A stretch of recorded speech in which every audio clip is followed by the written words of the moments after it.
choice. No, you're talking about responsible drinkers. They don't really exist in the UK. But how can you be responsible around tequila? Due to our inclement weather, we're all a nation of binge drinkers, you see. Yeah. But yeah, I mean, I hate these regulations. I'll drink something strong. Well, the worst thing is they'll ban you out, they'll throw you out and ban you from pubs for being drunk in a pub, and I think that's like totally strange because pubs are there to go and to go get drunk. Like what the fuck? Yeah. Somebody was asking about a Flat Earth beer. I know there's a crop circle ale. I don't know about the Flat Earth one. Pools. Yeah. So pools. That must be out of Minnesota. Oh, there's a Flat Earth microbrewery in Scotland, isn't there? There's a Flat Earth beer. Is there really? Yeah. I saw a thing about it ages ago. The Flat Earth Beer Co. or something it's called. That's weird. I know there's a Flat Earth shop. I know there's a Flat Earth shop in Inverness in Scotland. That's really weird to walk down the street and see a shop with Flat Earth on it and lots of posters about the Flat Earth. That took me back. Hey, Miggy, is that St. Paul's Flat Earth? Where did you get that from? Is that from Minneapolis or from the St. Paul, Minnesota? Or is that? Yeah. Research the water, huh? That's the one, Miggy. A very popular beer here is Schlenkerla or Fessler. I like the way he's in a barrel just about to go off the edge of the earth. That's kind of cool. Yep. It's a good conversation piece, man. I mean, you know what I mean? It really is. I like that. Me too. That's really cool. I mean, while you're drinking the thing, people will be like, what the hell? What's Flat Earth? What, that you just start talking. He's got the four corners there with the square box. You notice, like, the top of my beer's level? That's all you need to talk about. The thing on those heads. A perfect head? Yeah. Right, I'll give you the, this is the link to their actual website. There it is. Wow.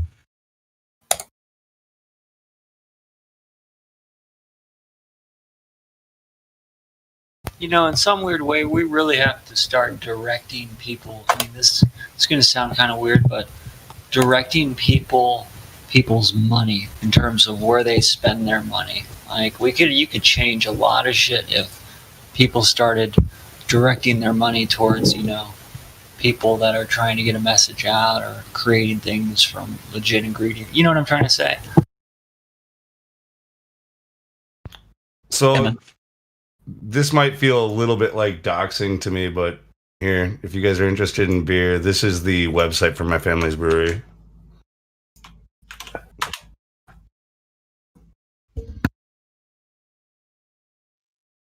Awesome stuff, man. That's really cool. It really is. I bookmarked it.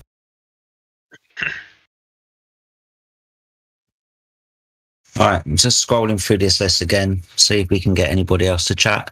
It is I. You've got voice verifications. You can obviously unmute yourself and get involved in the conversation.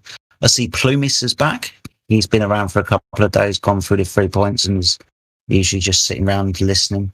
So if either of you guys want to get involved in the conversation, you're more than welcome to do so. I can't see anybody else apart from Koch is still sitting here. So we've got a lot of people voice verified that are just listening, guys. If you've got any questions pertaining to the Flat Earth, Globe Earth argument, or you want us to talk about subject matter included with that, all you got to do is ask. Otherwise, we're just going to sit here and shoot the breeze until somebody says something that we can all have a fight over.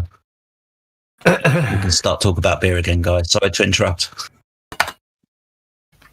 Legal drinking age. 16 here. It depends. 18 in the UK. You poor Americans can't drink until you're 21.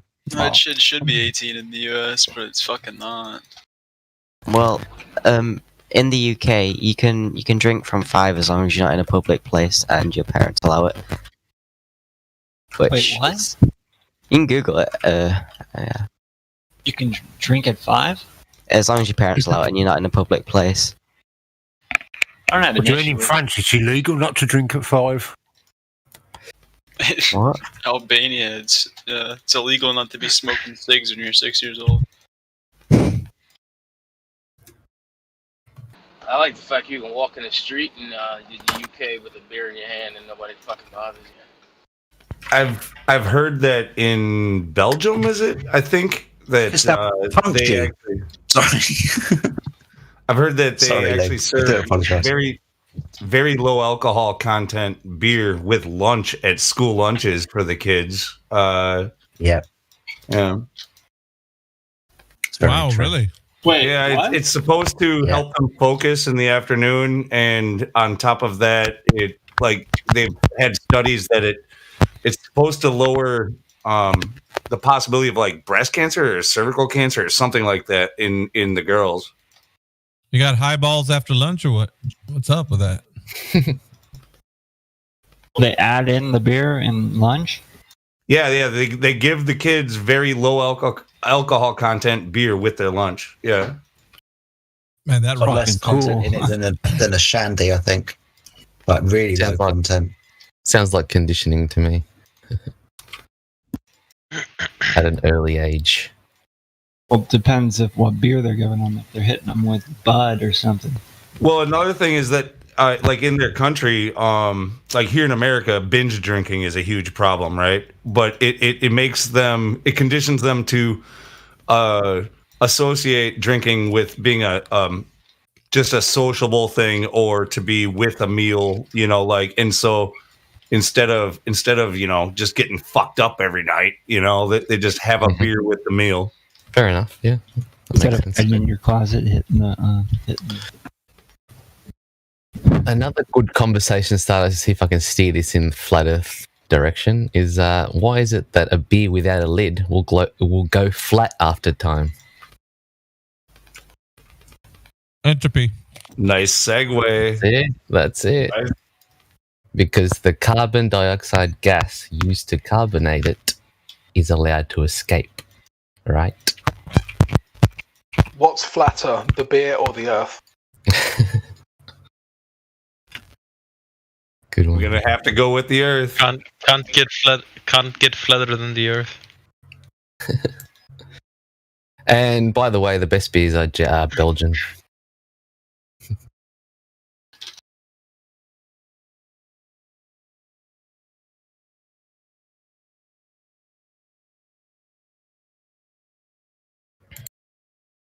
I do drink a Belgian beer.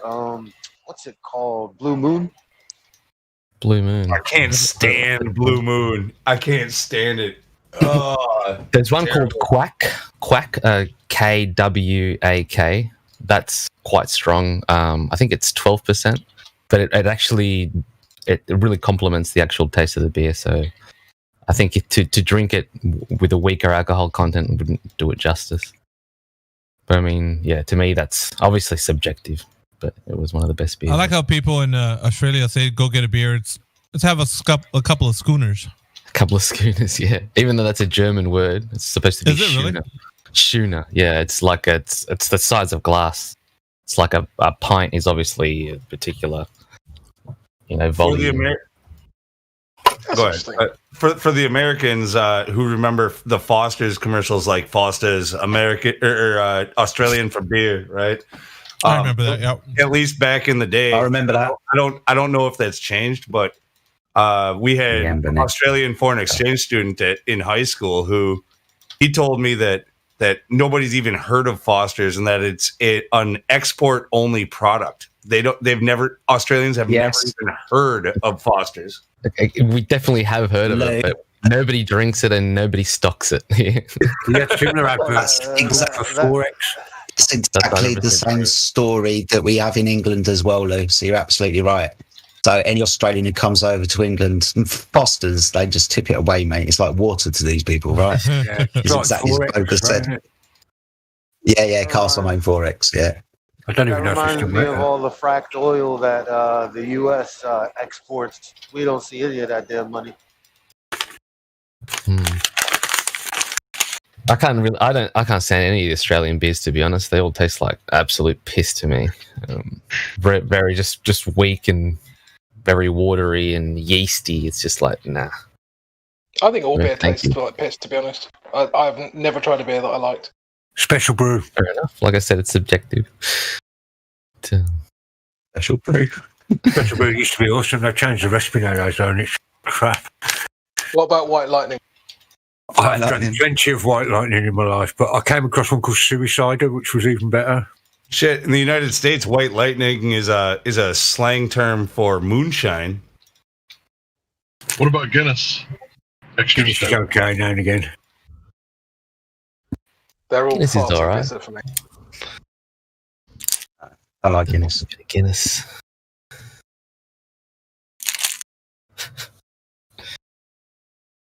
I just drink homebrew nowadays because it's cheaper. Oh, I've tried some terrible homebrew. Guys that have done it for the first time, like, oh yeah, it tastes awesome. Yeah. Once you've got it sorted so that it doesn't taste like crap, you can pretty much. I only make wine because it's easier to make, but you can pretty much make it from anything as long as you don't get contaminants in it, which makes it taste shit. I haven't made one yet that's not that undrinkable, really. I mean, my wife's a wine drinker, that's why I started making. And all the ones I've made, she thought are all right. So I have an uncle on my mom's side that he's a home brewer. He's been for the last like 10 years or so. And last year at Christmas, he had this spruce beer. It's got like blue spruce, like a little bit of pine in it. It was kind of a Christmas beer that he won like a few awards from. He like actually put it into like homebrew competitions, and he did really good with it. It was delicious. I can't wait to actually. It's a shame because of this COVID thing that we're not getting together. I want to see what he brewed this year. is it beer that he made, did you say? I'm sorry? Did you say it was beer that he made? Yeah, it's a homebrewed beer that making beer is not easy. Like sort of a little bit hint of spruce, blue spruce to it, like a pine. Yeah, I've never been able to make beer that hasn't tasted like crap, to be honest.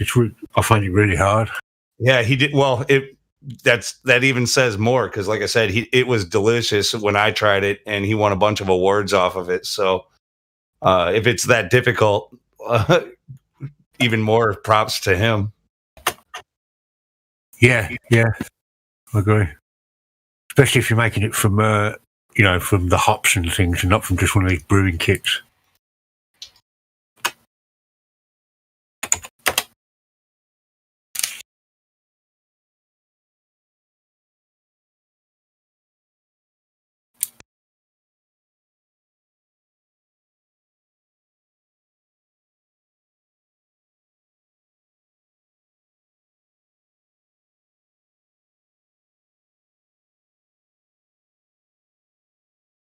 All right. Dare I ask this question? But did anybody watch the Nathan Oakley show today?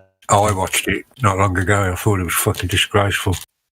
I heard about it, but I was there. Was you there? Awesome. I missed it. First-hand experience, man. What the fuck? What the fuck? No, if someone spoke to me like that in the street, they'd be in trouble. Well, yeah. No excuse for talking to people like that, I'm sorry. I haven't seen it yet, Elijah. Chocolate posted it to me earlier, so I've heard a couple of people's opinions about it before I watch it. But you were there, buddy, and we're obviously dealing with people that we very much respect who are fighting hammer and tongue with each other. So I'm trying to stay out of it. I've got no fucking horse in this ether race, mate. I really don't. Couldn't give a flying fuck at the end of the day. It wasn't ether. Jedi. It wasn't ether. What was it, buddy? What was it? Downward vector bias.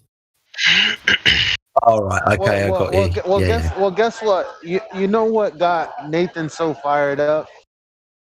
It wasn't even about any of that. It kind of in a weird flex way. Okay, here's what happened. So one party comes in.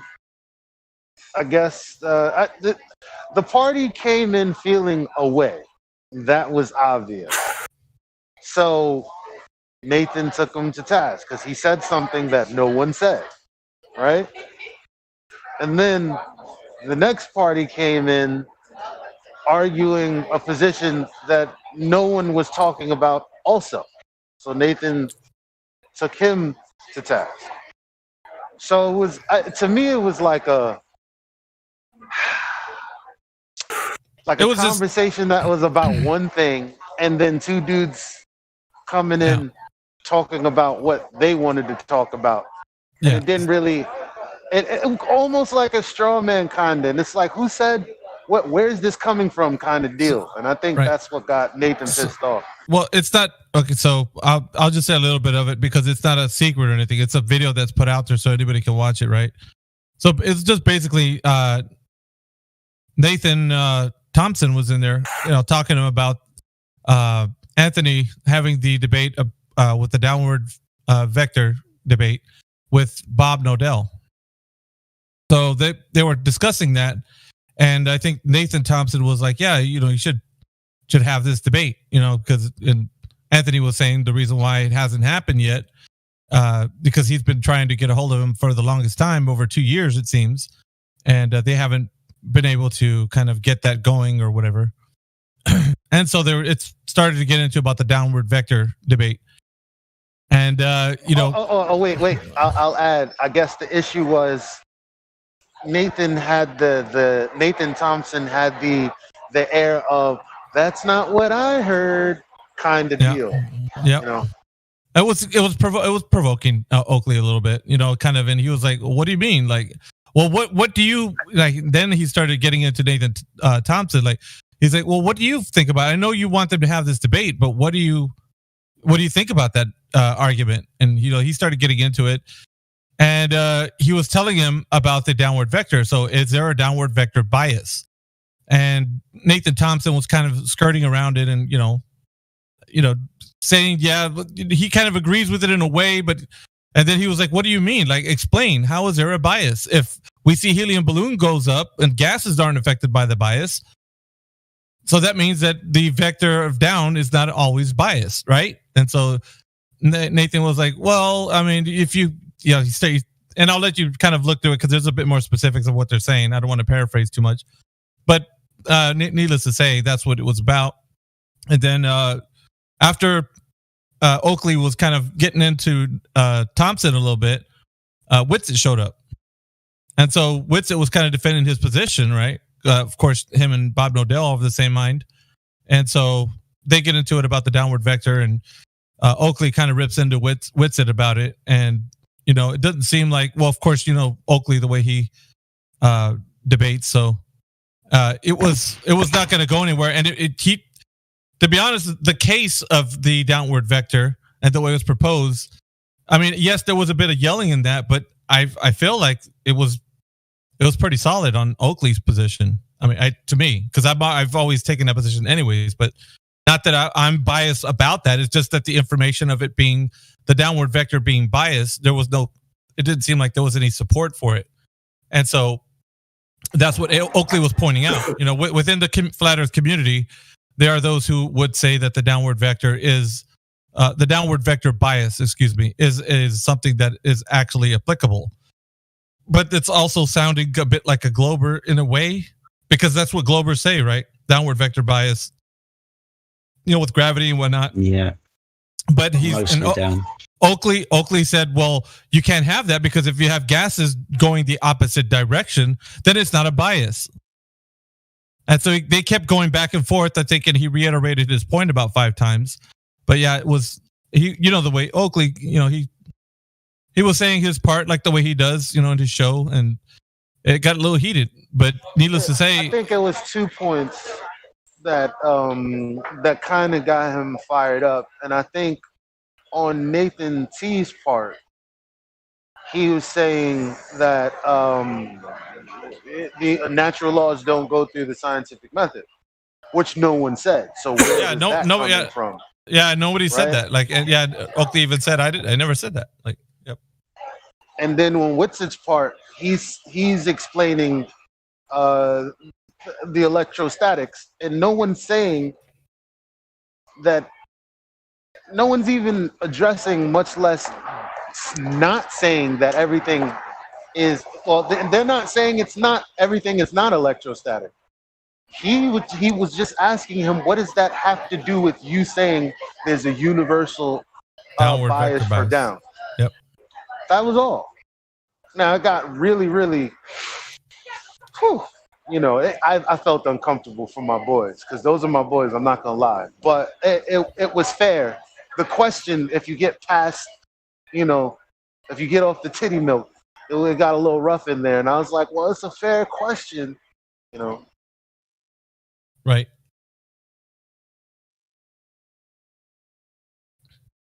It was, and that's why I said I saw that point. It's like I looked at it in that way, but there is no downward vector bias because gases go the opposite direction, don't they?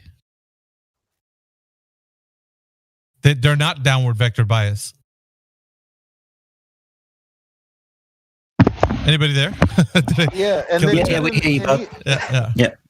Yeah. And even like with the egg, you not even talking about the egg. There's no downward vector if you change the medium from air to water, and then you drop certain things in the water, like a tree. Like it's there. Oh, it's not there's even a plop down to the There's even a better example. In water, you can get two kinds of colored water: cold colored water and hot colored water, and get one that's medium, like lukewarm temperature.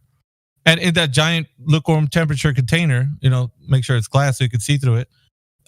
You can put like a dropper and get some of that cold water in that dropper, stick it in that lukewarm water, and you'll see that when you squeeze that dropper, that water will sink to the bottom.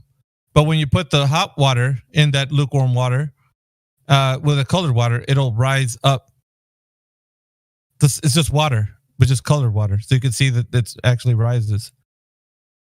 Water in water. Just hot water and cold water in lukewarm water. Isn't that cool?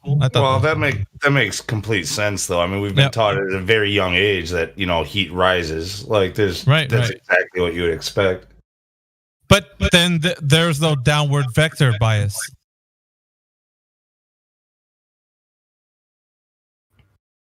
Definitely isn't.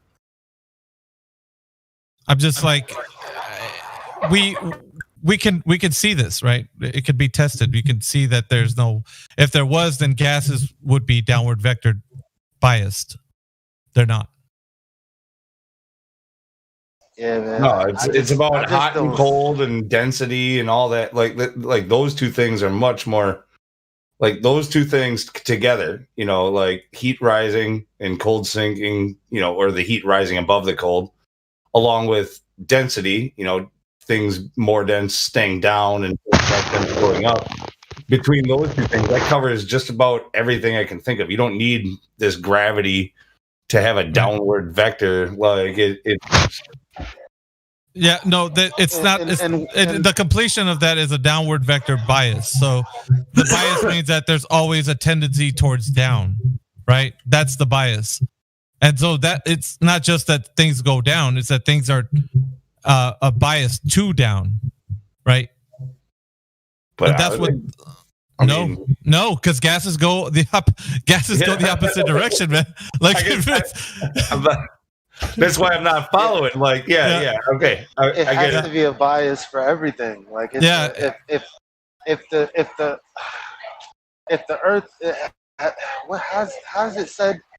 If there's a downward bias towards the floor, right? Then it would have to be universal for everything. Everything. Yep. It just I don't see it. I don't. Now at the same time, like everybody understands the whole density argument. Nobody's discounting the density argument. So when you say there's a downward bias, Nathan O said, well, that's cognitive dissonance. You're trying to hold two positions at the same time. And I was like, he's correct on that, though. He is correct because you can't hold two positions. You're either going to have a universal downward vector bias or you're not. It's just that simple. And I mean, it seems like there's been a bunch of people that have been caught in the tailspin of this. And it does, people want to present something that could, be a case for it. But if there isn't, if you don't see it universally downward vector bias, then gases are demonstratably not that omnidirectional, right? Here's what I think about that. If you think that there is a downward bias, you think also that if you were to pick something up Like, let's say, it's all about the indoctrination of gravity. Like, they think that if there wasn't for gravity, which they've never proven, that if you pick something up, that it should stay exactly where it is. Like, but again, I mean, and I'm just preaching to the choir on this. Like, you picked it up. You've applied the force by picking it up. It is looking for its place of rest, and so but that's a solid that is more dense than the air around it. It's just all about that density, right? Like, when it comes to that. Exactly. So if the medium around it was denser than it, or just as equal, then it will stay wherever you. Yeah. If you raised it to its place of equilibrium, but then it would have to be held down before you picked it up. Okay, I want to try to understand this. So can you guys help me understand this? So if, which I put it in the chat, but if there was no bias to down, if there was no bias towards the earth, then there wouldn't be. Okay, so let's just say that there's not. Let's just say that there's not a downward bias. Okay, which is what everybody. It sounds like that's what everybody's saying. So why does density and buoyancy, like if something is denser, why does it not go to the outside of it, to the left of it, or to the right of it? Why does it? I think I see what you're saying. Yeah, like why when you pour, there is lateral displacement when you pour water in a bucket. Yep. Not only that, but gases move omnidirectional, which is every direction. So there's that too as well. But if you pour water in a bucket and there's oil, I mean, it might go laterally, but once it finds its rest, the oil always comes out on top. So true. I would say that there's pressure on all sides of the container, and not only that, but the vapor is going to be phase changing upward.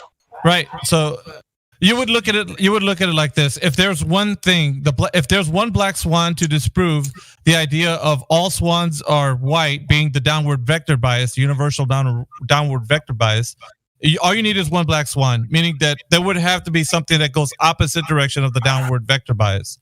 But that's all you need. Don't some gases do? Is it not the case that some gases sink? Some gases do sink, but that's because that's because they're more dense than the gases above them. Yeah. That's relative. Density, density and buoyancy. But what is the deciding factor that when they separate that makes everything like go from bottom to top, densest at the bottom and the lightest at the top? Why doesn't it just like? This is the kind of canned answer almost. You should have heard it before, but like if things tended towards left or right, instead of down. Then left or right, whichever you chose, let's just say left. Then left would become down. All of your more dense things would settle on the left. You would be standing on the left. So this is it. It's something that we can never actually test. It can never go through the scientific method. It is what you call natural law. It's just something that happens every time, no matter what. Right. So in the instance of the downward vector bias or universal, we would say that gases would be the only thing that we could show you easily that would disprove that downward vector bias because they move omnidirectional. Yeah, but with gases though, because it's a different state of matter. I mean, wouldn't there be like other variables in play with gases that would not be in play with physical objects? I mean, it's right. But what I'm saying, truth is that if we can show you one thing that goes opposite of the universal downward vector bias, then it's not universal. That all things applicable to the downward vector. Yeah. I think that was the thing that was like that the downward bias may have been like overcome by some other variable like vibration or electrostatics. He was saying electrostatics, I think more vibration, but I mean there's other variables that the downward bias is overcome with when it comes to gas. Yeah, but so that there would be no bias then, if that was the case. It actually says that if you disprove it by one thing, it doesn't matter what it is, but if something goes opposite of the idea that it's biased down, then you've already disproven that there's a bias down. Just that one I thing that you just think present. I think it's a very interesting thing, and I think there's a lot more discussion that needs to be had around this. Yeah, because like when you talk about the vibration, but when they're talking about the electrostatics, that's the attractive thing that's supposed to be universally bringing things down. It can't be at the same time that things are electrostatically not doing that, because then, Right. like Mickey said, it's not universal. It's not universal. Yep. Right. Well, I'll step back because I think Bambi's checked someone in. Yeah, it's someone from lobby who was having a conversation, and messages were getting missed and stuff. So I thought bring it here and it would be easiest. Jonas, I gave you permission to speak. In a moment. 1 second. Boop, boop. Jonas, can you speak? Oh, I can speak now? You're. Yes, you Okay, can. now, Hello. where was I? Where Would you were like you? me to speak for you or for? I guess I might. Okay, where was I? Are we missing something here? Though the surface rocks of the Earth have cooled enough to solidify, the outer core of the planet is still hot enough to remain liquid. Energy is still being released. Volcanic and tectonic activities pushed rocks into hills and mountains and blow them out of calderas. Meteors also create impact craters and surrounding ridges. However, if the energy released from these processes halts, then they tend to erode away over time and return toward the lowest potential energy curve of the ellipsoid. Weather powered by solar energy can also move water, rock, and soil to make the Earth slightly out of round. Earth undulates as it its lowest potential. Energy changes daily due to the gravity of the sun and moon as they move around. Jonas, 1 second. I'm sorry, Jonas. I didn't mean to interrupt you. Are we missing something here, Bambi? I don't know what he's on about. I think you were. Just bear in mind that the guys in here probably haven't seen the rest of your conversation in lobby. So, from what I gathered, you were talking about how Earth was made, right? How we kind of formed in the solar system and stuff. The IAU definitions of planet and dwarf planet require that a sun. All right, we're gonna have to halt. Yeah, Jonas, 1 second. I had to mute you because I think we're missing the conversation that you had before, and Bambi was trying to ask you if that's what she just asked you right now. If you're talking about the Earth's formation of how it became to be, are you reading something? Can you talk to us? Okay, I'm gonna mute you now. Formation. Go ahead.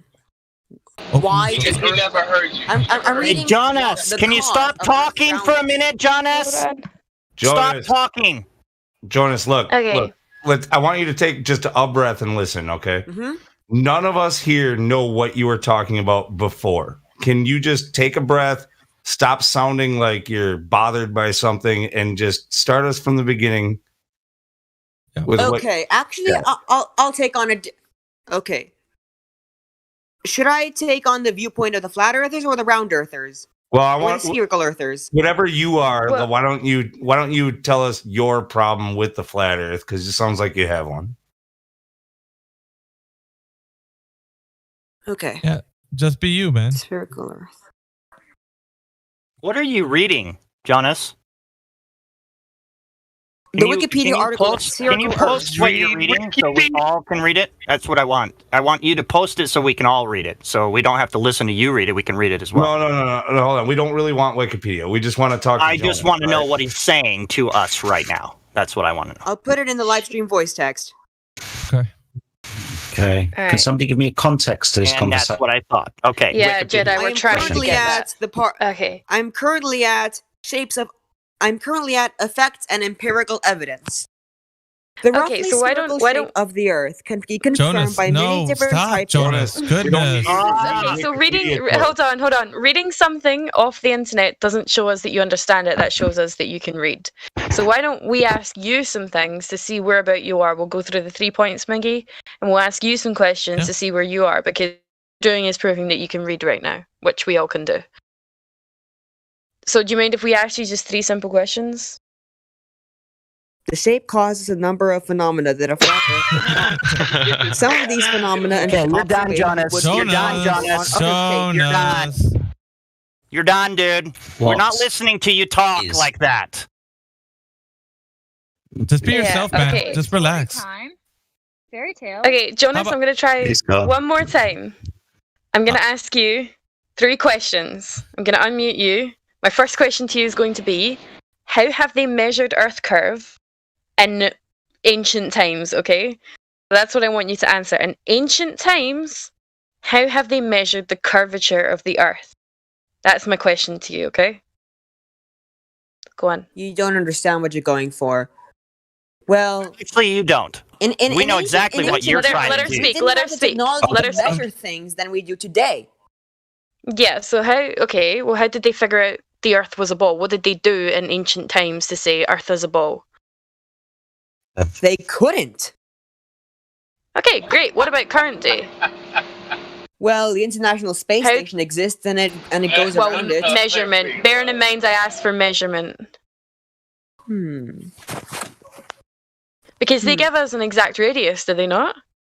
So how do we measure that? You can say you don't know, that's okay. We got an honest answer here. He's saying, that's a first. I think he's just looking it up on Wikipedia, though. I don't know. I'm sorry, Jonas. Oh, he said I don't know. Nice, good job. We applaud let me step in for a second. Okay. I don't personally Justin, know. I don't know what it is, but like for some reason it sounds like you're doing things like you just did. You're going to agitate Jonas, and we're trying to calm Jonas down. You know what I mean? No worries. I'll stay out of it then. Yeah. Okay. So you don't know, which is okay to say. So that's fine. That was the kind of first question. What about proving the Earth spins on its axis? Like, how would we prove that? Like, measure the spin of the Earth. Measure it? Well, yeah, I guess. How will we affirm it? How will we affirm it? Yeah. Hold tight forward. Let Bambi have this, please. Everybody else, shut up. It rotates eastward in prograde motion. And how do we prove that?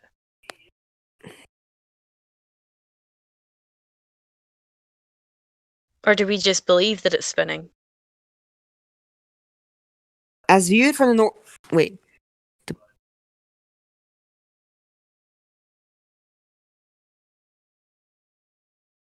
All right. The flat Earth model is an archaic perception. Hold on, I've not gave you a model. Hold on. I've not gave you a model. I have not said or gave you a model. So don't address a model. I'm asking you, how have we proved that the Earth is spinning? What have they done? Because you asserted that it is. So how do you prove that?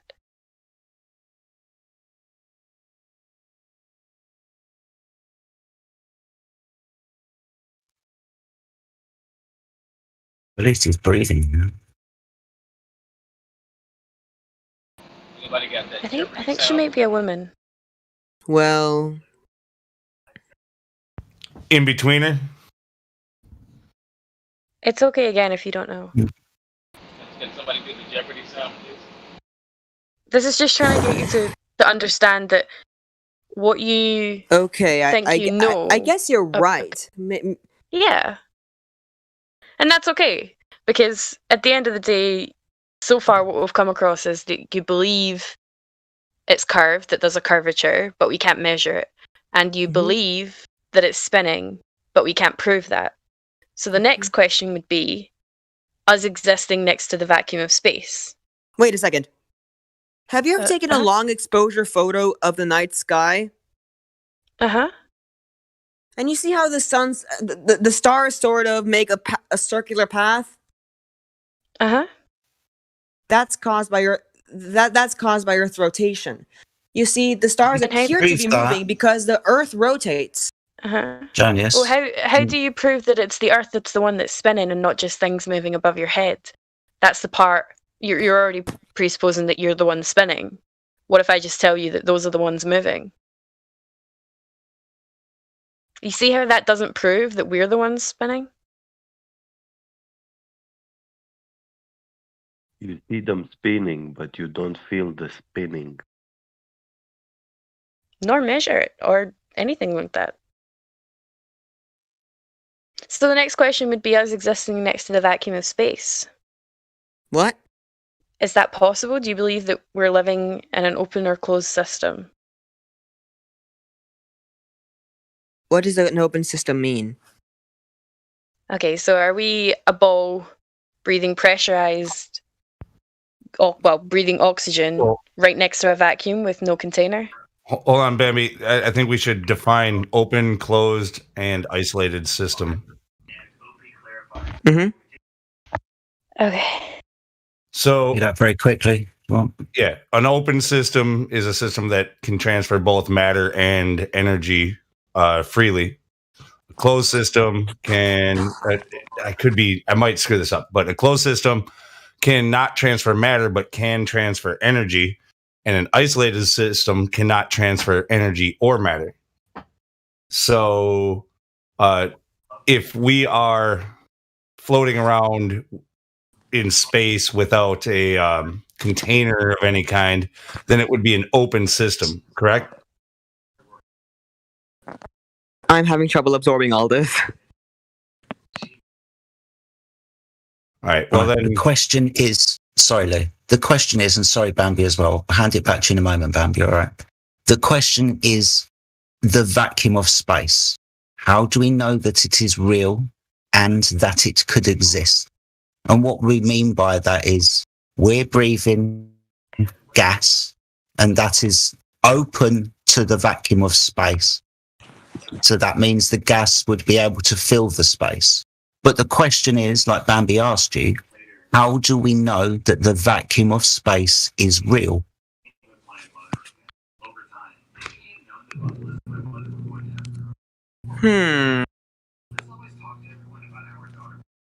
I think no one knows it. It's the lie from NASA.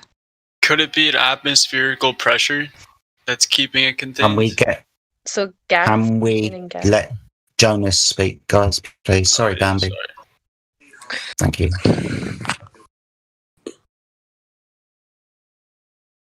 What do you think, Jonas? I give up. You win, guys. Alright. Well, it's not a case of winning or losing. It's not anything to do with that. It's for you to understand that it's a belief that you live in. You don't have any evidence or proof. And a lot of people who believe that we live on a ball come in here saying the earth is a ball, flat earth is just a belief. And it's really not. It's the other way around. You believe you're on a ball that spins on an axis next to a vacuum. We're breathing this oxygen, but it's not contained, but it needs to be contained. And you can't prove any of it. But what we can prove is, well, our observations. We observe flat and stationary. We measure flat using the numbers that they give. And, well, gas pressure needs a container. Yeah, on we a don't. flat Earth without obstructions, the ground itself would never obscure distant objects. One would be able to see all the way to the edge of the world. What are you reading All right right, now? I'll explain. I'll just explain that to you. doing so much better. What are you reading right now? Yeah. No. This is going back to Wikipedia. You understand there's a vanishing point, yeah? That we just can't infinitely see forever? The reason why you look down a tunnel, it comes to a pinpoint. Can you see all the way to the end of the tunnel? No, it comes to a pinpoint. There's a vanishing point. Yeah. So that explains why you can't see forever. Yeah. When you raise your elevation, you're going to see more than you would on the ground level, right? It's perspective. Jonas, where you said like you guys win, that was clear that you still don't believe us, and we're not asking you to believe us. We want you to understand the arguments. We want to teach you. We're trying to give you the tools that you need to figure this out for yourself. Okay. Mm-hmm. So when you say okay, you win, it's like you're saying I'm not prepared to have this conversation. I don't it was just like an exit plan basically. But no, if you can come to grips with the fact that you are not prepared necessarily to have this conversation, you don't have the proofs that you need, and you come with an open mind and honesty, like we can have a great conversation with you, and we can help to give you the tools that you need to come to the realization that indeed the earth is flat. You cannot it's not about us just telling, getting a win over you. I'm done now. Remember, the questions were about what you knew, right? So it wasn't a win for us situation. We're just asking information about what you know about the claim of the Earth having curvature, motion, and space.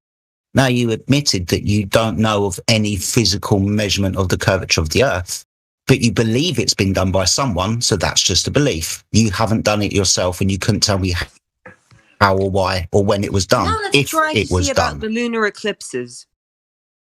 Do you follow? Okay, It's probably a better idea you follow what I'm saying. The second point of axial rotation, you just believe it had been done. You pointed to the sky. You told us about they turned round, but it's actually us. Bambi pointed out it could be either or, so you would have to prove, again, measure the motion of the Earth. So it's just a belief in your mind that that has been done too. The vacuum of space, the third question. You've not been there, neither have I. So it's just a reliance on authority telling you a story that you can't verify for yourself. You get lots of pictures from space, but to prove that they was real, because images can be manipulated, you would have to go there, turn around and take a picture of the Earth, which you haven't done. So it's just a belief in your mind that it has been done. These three things elucidate that you just have a belief in this, that the Earth is a spinning ball flying through space. That's all we're pointing out to you, that it's just a belief. Now, we can talk individually about step 1, 2, and 3, curvature, motion, and space, if you want to, so we can elucidate the more intricate parts of those arguments. But we are flat earthers because we understand there is no physical measurement of Earth curvature.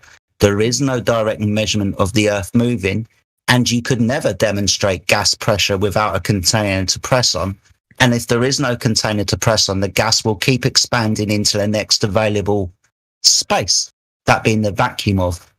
Those are the three physical claims of what the Earth is, does, and where it does it. So that's all we've just elucidated to. Your belief in this idea.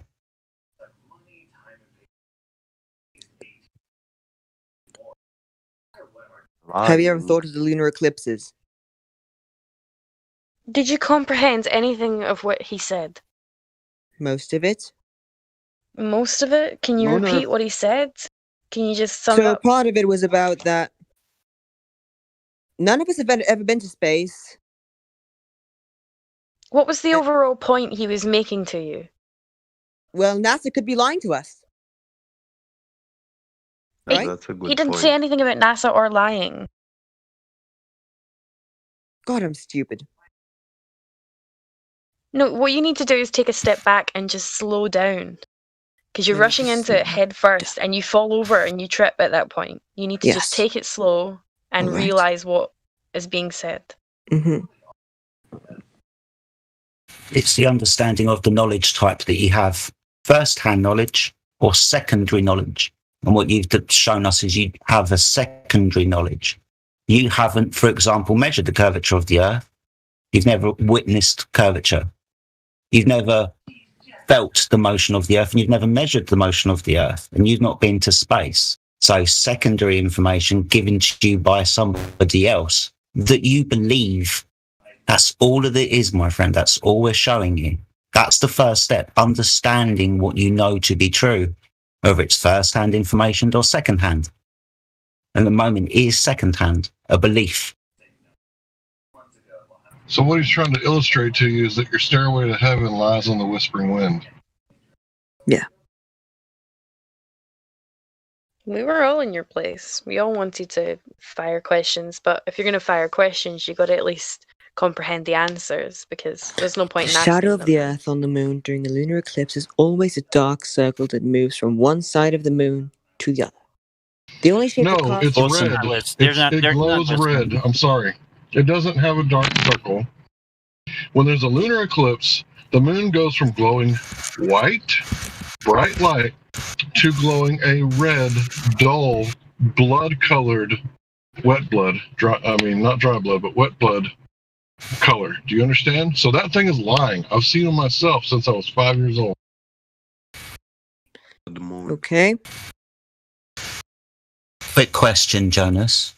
Yeah. Where does the moon need to be in relation to the sun and the earth for the earth to cause a shadow upon the moon? The Earth needs to be behind. Okay. Awesome. The I got Earth you. needs It's to be very between simple. the sun and the moon. Dude. Yeah, I got you. So it's a very, very simple answer. Yes. This is called a syzygy, a straight line between the sun, earth, and then the moon behind it. The moon has to enter this area of shadow. Can you do me a favour? Can you go to the live stream voice text room that's just above this voice room for me, please? If you could do that and scroll up a little bit, you'll see an image of the moon posted by the Aetherbot under Darth Jedi and myself. It's called iMeme's Bambi Eclipse. Let me know when you see that image. The voice text? Yes, please. Just above this voice room. Bambi Eclipse. 12 minutes past the hour. Not far. You see the image of the moon, yeah? I do. You see that it's smiling at you, right? I do. Awesome stuff. Looks a bit like a Cheshire cat, doesn't it? It does. This is an observation of an eclipse. Yeah. This is an observation of an eclipse. It's actually a partial eclipse, not a full eclipse. It's also, as you would notice, not nighttime. It's daytime. The sun is over the photographer's photograph, who's Bambi, who's in this room at the moment. It's over her left-hand shoulder, I would say, at about 160 degrees or so. So it's daytime. Now, we understand that for us to observe a lunar eclipse, the moon has to be behind the Earth. Now, that would be nighttime for the observer, standing on the night side of the Earth, looking out into space and seeing the moon enter and exit the Earth's area of shadow. Like I said, this is geometrically a straight line. Now, if we were to draw lines with this image, it would be a triangle. So not a syzygy. You should most definitely not be able to observe an eclipse of the moon during the day. That's just the first problem. The second problem is, like I said, this is a partial eclipse. Now, of the moon during the day? Yeah, that's what this is. An eclipse of the moon during the day. Yeah. Now, that's the first problem, right? Sorry, Lou. Just going to very quickly and we'll go from there. I was going to make one quick. Aren't those lunar Go on, Lou. phases? Yeah, I was just going to say, just for a little bit of proof, look carefully at the photo. In the picture, notice that the cars have a reflection, a very bright highlight on them. That is the reflection of the sun on them. That shows that the sun is up but low on the horizon behind the photographer. Mm-hmm. That's right. Also, it's daytime. The second problem is, like I said, this is a partial lunar eclipse. Now, it's just a still image. I observed this as well as Bambi as a few others. The area of shadow entered the moon in the top left-hand corner, went across the top of the moon and exited at the top right-hand corner. If the thing that you are standing on is the thing that is said to be causing the obstruction, then the shadow would be on the bottom of the moon and not the top.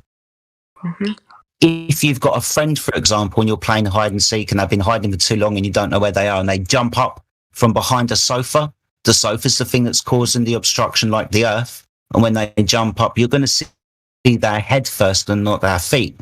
What this observation shows you is you see the feet first and not the head. This is the second geometric impossibility with this observation of a lunar eclipse. It doesn't fit the model which we're given. The moon, as we've already discussed, has to be behind the Earth, entering that area of shadow. There must be a syzygy. There is not. You can draw a triangle. The shadow should be on the bottom of the moon. It is not. It is on the top. That's a geometric impossibility. This in itself destroys the model for the lunar eclipse of the moon. Do you understand? I don't. Okay. Would you like to tell me which part you don't understand? I'm kind of... The words are kind of going through my head. Not in my brain. Yeah, it Not sounds a like it's a problem. bit. Just stare at the image. In one Sounds ear like and it's out the other. Yeah, I was gonna say it sounds like it's a bit over Jonas's head right now. Hey, check out that diagram that I just posted. Maybe that way you can picture it better. Remember my death shadow for a lunar eclipse. It's impossible to see both sun and moon at the same time.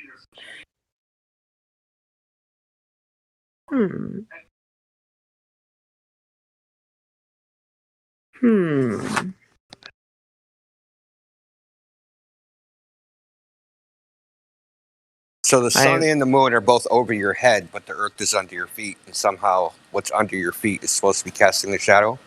See how that's impossible? Yep. Okay. Hi, guys. Thanks, India. Sorry to interrupt. Thanks, mate. All right, India. No, I appreciate that, buddy. Thank you. All right. So, while Jonas is kind of chewing on that information, maybe we can open up the mic of somebody else. We got a lot of people in here now. Yeah, that's why I joined. I didn't want to be left out of the party, man. We got Paris way at the bottom. Let's see if Paris wants to speak with us. Paris, oh, never mind. Paris left. How about Zizi?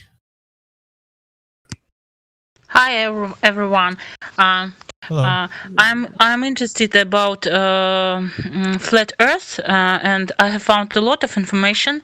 So English is not my native language. My native language is Russian, but I'll try to explain it as much as I can. So I'm interested also about halo effect. Do you know what is it? It's when you see on the sky effect like several suns. You know how it happens, because I have seen it in Sweden. I live in Sweden more than 10 years, and I have seen it several times in February. So I don't understand. What is it? Is it some effect from the dome, or what is it? I cannot understand, and I cannot explain it even for myself. So what do you think about? What can it be? Did you say halo effect? Yes. What do you mean by that? She means halo. Explain the observation of the sun. Yes, like Gallo. In Russian, we say Gallo effect. But I don't know the English. I think halo effect or Gallo effect. It's halo. She's talking about sundogs, right? Yeah, sundog. Yeah. Halo, Halo. Yes. Is anyone that can explain or know some information about it? It would be interesting to listen for me. Well, we can't get into we can't get into some explanations about that, Zizi. But I just want to ask before we begin any discussions about flat Earth, just so that we can get out of the way the understanding. Do you know that the Earth is a globe, or do you think it's flat? Are you No, I'm sure that it is flat. No, I'm sure because yes, I have seen a lot of films about it, and I fly very often. I can see even from the plane that the horizon is absolutely no curvation at all. So I'm not globe Earth believer. So I believe that flat is Earth. Okay. Yes. All right. Just for the tag purposes, I would probably give her the flat Earth tag unless anybody disagrees with that. I think that was a really good answer. So yeah. Okay. All right. You have the flat Earth tag, and I think Hank wanted to answer your question. Sorry about that, Hank. So we can demonstrate this indoors with a glass bowl and recreate the halo effect, right? But without the glass bowl, it's very difficult to recreate. So we don't know what's causing it, but we can assume that there's something causing refraction that makes the light spread out in a certain way to make the halo effect. Have you ever seen a Foucault pendulum? You're going to have to wait your turn, bud.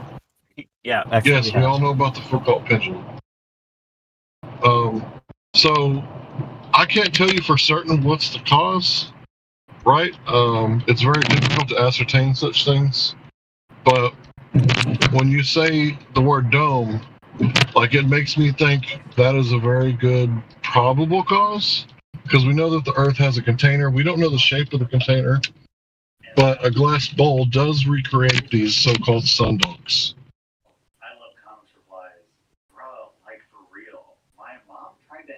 Does that answer the question, or I'll go further? If someone else can elaborate, add to. Satellites would not stay in orbit unless the modern theory of gravitation were correct. Whoa. Who are we talking to? Jonas just keeps jumping in. Mate. So, Jonas, we will get back to you. Chill. We got your sun question. I'm all ready for it, buddy.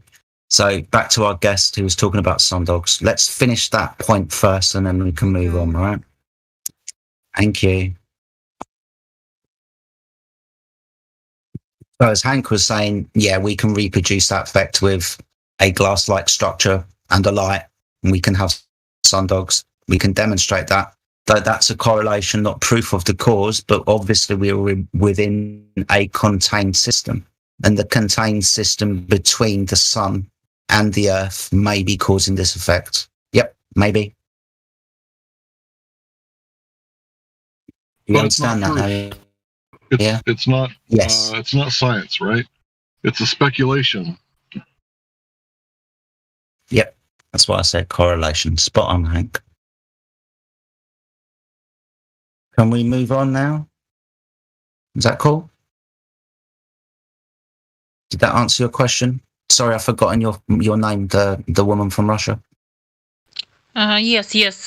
Thank you for information, but I don't know. A lot of people they can see it only from the north, so it is not visible from other countries.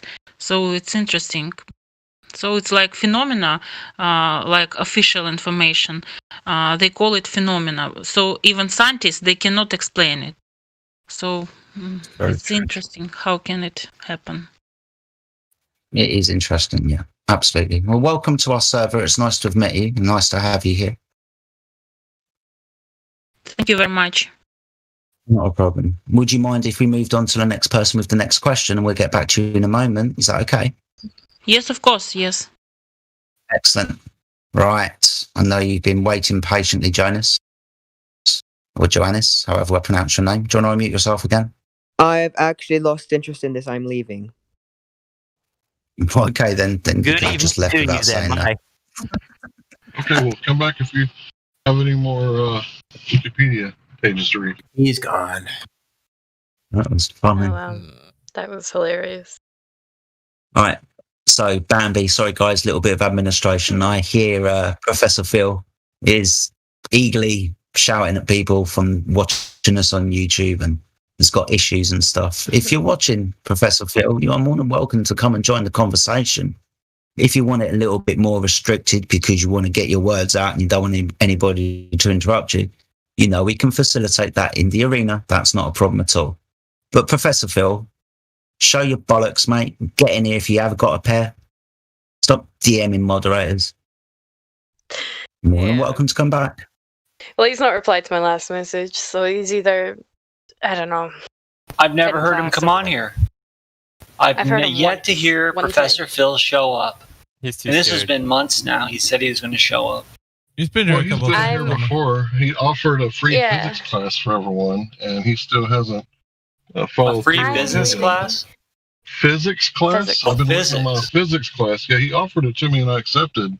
We have a contract, but he hasn't held up on Hey, his you've end got a of the deal. contract. You know what he broke told a me? contract with me. He was supposed to come to ladies' night, and then he ended up not. And then I'm also waiting for a written paper for proving gravity that follows a scientific method alongside a video which he also offered. Well, you guys are going to have to get at the back of the line because he offered me a trip to. He offered me a trip to go to Antarctica, fully funded, paid trip to go down there and watch the 24-hour sun. That's what he said. He told me, and Yeah, I want that. Can we trade? do Do you want to take the paper and I'll go to Antarctica? That's what he told me. I told him, man, it's going to be pretty expensive for the flight. He was like, don't worry about it. It was like Only catch is you never come back. Yeah, I know. But yeah, he's. Fuck, wait, I don't want to go anymore. So I don't know. That's what he said. See, I felt You know what he said to me? He told me, you guys will never do this. We have a billion, very creepy message. He says, we will never be stopped. Like, this is what he was in the channel one day. He was saying this to me. We will never be stopped. Yeah, that doesn't sound too culty. I know. Keep going, Professor. Who's we? Exactly. It was very bizarre. Me and the boys, he's Phil, if saying. you're still listening, you're more than welcome to come in. Again, if you don't want to do it in the live stream with a lot of people talking, you can single out maybe one or two people, or do a arena thing or a one-on-one if other people are willing to participate. But I'm sorry, I've put up with you long enough in my DMs, and I'm done. I'm not responding. You're in here. You never join the live stream. You're always listening, and you always have your tuppence worth, as a saying we say over here. You always got to put your tuppence worth in. What is it? Your 2 pence or something. And yeah, so please do come in and get out of my DMs. That is all. Public service announcement. Yeah, bro, what are you, like 60? Yes, Manuel. Sliding up in that young girl's DMs, bro? That ain't right. Did you say 16? Yeah. So we'll see you later. So goodbye, No, I Jedi. said- Hope we'll see you again. Hang on. No, I said Phil's like 60. Is that QE? 60. Oh, yeah, that was. Come on, man. Yes. Thought you said I was. What's up? What's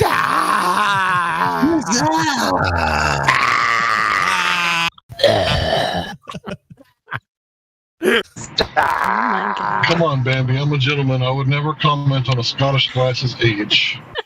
Come on, Bambi. Where are you at?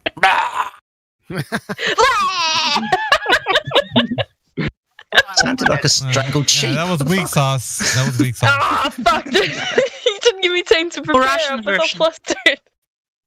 I know Russian version of WhatsApp. Что такое, бля? I'll accept that. I will accept that. Blah. That's an entrance. Baby me. That was awesome. No, All right. But on a serious note, gonna fit in great. On a serious note, where are these ballers at? Flat Earth. I don't know, mate. I don't know, mate. It seems like they want to come in.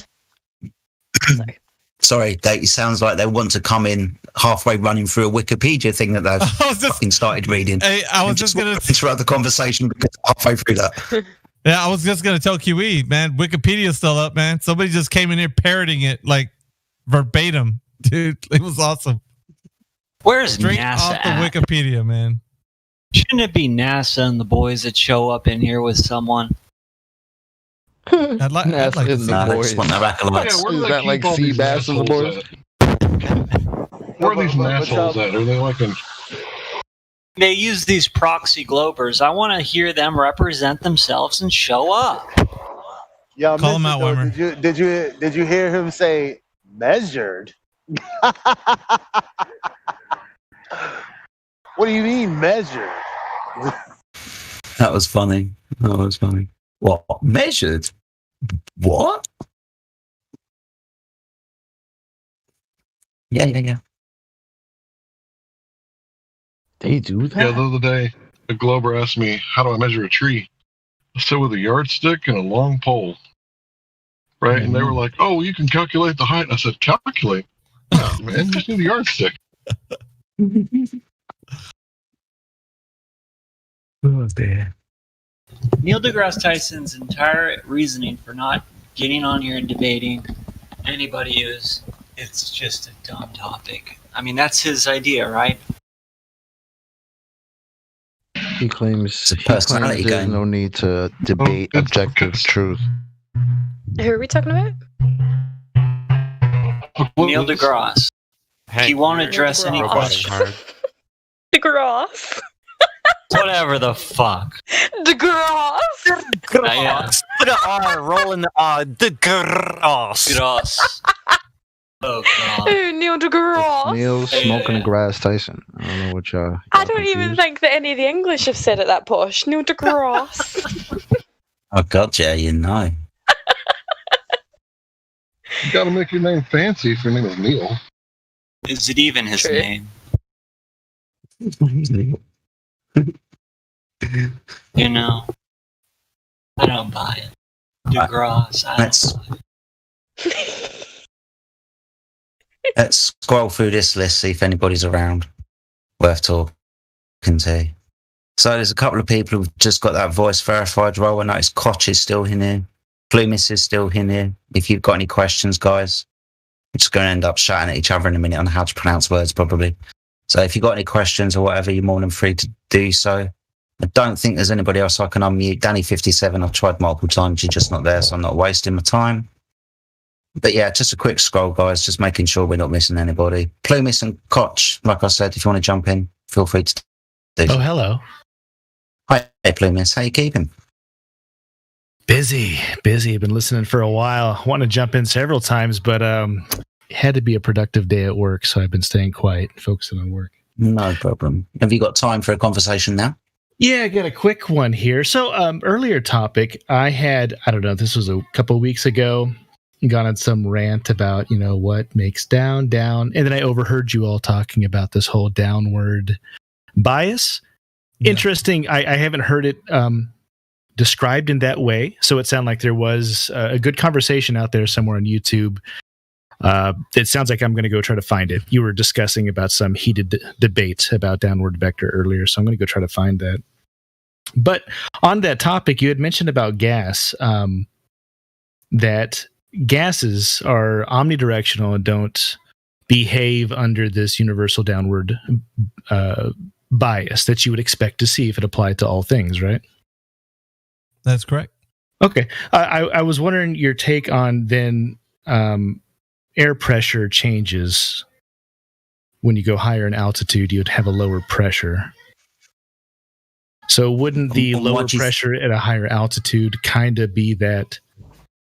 Well, you also have a lower temperature. If I could chime in quickly. I'm usually pretty good at getting in and getting out. But so the gradient, which you're referring to, is what you would expect if we went and talked about relative density within the medium. Okay, so just like in the water, how if you were underwater and you dive deep, the pressure will gain above you. You have a column of water above you that is adding more pressure to you.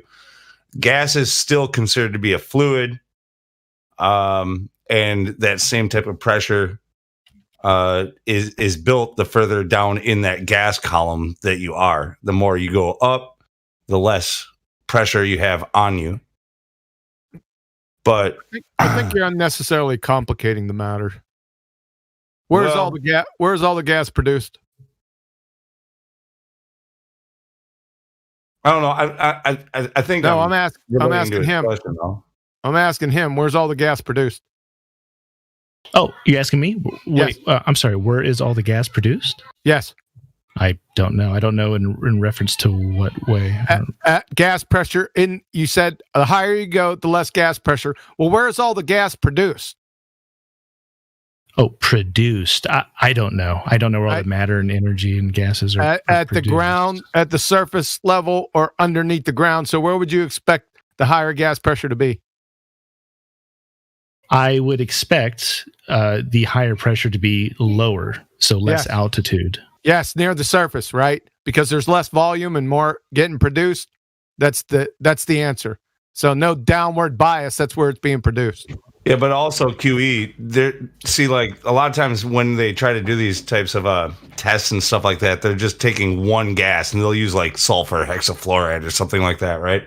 But the fact is that in the atmosphere, we have many gases, and all of them have a different amount of density, and they create a density tower of their own, right? And so the more dense gases are below the less dense gases. I don't know. So that's right. No. I don't know about that either, brother. No. That's not true. Do you have more dense? Do you have heavier, more dense gases that are above lower? Well, that's you get into problems. Then you're gonna have to find heavy. And when you say more dense gases, what's density? Well, yeah, is what is it? Volume. It has to do it. It's been a long time. Density is mass over volume. Yeah, mass over volume. Right. So you're going to bring all that loaded stuff into this. I'm going to bog you down. And you're going to make me define mass. You're going to make me volume's an easy one. I got you. Nah, just conceptually, when you say you just can't say a gas is more dense. They do in secular literature, but it's let's just stupid. Yeah, you're going to make me define weight also. But if I say one gas, just to make it simple, if I say one gas is heavier than another gas, the heavier gas is more dense, more compact, right? And like the less dense, less heavy gases will be above them, creating a density tower. No, then you got to have you're forgetting the volume, right? That's what I was just going to say. Secular literature will say this gas is more dense than another gas. What the hell are you even talking about? I mean, more dense, that you didn't provide the volume. So I don't know what the heck they're saying. Well, okay, let's just go back into fluids then. I don't think we need to. Number one, fluids, that's an arbitrary term. Gases are not liquids, right? So everyone they're not liquids, but gases are considered to be fluid. I don't care. That's arbitrary. Yeah. It's meaningless. I don't know that it is. Yeah, it is, because I'm going to tell you why. Gases aren't liquids. I win. Well, I agree with you on that. Yeah, it's over. So it's an arbitrary term that they put liquids and gases under. Fluids. That's the end. That's the end of it. Gases aren't liquids, period. It's over. But they move fluid no, they don't. Like a fluid, right? Like no, they don't. Move fluidly. No, they don't. What's air? Fluidly. That's a good one. Is that like a fluidly? Is air a fluid? No. Well, under their arbitrary technically under their arbitrary effect. You might disagree, but all gases are considered to be fluids. Yeah, and all liquids are considered to be fluids. So my next question is, are gases liquids? No. There you go. End of discussion.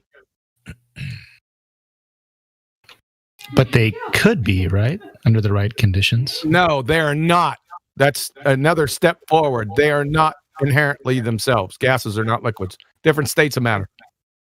So what about, say, like liquid nitrogen if you reduce the pressure? Yeah, or increase the pressure or temperature? Liquids, gases, yeah. You can make liquids gases and gases liquids, but that has nothing to do with what I just said. But isn't it kind of sort of related to pressure and temperature modalities? Yeah, you're going off on another tangent. Let's stick with the topic.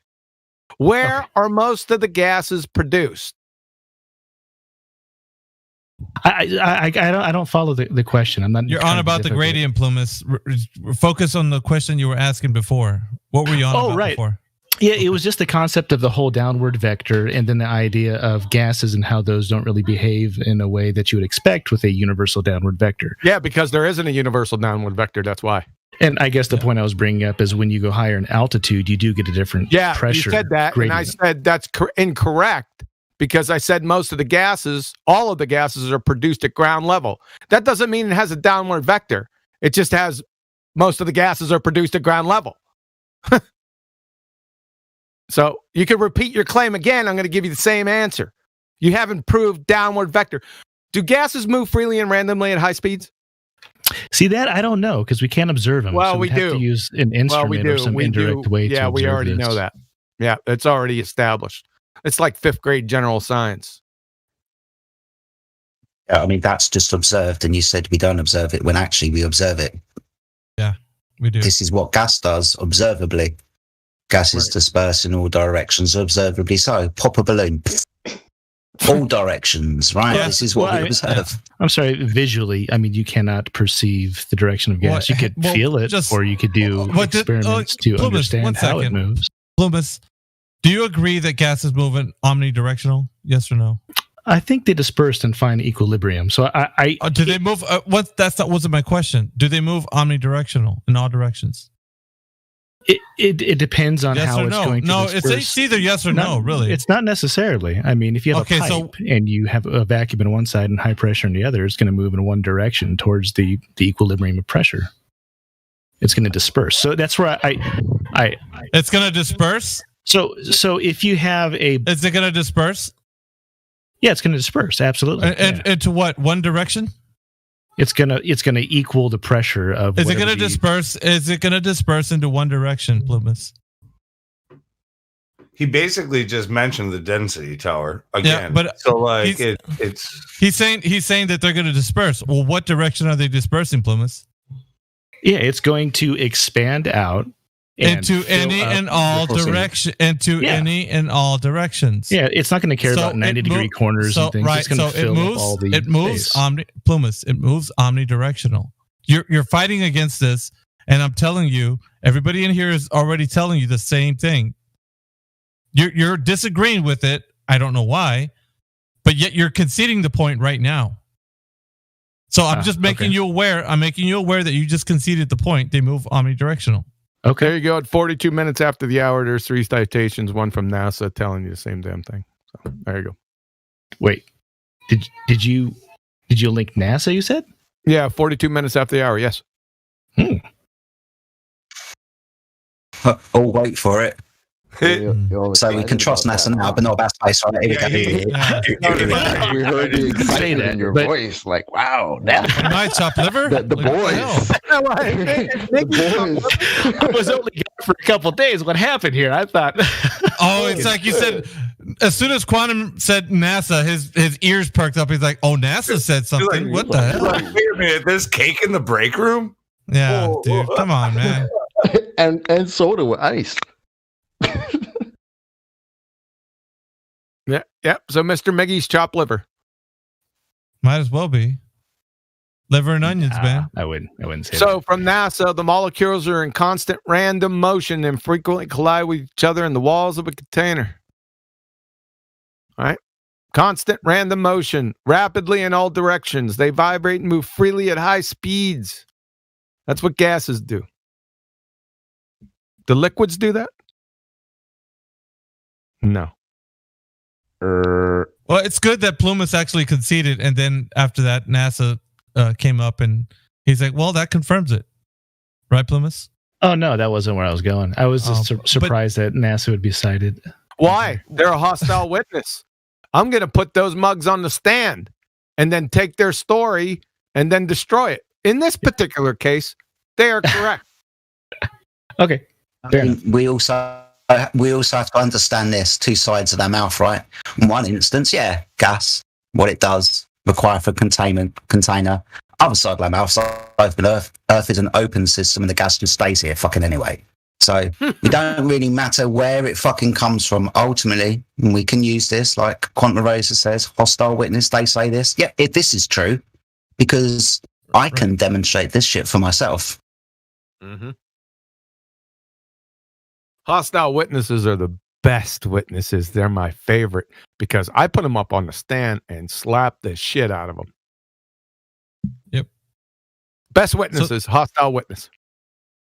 So that kind of concludes the your search for that, right, Plumas? Because you said, "Well, I got to look into this," and you're pretty much.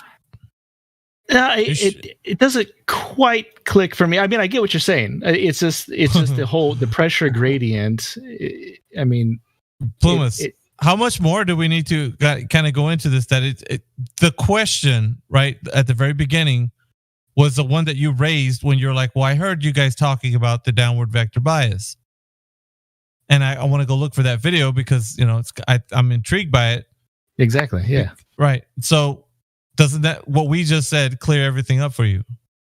Oh, it's still in my mind. It doesn't disprove that if there was a downward vector bias, that a pressure gradient in, say, the atmosphere would support that theory. So that still seems to hold true, even in face of gases being created near the surface. Well, I could make an equally sized statement and say, well, if there was battalions on top of battalions of invisible 3-toed gnomes and they were pulling the gas molecules down, that would satisfy my theory too. See what I'm saying? It sounds to me like hold on. If there's a downward vector, a downward bias, and all the gas starts here at the ground level, why is it up there? True. Are the clouds falling? Well, I'm not claiming that gas doesn't disperse and try to equalize pressure. I'm not saying that at all. We know what you're saying. We just destroyed it. Yeah. Yeah. Yeah, we did. Yeah. You're the one who keeps asking about the bias, right? You said it yourself. If that was a really interesting. Then it can't if it disperses, it can't have a bias in one direction. If it's dispersing in all directions, right? Well, this was talked about pretty great length here. The whole idea about when you do start talking about, say, oil and water, and how there is a downward. The more, and I know Quantum Racer loves when people say this, the more dense thing will be towards the bottom. And that is used to kind of try to say there is a downward bias. So there's an argument there to be had. It sounds to me, among flat earthers. No, because if one thing actually goes opposite of that bias, then it's not a bias. And your one example, thing, only one thing. It doesn't matter what it is. Gas, right? Yeah. So I showed you omnidirectional, right? Right. There you go. I guess so you say the pressure gradient doesn't disprove exactly what you're using to I think you're right, bias. but you're not listening to me right now, Plymouth. The idea that there's a downward bias, there's one thing that goes against it, then it's not a bias. One thing. All I need to show you is one thing. One black swan is all I need. And then it's not a bias any longer. Well, there's still buoyancy. I mean, there's other factors in you're play. not right, but you need to agree with me at least that if I have one thing to show you that goes against that bias. Oh yeah. Then, I'm on board with that. I'm just saying that the disbursement of gases don't directly go against a downward bias. Yes, they do.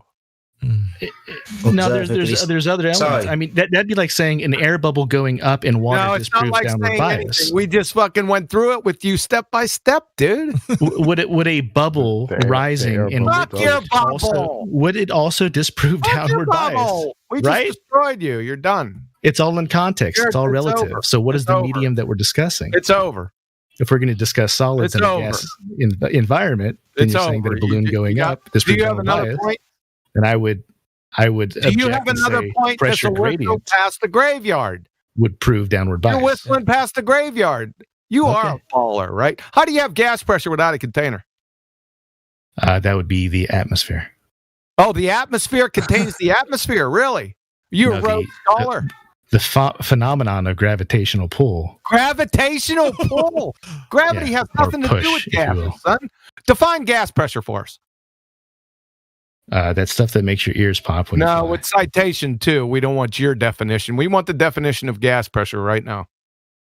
It's relative, so it's temperature and it's pressure and define and temperature. Gas pressure. Okay, can you give me a scenario? A scenario? It's a fucking phrase. Sure. So where I live.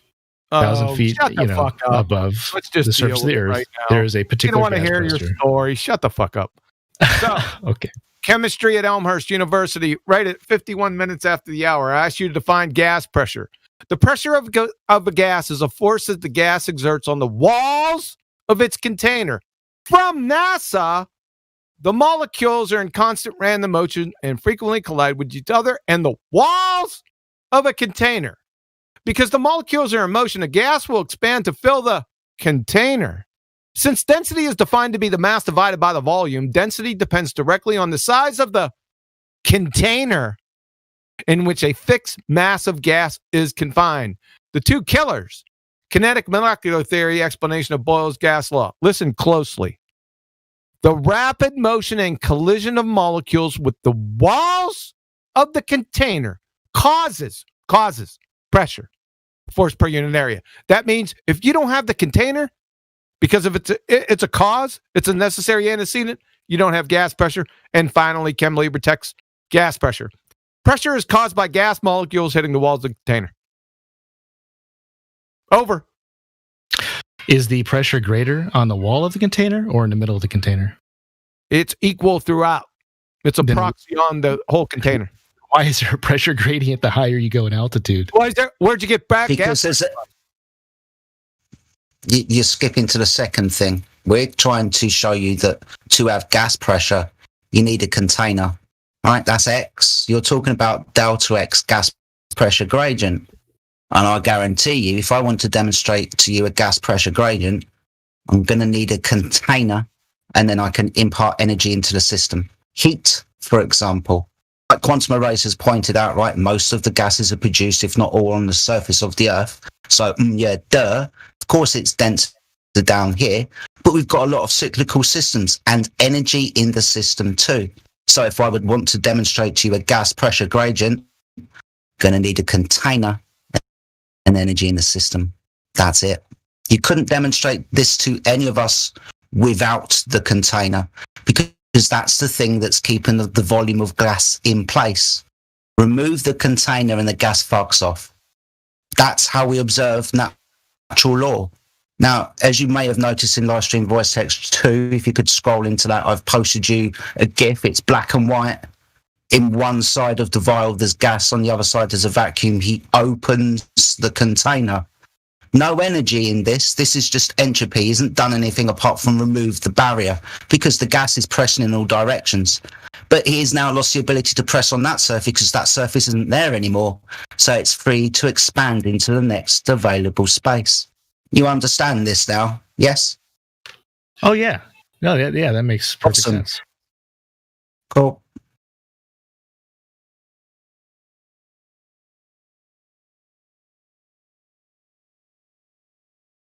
Just to clarify, bye-bye vacuum of space.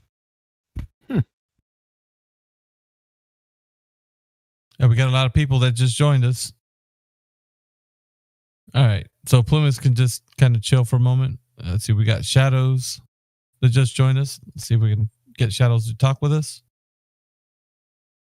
All right, Shadow, I just unmuted your mic. You have control of your mic. Welcome to the 24/7 Flat Earth Discord.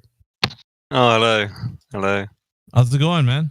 Good. I was here a couple of years ago speaking to you, Chad, Crypto, a couple other guys. I'm just listening. You sound familiar. Yeah, I was talking to you about an experiment this negative moonlight thing that we were talking about. Experiment? Yeah, it was like the moon gives negative sunlight or something like that. I don't know. No. It's a Okay. scientific experiment? Under Yeah. moonlight, it's actually colder than in moon shade.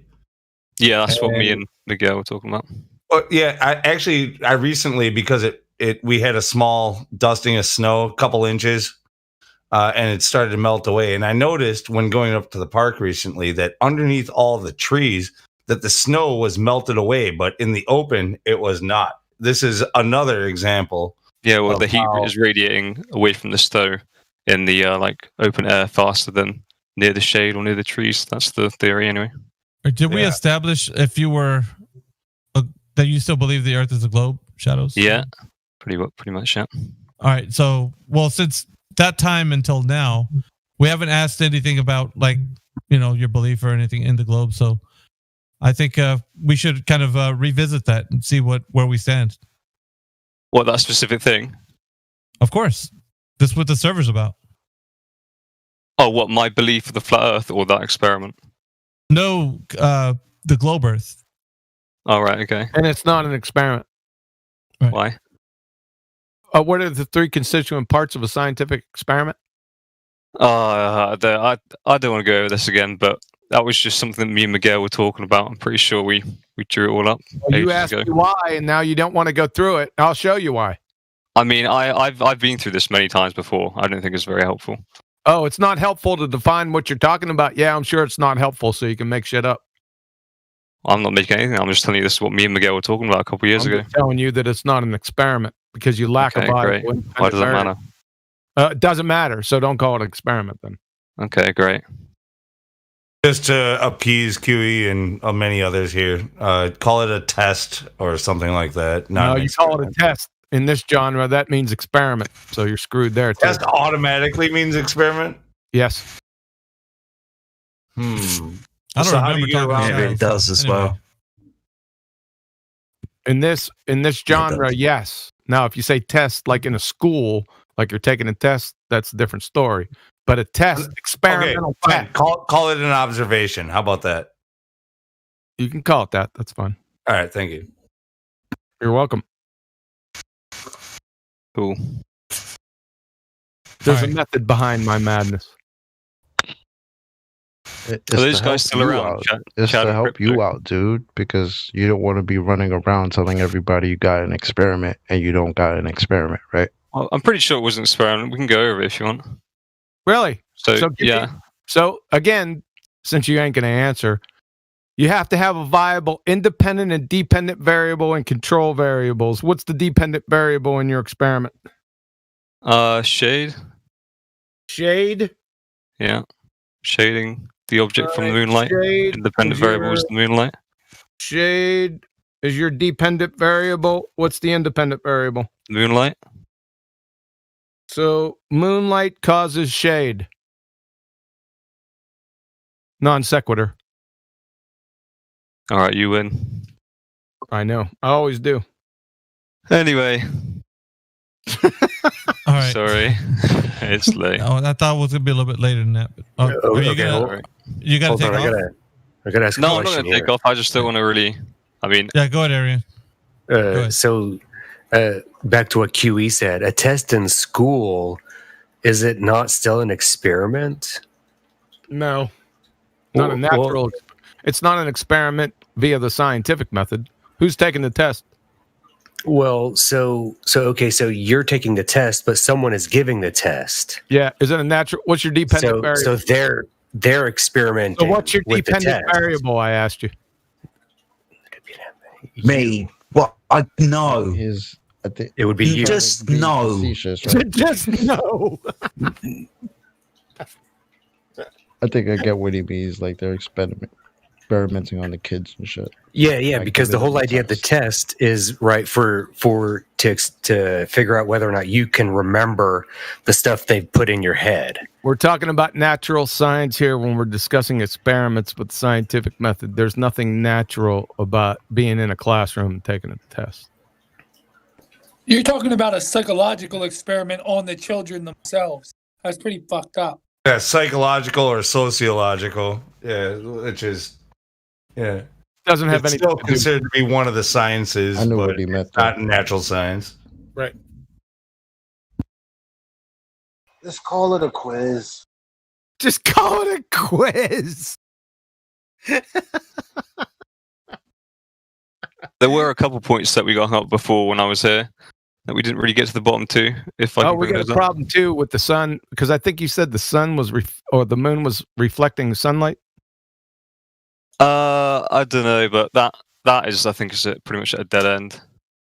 A dead end, yeah, it's dead. Yeah, because without really discussing it or doing experimentation on it. So yeah, you can't do any experiments on it because it's not experiment worthy. However, it cannot reflect the sunlight. If the only way the moon can reflect the sunlight uniformly, like it does, if the moon is flat or concave.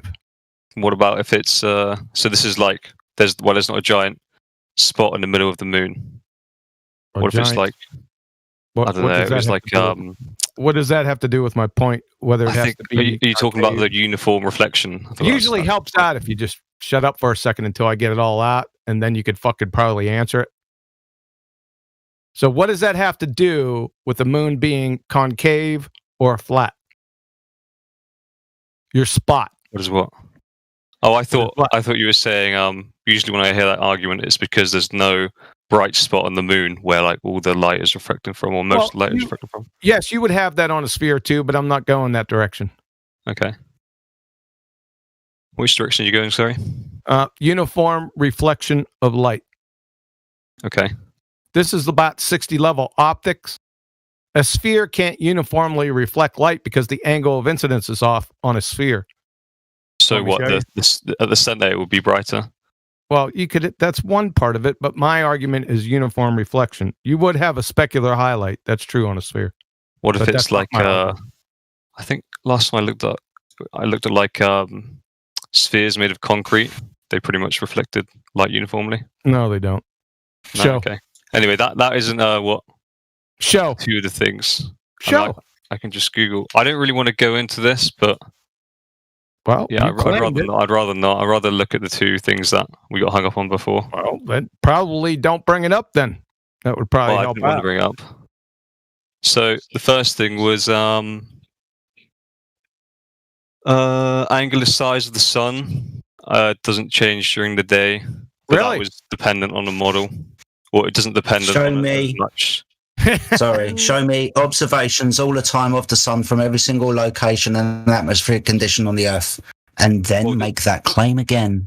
This is just sort of evidence against a model that we were talking about. So one of the main things I was interested in was understanding the model of the flat Earth and how. Well, there is no model of the flat Earth. What model are you talking just about? any model, like, and trying to say this model can't be correct because of this. This one is more correct because. Let me give you a little bit of a tip. You should put down your notes and start thinking critically for yourself.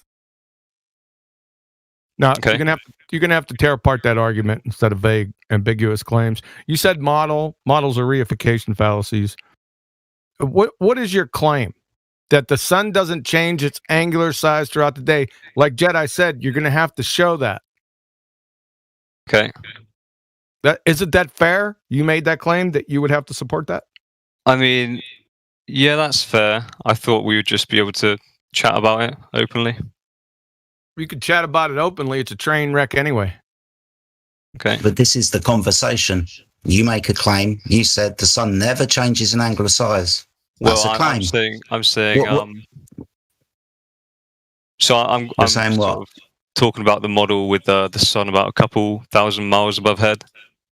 You don't know. There is no model for the sun being a couple of miles ahead. Whenever we see the sun, it's the apparent location. Don't know the size. Don't know the distance. Don't know the medium it's in. Don't know what the sun is.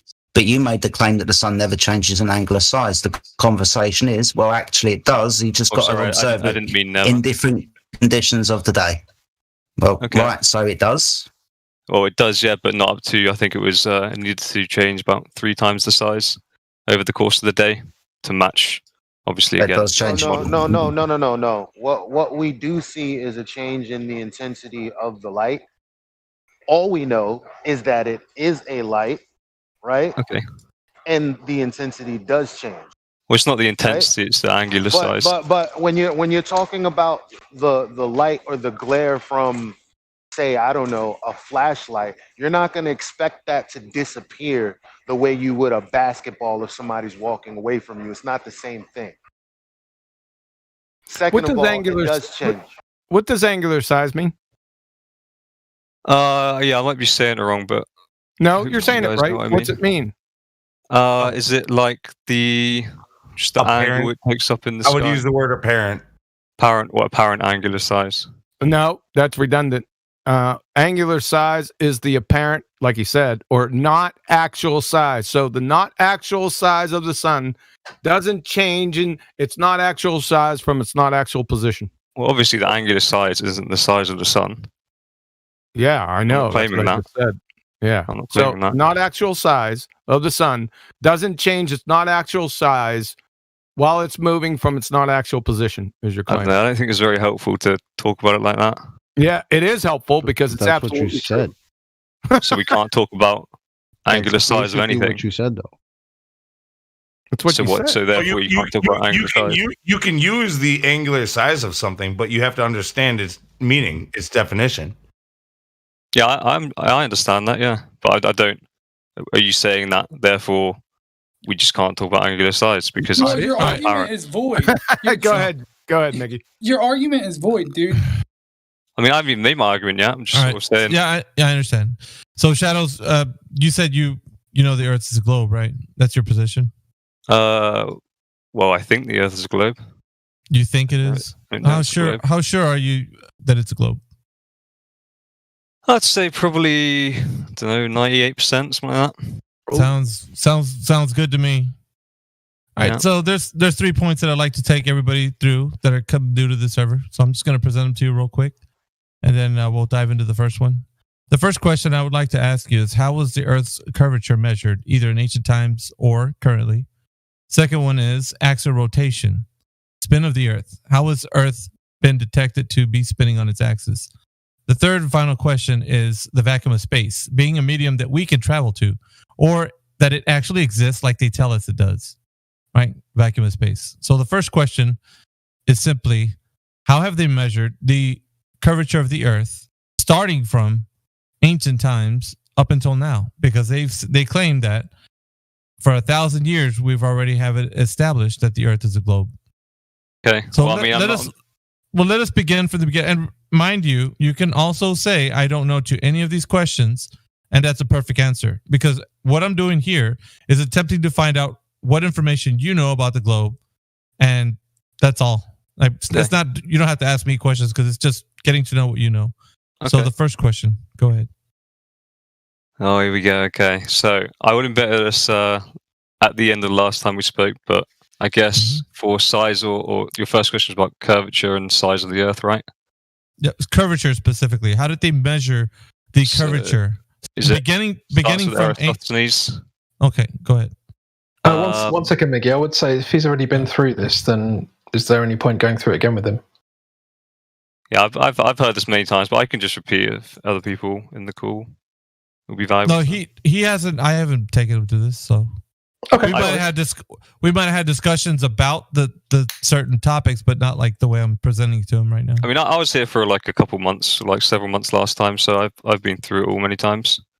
Yeah, no problem. I didn't mean to cock block you. I just wanted to mention that. Yeah, fair enough. If you've been here many months, that's Jedi's mission. Yeah, crypto. All right. Yeah, fair enough. I don't want to steal his thunder then. All right, Shadow. So you're on about Eratosthenes. Go ahead. Yeah. So I guess that's the beginning, and then I don't know what we do now. What do you mean? What do we do? You didn't tell me anything. You just said one word. That you agreed with the one word that I said. So Eratosthenes. Right. I'm looking for the measurement of the Earth's curvature. What method was used to get the measurement? Like, is it what you want me to explain? Eratosthenes' experiment or whatever. I want you to explain specifically how the method was done that they got the measurement of the curvature of the Earth. Okay. I think it was him that did. Oh, was it it was either Wells. Well, yeah. I don't really. No, that's fine. But here's the thing. Here's the thing with the honesty about the conversation we're having right now. If you don't know, just say you don't know. Well, I don't know, but. Yeah, that's good. We could keep it that way. So that's being honest, and I'll take that. So I just I didn't remember if it was sticks in the sand or sun down a well. Yeah, it's perfectly good. Like I said, it's not anything to say that it's a right or wrong answer. It's just getting to know what you know. And if you say I don't know, that's fine. So you don't know, we'll just say that you have a belief that the Earth has been measured to have curvature. Somehow somebody did it, or the information you got from, somewhere, right? Yeah, sure. Well, I'm familiar with the experiment, just not all the details in it. Okay, so we'll just say you believe that somebody measured it, and we'll move on to the second question. All right, so the second question is axial rotation, right? How have they detected that the Earth is spinning on its axis? Can you not infer that from observations of the sky? Well, I'm asking you. Yeah, that's if you don't know. So if you don't, like I said, if you don't know, we can skip it. Well, that's what I would do. I don't know what's been done before. What did you say? Observations of the sky? Yeah. All right. So because I'm looking at what? Is there something specifically I'm looking at? I guess you could. Stars or the sun specifically. Okay. So I'm watching something above my head move. Yeah.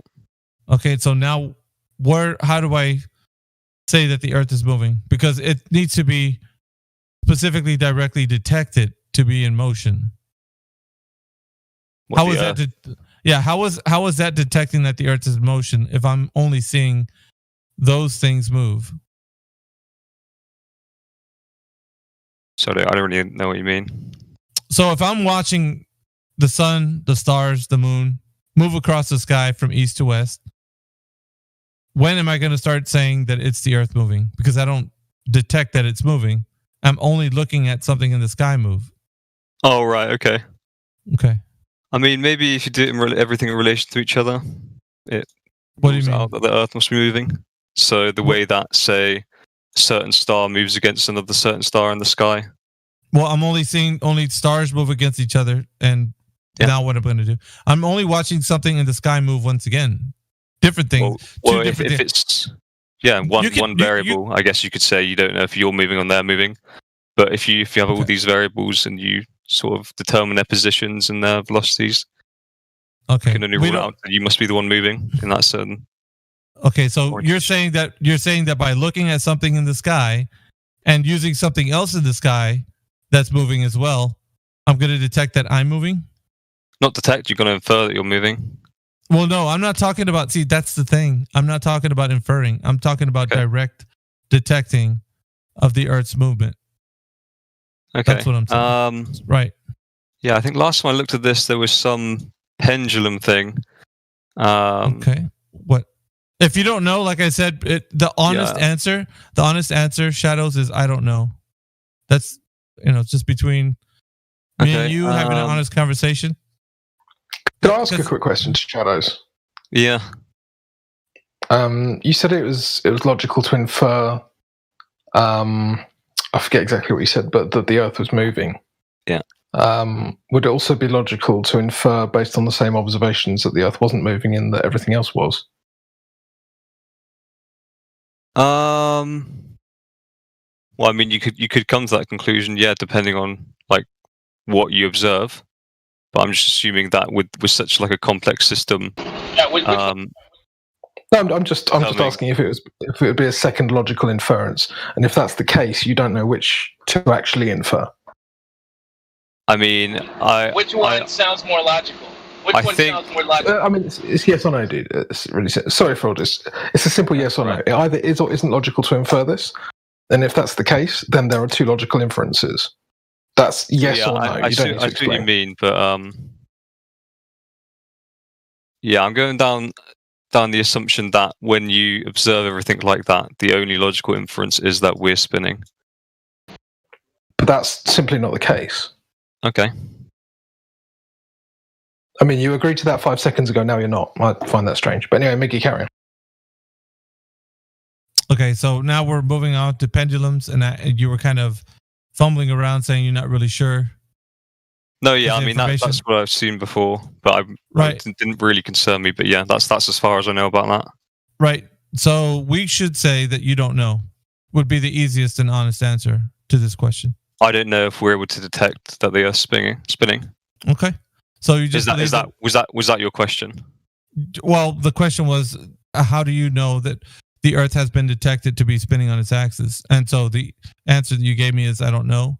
So pretty much, once again, we'd say that you just believe the information, however you got it, and that the Earth is spinning on its axis. Like you were saying, it makes logical sense or whatever, right? But you don't know. So that was the answer that I got from you.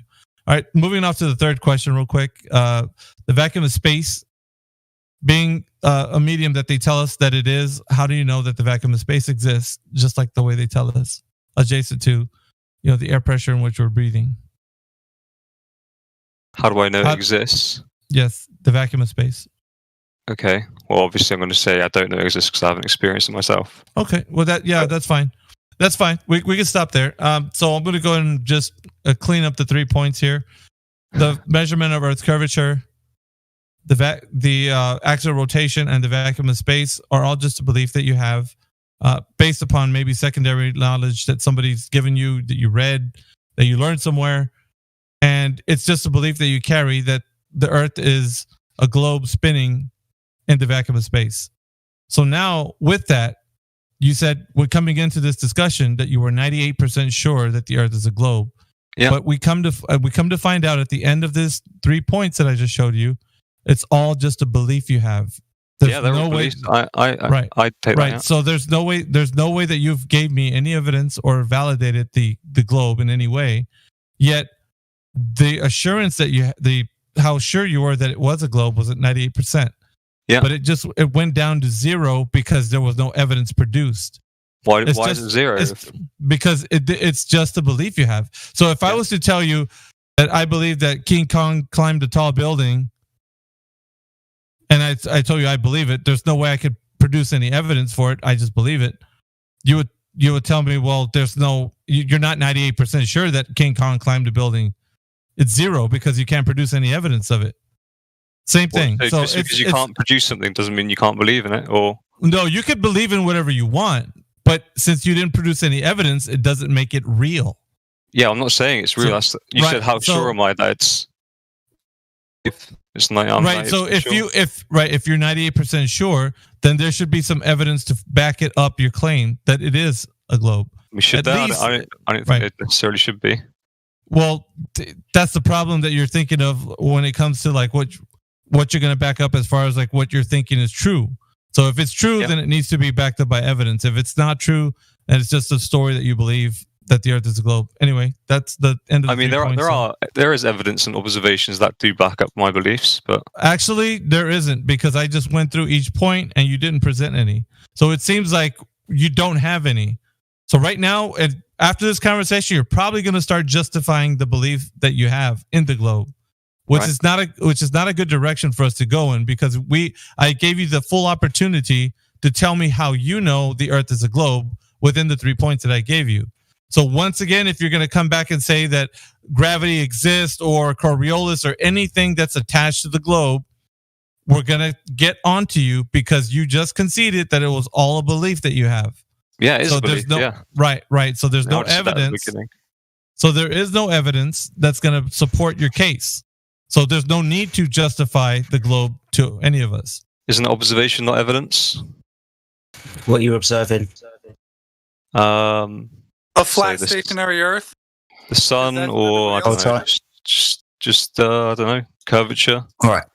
Curvature. So, okay, let's go to the curvature one. Where do you observe curvature? Well, I haven't. I'm just giving examples of something that, Yeah. So, my goodness me, my friend. So we're talking about you, right? Okay. And you brought up curvature because you can, backtrack and start justifying your beliefs. The first one was measured curvature, right? So now you're going back to I can see curvature. When do you see curvature of the Earth? Okay, well, I'll just say like a boat disappearing over the horizon. Oh, so that's a claim that I can't see that boat because the physical curve of the Earth is in the way, correct? Yeah. Awesome stuff. So that makes the horizon in the geometric location. If I know the size of the ball and my altitude, it's just a mathematical calculation away to find out where the geometric horizon is, the tangent line from my eyes out towards it. Awesome stuff. So being as we know the size of the Earth, radius, diameter, circumference, and we can know our altitude above that surface, then the geometric horizon must appear where it geometrically dictates. It can appear closer than that. For Christ's sake, it could be foggy out. But it can't be any further than that. You understand that, yeah? I can't really. I mean, geometric. I'm trying to add refraction into the geometric horizon must be causing. So this is a problem already. If you're going to start talking about refraction, we're talking about seeing the Earth curvature, but you're going to say refraction, so I don't see the Earth curvature. But let's stick to the I'm just argument. trying to understand your point, and then play it like the factor I'm putting in is refraction. Yeah, and you'll get to your refraction in a minute. But at the moment, you're saying point yet. You're already copping pleas to an excuse, man. Well, I just want to say yes to this and then be like, oh, but you said yes to that, and now you're saying no, sort of thing. Right. So let's be very clear. So you're claiming physical obstruction. I can't see that boat, right? Yeah. So that means the curve of the Earth is in the way, right? Yeah. Awesome. So that's physical, right? Yeah. Awesome. So, being as we know the size of the Earth, or we're given the radius, diameter, and circumference of it, and we know our altitude, it's just a mathematical calculation to figure out where that is, right? Okay. Awesome stuff. So, for a 1-foot observer standing above the surface of water, the horizon must be no further than 1.2 times the square root of the observer's height in feet. 1 foot times 2 is 1.2 miles away, correct? Right, okay. Awesome. Do you see the observation in live stream voice text with the 2 oil rigs? If you don't, can you go to the live stream, please? Live stream voice text. Fuck. Just above this voice room.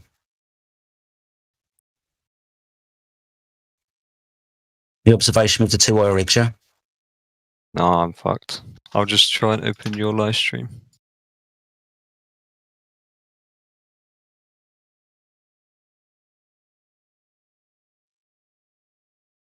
Okay. Awesome. You see the 2 oil rigs, yeah? Yep. Awesome. Where is the horizon in relation to the two oil rigs? Is it before, between, or after the oil rigs? So it's before. Before, you say that where the area of where the sky meets the sea is before the oil rigs, or is it between or after the oil rigs? Right, okay, I see what you mean. So where's the horizon? Where is it? And then we can carry on. So in this picture, it looks like it's after. Awesome stuff. So the oil rig on the left-hand side is given a distance of 9.41 miles. Could we conservatively say the horizon is 10 miles away? Sure, yeah. Cool. So this observation is taken from a 1 foot observer height. It's a still shot taken from a video. If they want the video, we can provide you with that, but it's not in contention. This observation is from 1 foot. Being as we know the size of the ball, we've already figured out that mathematically and geometrically, the horizon physical obstruction should be no further than 1.22 miles away. However, from this 1 foot observation, the horizon is clearly, easily seen, conservatively at 10 miles away. You understand this, yes? Right. Awesome. This is demonstrating to you that it is not physical obstruction that makes you not be able to see that object. If it was physical obstruction, it would be where the math dictates. It would be there, no further. It would be at 1.22 miles away, not at 10. If it was physical, what we're demonstrating here is the horizon is apparent. It's optical. So the reason why you lose the ability to see things at distance is optical. There's nothing physical in the way. If it was physical, it would be where the mathematics dictates. Do you understand? Okay. Awesome. So no boats went over any curve of the Earth. So you saying in this picture, are we looking across the surface of the water there? You see the water there? Yeah, so is nothing obstructed yes. in the bottom of those oil rigs? We're looking from the beach to the oil rigs across the water. The interesting factor is where the horizon is. Right, but how do we know that none of the oil rigs are obstructed? Because I can see them. There they are. How do you know that that isn't like you're Because not obstructing a part of the bottom of the oil rig? Well, come on. Where's the horizon? I mean, I understand, but is there not? Could there not be like some refraction in play here that's making that the case? It doesn't matter at the end of the day, because we're looking for the physical curvature of the. We're looking for the physical curvature of the Earth, aren't we? You're claiming that that is the thing that's obscuring my vision of things. Now all of a sudden you said refraction, so it would be optical then. Yeah. You're not demonstrating in any way, shape or form that I can't see that boat because the physical curve of the Earth is in the way. You're just saying refraction. This is a huge problem as well as soon as you say refraction, because every observation to the horizon is going to be through the atmosphere. Yeah. So we can never use the horizon for a physical measurement because it moves around from day to day. I can go back in 4 days' time, take this observation, and the horizon could appear in front of the oil rigs. I could do it again, and the horizon could appear between the oil rigs. But I will be at the same altitude, and I will use the same camera, and the only thing that has changed is the atmospheric conditions of the day. The Earth isn't breathing in and out. So this is not a direct measurement of Earth curvature. We can't measure the horizon for Earth curvature, which is the very thing that your rhetoric stands upon. Al-Biruni, 1,000 years ago, standing at the top of a mountain, looking at the horizon dip and that angle of. But that would mean that it must be the physical curve of the Earth if you were to make any physical measurement to it. But the horizon is apparent. You would have to backwards engineer all of your observations to where you presume the horizon to be. So it's a presupposition of the radius value of the Earth.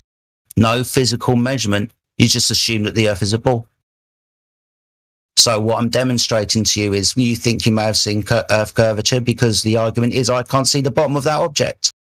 That would require physical obstruction. That would require the horizon geometric to be where it mathematically states it to be.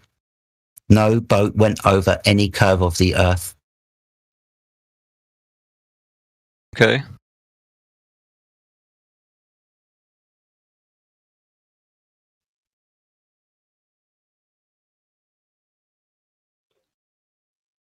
I see how you talk away like a physical obstruction and refraction on top of that. Because if it's claim, hold on, I actually explained that to you. Yeah, I explained it to you. Okay. You claim physical obstruction. I can't see that boat. The curve of the Earth is in the way. Yeah. Well, we don't see that, do we?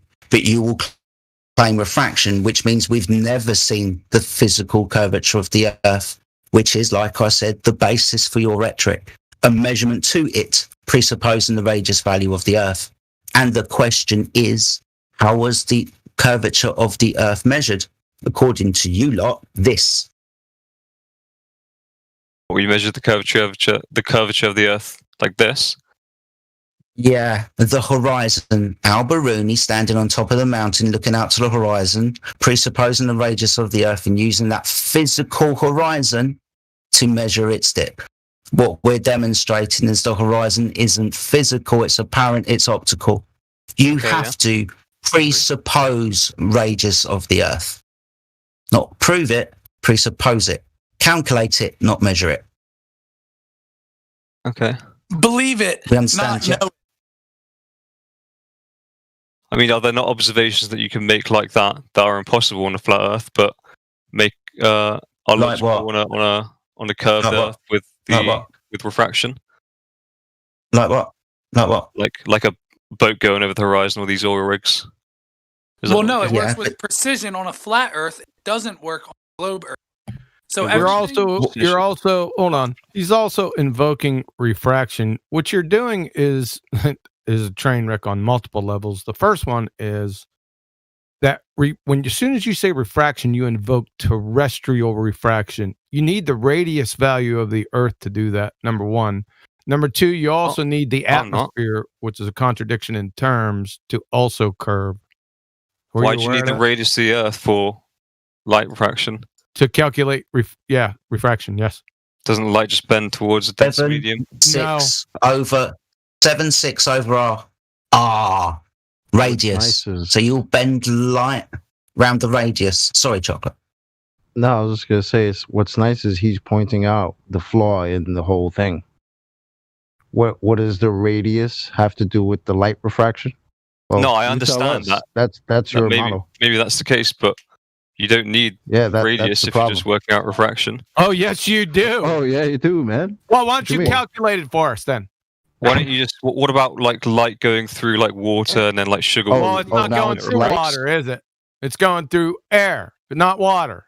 So, I mean, what if we just? I mean, does it matter? It's still like a medium. No, it does matter. Go ahead and calculate the refraction in here. Calculate what refraction? The refraction that you just claimed, sir.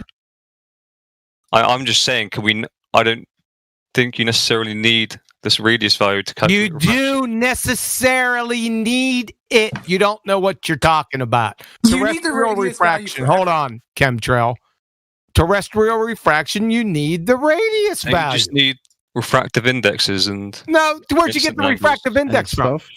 Snell's law. Snell's law. What is Snell's law? Okay, I will define Snell's law and read it for you. Please. Google. What? I'm right. A law stating that the ratio of the sines of the angles of incidence and refraction of a wave are constant when it passes between two given media. Ooh. Now give us a practical application for it. Don't just read like a damn parrot. Why am I asking all these questions going on this giant rabbit hole? I'm just saying you don't need fast radius to calculate refraction. Dude. All right, sorry, very quickly. There's two problems. You said two media, right? Yep. That's problem number one, because the atmosphere... You said air is one medium. That's one. You also said that light bends towards the denser medium. Well, the light is traveling through the same medium still. Well, if the temperature of the air is different, that's a different medium. Oh wow! So now it's not. It becomes a different medium.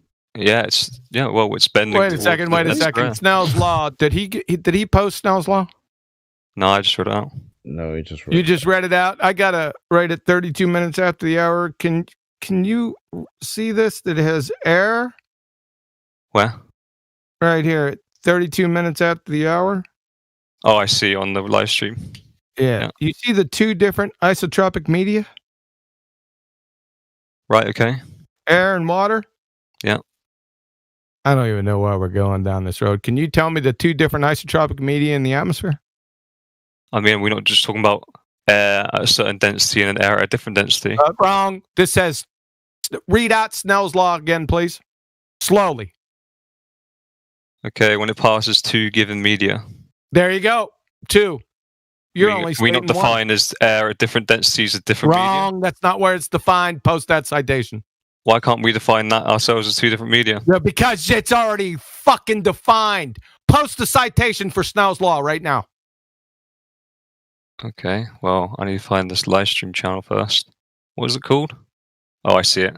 I couldn't see it before. I didn't think I had a role. You high? Weren't you already in there? Yeah. I didn't think I had a role, so I couldn't see it, but I'll post it now. You couldn't see it, but you seen the oil rigs. I saw the oil rigs on the live stream on the YouTube. What do you want me to post? Snell's law or medium? Yeah, it doesn't matter anyway. You don't know what refraction is. Okay. Well, I mean, I'll just copy paste top search Google.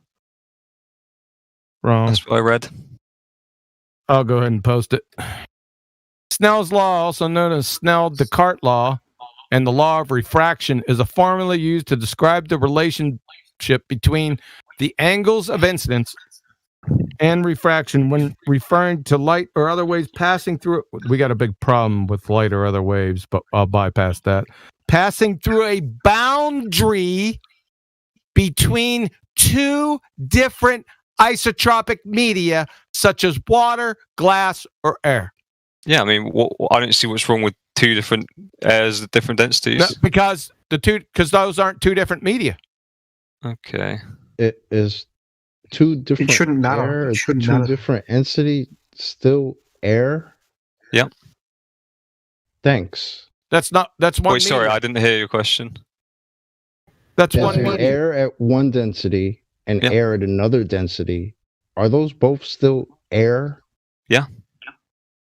Thanks. Okay, well done. Anyway, you don't know what refraction is. You're begging the question fallacy times two. You actually need the radius value, and you got a train wreck atmosphere that's curving and gases. Okay, well, I mean, we're talking about this this medium definition that you can't have air at different densities being two different mediums. That's right. It's not talking about that because I think we're being quite dishonest when we're talking about that. Quite dishonest. You He asked for the fucking citation. Where is fucking weasel you? What are two different Snell's media? law, I just It put it. gives you examples right there, clown show. It does, yeah. Yeah, it does. Does it I mean, say if that- fucking if air that's and what we're air? hung up on. Does it say air and air, Oh, sir? relax, man. If that's what we're hung up Fuck on. you. 35 You told me I was parts lying. Fuck off. Bro, I'm saying stop you're being shouting. dishonest, man. Fuck you. Jesus Christ. Well, that's not all we have a problem with. We also have problems with infinitely narrow rays that are supposed to be in the math that bends around this radius. Okay. So you don't have that either because that doesn't exist in nature either. You're begging the question. He doesn't know what rays. refraction is. You're taking him down another road. He can't even describe And refraction. you don't know what two correctly. mediums are. Two media. Yeah, it says air, water. What are the examples that it gives? Yeah, sure, but what if it said two densities of It air? doesn't say that. I mean, does that mean that it isn't Yeah, that? shadows. If I can. My word, I posted sir. the link You fucking that helps doofus you or out something. quite a bit. It's got a link explaining Snell's law with reference to two different temperatures of air. Okay. 35 past the hour. Have a read if you want to. Yeah. Okay.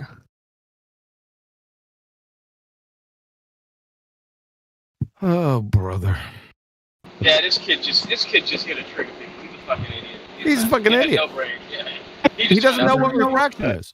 That's not valid. I think it's that he heard that maybe refraction is like a cool comeback to this like argument. I don't know. You might have heard. I mean, that. if we're getting hung up on this two But the different problem, mediums. He doesn't even know what refraction the is. problem That's the funny is thing. your response. Are you talking to me?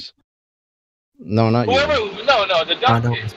No, doesn't know what refraction is. That's what we're talking about. Yeah, the problem is you keep saying refraction, right? Well, every time you say refraction, you're telling us that your horizon is not physical. Okay. Do you not? I mean, I understand that it's like an apparent horizon and all that.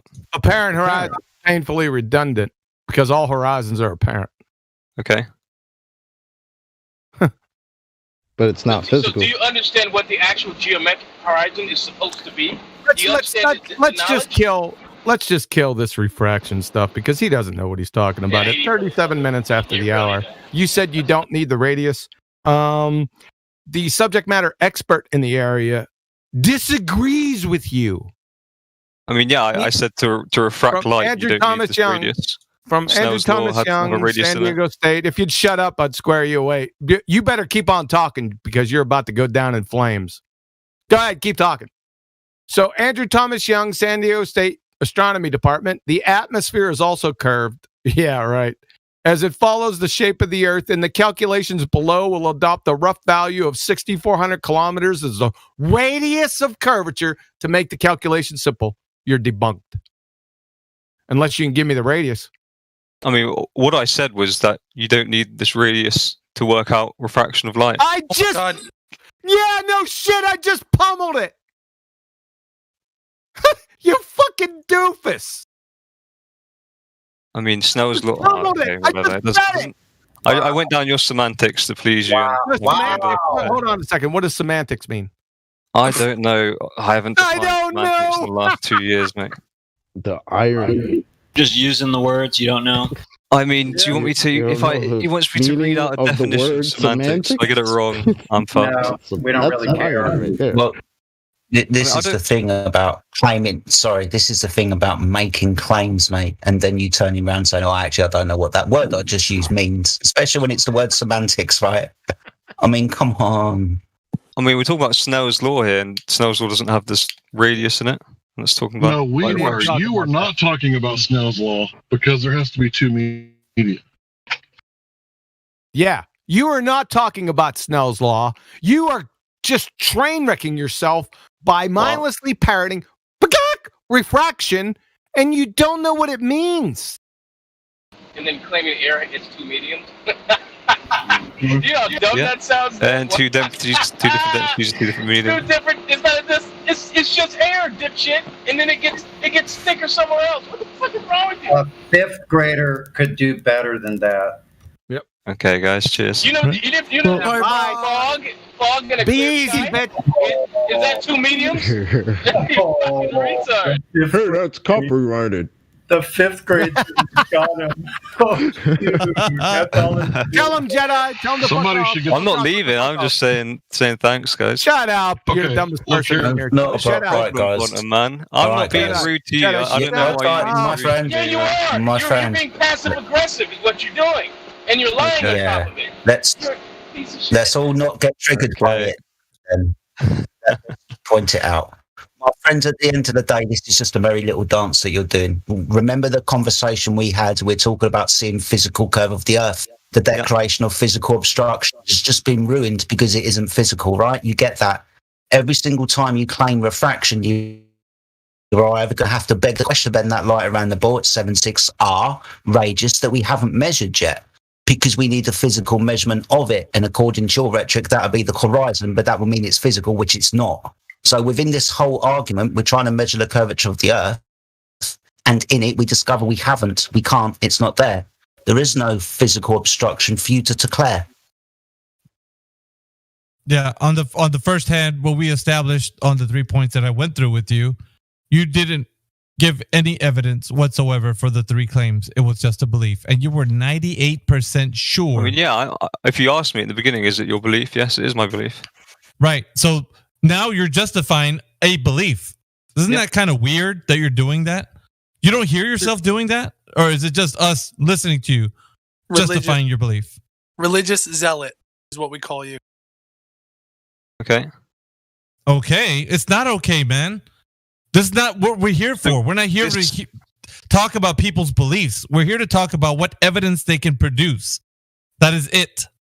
Okay. You got none? We got nothing to talk about. You can just sit here and listen to us destroy the globe with somebody else. Hey, Shadows, we were just like you at one point in time, bro.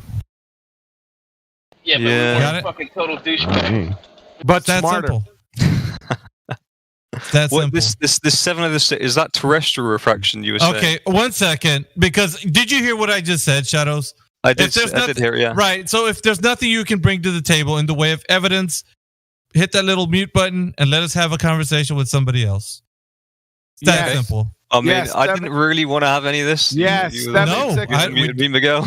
Yes, 760. I was just appeasing everyone. 760R. Shut the fuck up, man. God. Yes, 76R is terrestrial refraction. The giveaway, the fucking R. My word. No. Go back to primary school, for fuck's sake. Oh, this is a fucking idiot. He's over at Betty's server. I know this is fucking dude. He's a douchebag. Get him out of here. Who, Shadows? I didn't look. I didn't look down. Yeah, he's idiot. He's on red mute. I think somebody server muted him. That's all right. All right, who else we got in here? Let's keep the ball rolling, pun intended. Two all right. mediums of air. That's just fucking great. I love that. Yeah, I know. Why couldn't it be two?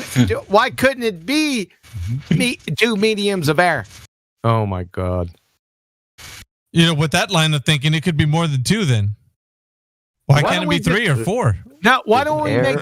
I know. Why don't we make 5 26.3? Why couldn't we just do that? Yeah. Just the fact that I had to ask the question, is air and air both air? Like, really? My word. I like talking to ballers on here.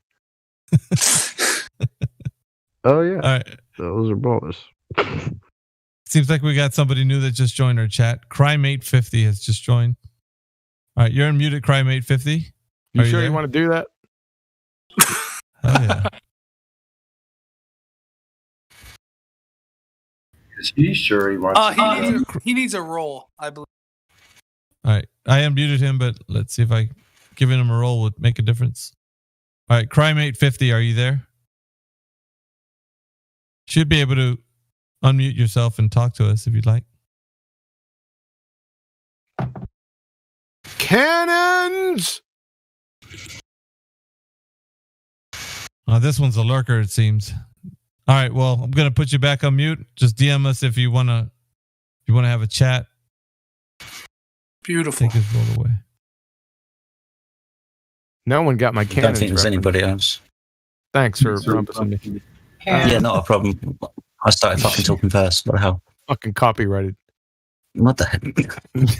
That's Kiwiism. Fucking copyright. We talked to Copyright. Lewis Lugnut. Copyright.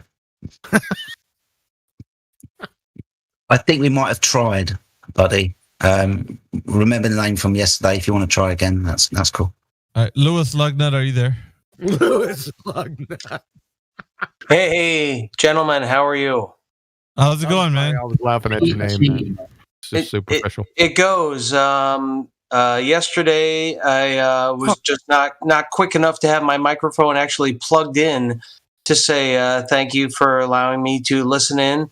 I was just actually typing in on the lobby here to say thank you for letting me listen in. I'm a Globe disbeliever, just looking for more information, true scientific method, and figuring out how we've all been lied to all this time. So that's why I'm here. Thank you. Cool, man. Wow, that was beautiful. Shit. Shit. It's over. Welcome, brother. Welcome, man. You came to the right place. Yes, I definitely feel that. Like I just posted in the lobby there. Thank you all for taking the time, sharing, and spending all this time to bring these truths to light. I've had a fantastic time listening to many of the different folks here, as well as other things. So yeah, God bless everyone. Damn, you're suspect. No, thank you so much. We're just happy you're not a Glober. You know, we get Spidey sense is tingling, huh? Every time someone No, talks, he we think sounds it's going to legit. be a Glober. We're going to have to shut the server down. He sounds legit. If I could get that out without getting rubbed. Is that chemtrail? Yeah, what happened? Why don't we just leave the server open just for like 5 minutes to get his 10,000 words out, and then we'll be good. All right, are you ready? No, not really. Not really. Thank you, Louis, for joining and being awesome. Because you're not a Glober coming to shut the And he server will go. down. So thank you for not shutting the server down. So I've been making myself a little bit more known. My actual name is Robert Frederick of the family Priestley, and You mean the guy from 90210? Jason Priestley? My name's No. Quantum Eraser from the family Eraser. not the same, not the same. But yeah. Well, you were name dropping, dude. So we were just kind of thinking, I mean, it might be some famous name or something. Dropping names, man. I'm Miguel Perales from the family Perales. How about that? I'm El Boricua from Boricua. From the Alpha family. All right. Well, now that we got the pleasantries out of the way, let's see if we can talk to some Globers. We got Prospirituses that just joined us. All right, Hey, what's that gentleman's name that we were just talking to from the Louis Lugnut. Louis Lugnut. I got a playlist for you coming at you. 1 second. Louis Lugnut. Yep, I'm here. How do you spell your name? LEW space Oh, S. no wonder. Louis. Great name. Right. Thank you. That's all I got. Yep. Sorry, Ranky. Go ahead. All right. Prospirituses, are you there? For that perfectly good. I had a great joke. Forget it. Never mind. Yeah, shut up. Damn. Are we talking to Moscato, Luke? I mean, that shit's copyrighted. Elijah, I mean. Shut up, man. I got that. All right. Prospirituses going to be fucking copyrighted. Sorry, Miggy. Everyone's just That's fucking all right, dumping in about everything you say. I do apologize, man. Go on. All we need is chemtrail to kind of put the cherry on top. There it is. Sorry about that. I gotta get it out. I'm never gonna have a chance to say it again. What are you from, like feudal times, man? Cannigan from the East Wing. What the fuck was that all about?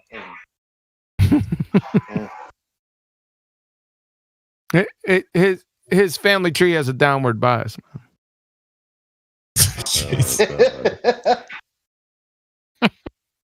Did we say downward bias? Yeah. This guy over here. Specifically. All right. Prospiritusis, are you there? Let me see if Prospiritusis is here, guys, real quick, so I can mute him if he's not going to speak. Prospiritusis, are you there? All right. If you're not going to speak, we're probably going to mute you, buddy. I'll give you voice verified. Go ahead. Somebody called Sherm as well, if you want to go down to that. Obviously in the S's, so scroll down. Sherm hasn't got any roles. Okay, yeah, we'll probably do that. Sherm, like the drug? Like, what's wrong with these names? Sherm, are you there? Yeah, I'm there. What's up? Hey, what's going on, man? It's good. How you doing? Pretty good. What brings you by the 24/7 Flat Earth Discord? I just got a buddy who believes in this stuff, and I got an open mind, so I'm interested in what's up. I got a friend, huh? Yes, sir. So I'm not like full on board, but I'm willing to hear both sides. So what's your let me rumpus, Meggie. Is your friend kind of partial to flat or Globe Earth? His name on here is Flat Earth Stigma. He's a full on flat earther. He's a former flat earther. Full on. Oh, full on. Yeah. Okay. Tongue twister. Fighting words then. Yeah. Go ahead, Mikey. Sorry to rumpus you. Right. So you came in here. It sounds like, well, what the hell are they talking about, right? I mean, obviously your friend was telling you to come in here. I've heard some stuff. I'm just here for a good conversation. I want to hear what you guys have to say. All right. So how sure are you that the Earth is a globe right now, as it stands with you coming in here? How sure are you? I don't fucking know. I'm not gonna pretend like I know either way. So I'm just interested in hearing it. Everybody who actually knows what they're talking about talk about this stuff. Well, the foundation of what we asked new people that come in here is the idea of that they have just a belief in the globe, and it's not anything that could be validated. And within the claim that the Earth has measured curvature, that it spins, or that it's in the vacuum of space. Oh yeah, I'm definitely open to it, man. Right. No, that's what I'm saying. That is the foundation. That if I was to ask you any of those questions, you wouldn't be able to produce any evidence for those positive claims that the globe Earth makes. Fair enough. I respect that. I'm Right. ignorant, man. I don't know either way. Well, no, So what I'm saying is, if we're gonna have a fruitful conversation, when I said that, you would have said, no, wait a minute, I do got, I got some evidence for this one thing, but you don't have it. Sounds like you don't have that much knowledge about the globe. So, if you have any questions about Flat Earth that you want to ask the panel, you can go ahead and ask any question. The question I'm always curious what people have to like. What's the reasoning behind hiding it or pushing this agenda? What do you guys think?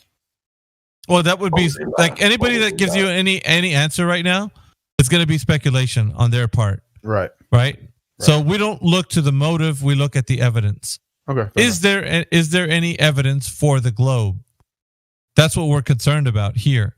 Okay. And it seems like people have been on a journey for 5 to 6 years, and there hasn't been anything that's been coming our way in the way of evidence. So, for us, that's more important than why they're not telling us that the Earth is flat and why they're telling us it is a globe. Okay. Right? Can I address it real quick and try to get half of my 10,000 words out real quick? Go ahead. Conspiracy motive, right? Number one, it's appeal to motive or intent fallacy. It's secondary or tertiary to the crime. Number two, people lie. Number three, $60 million a day for NASA and their subcontractors. Remember, money is the root of all evil. It's called a racket, essentially legalized extortion. And number four, should be number one, to hide God from the can't fog a mirror masses. Yeah. My example, Bob, Victor, and Alice grew up together, best of friends. Alice was a lovely woman, never spoke a bad word or crossed anyone in her life. Bob and Victor were special agents, homicide for 25 years. They got a call one day to investigate a murder. The address? Alice's house. They show up and find Alice strangled. Bob and Victor look at each other and discuss intensely who could have done this. After 2 hours, after they exhausted every potential motive or intent anyone could ever have, they decide, since it's completely implausible and impossible for any malicious intent against Alice, Alice is not dead. Follow? Hope that helps. Hey, that was 1,500. I like it. Do you understand what he just spoke to, my friend? Yeah. I like Yeah. Ford. It's all- Number four is the most convincing to me personally. Yeah, exactly that. So, like Mickey said, evidence, the crime, has that been committed? Yeah, that's been committed. And we can help you understand that. The why would they lie? We're going to be here for hours speculating. Yeah, I respect that.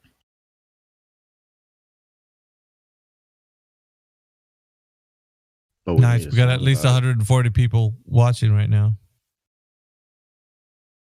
Pretty good. Wow, Yeah, it's been busy lately. There was almost 70 people in here about 30 minutes ago. There's 74 right now. No, I know, but 30 minutes ago it was gee. close to 70. It's still close to 70 now, 74. Right. We're surpassed it. No. It's been at this capacity for a while. Miggy, are you looking on the YouTube live stream? And you said there's lots of people in there. If those people on the text channel, they got any questions or like making any remarks, just want to remind those people that are watching on YouTube, if you want to join us, just hit the Discord link and then you can come talk to us for yourselves. That'd be awesome. By the way, we're not letting Professor Phil back in here. I'm not going to be talking to that guy. Yeah, he trolled me tonight. He can kick rocks. He thinks he's a special boy. Has Bambi contacted you? Yep. Yeah. He's not a special boy, mate. He's not the queen. We ain't going to roll out the red carpet for anybody. We've got the arena rules, so yeah, you can speak one at a time, but that's about it. You're not special, Phil. He says he doesn't have enough money to talk to us. You guys have to agree to my terms coming in there. You should be lucky that you have a physicist that could come in there and talk to you guys. What the hell? Oh, hold up. Another clown with terms. Yeah. Oh, you should join the list with Dr. Bob and all these. That's his problem. He doesn't know that there is physicists already in here. Yeah, he could stay on the sidelines he could be a bench warmer because he ain't coming in here and playing the game. Can I check? Is this the same guy that doesn't know how to spell Coriolis effect? Yeah, that's the guy. Yep. Okay. Same guy. Is this the same guy that thinks that if you add more helium to a balloon, it'll start to sink? It'll start to sink. Yep. Okay, yeah. He's not a physicist. Yeah, he's a fake.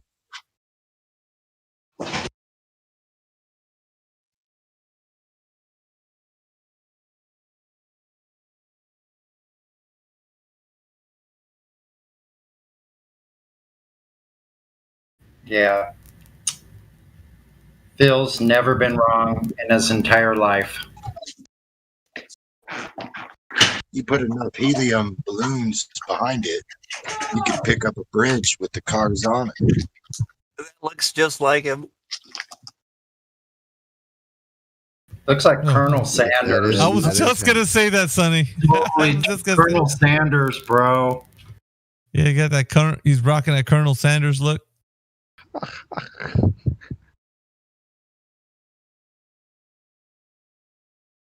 That's kind of creepy right there. Who shoots? Original or crispy? Who's out there trying to shoot for the Colonel Sanders look, bro? I mean, come on, man. You're rocking the benzo. I mean, that's what you do, right?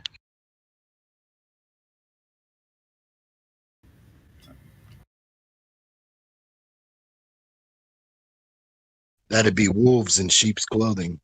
Yeah, exactly. What is that called? The Jacobian Brotherhood or something? I got that right? Hey guys, don't be dissing the Kentucky Fried Chicken. Oh, our problem ain't with the chicken. It's with the colonel claiming to be a physicist. Yeah, that's the one. Yeah, it's Jacobin. So the Jacobin Revolution in France, the Jacobin people. Actually, it was a misquote. My mistake. It's actually the Fabian is a Masonic organization from Australia. And here I'll drop a image in here. Look what their seal looks like. 1 second.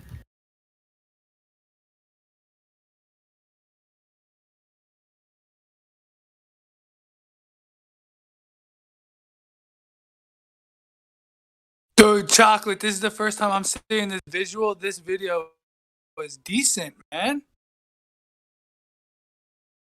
You haven't seen the video yet? Nah, that's a good edit because I haven't seen it on. Bro, Spurs made this video the day the song dropped. No way. I didn't see it. Yeah, bro. That's how we've been sharing it. I only saw the one on SoundCloud. And there's a lyric version too. There's one with the lyrics too. Yeah, I thought I'd post it up for the guy to ask why would they lie? Why would they lie? Good looking up, Dave. So you think Phil was a little mad when the first time I heard him speak in here? I put this. It's literally a wolf in sheep's clothing. That guy's a numpty in numpty clothing.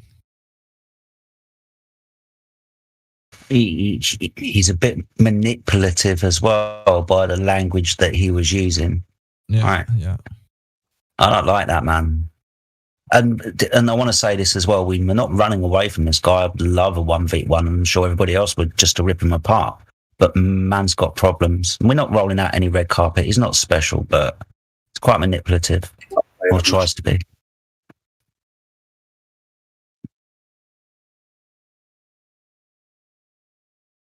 Anybody that thinks they have proof of the globe is welcome to come in here. No conditions needed. Just come in here and prove it. Thank you.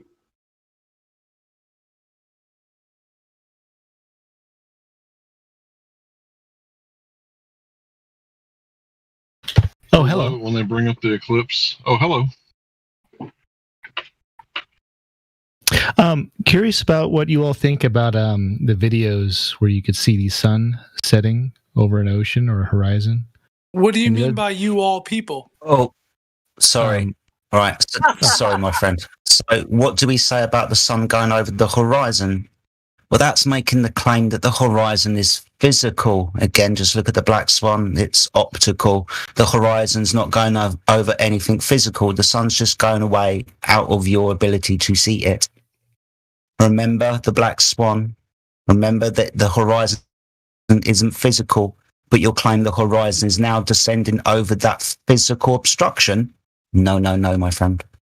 That's how we address that. I'm talking about when you could observe the sun go and disappear in sections, like in circular sections. It's vanishing and not disappearing at an apparent distance. My man's. That doesn't always happen, bro.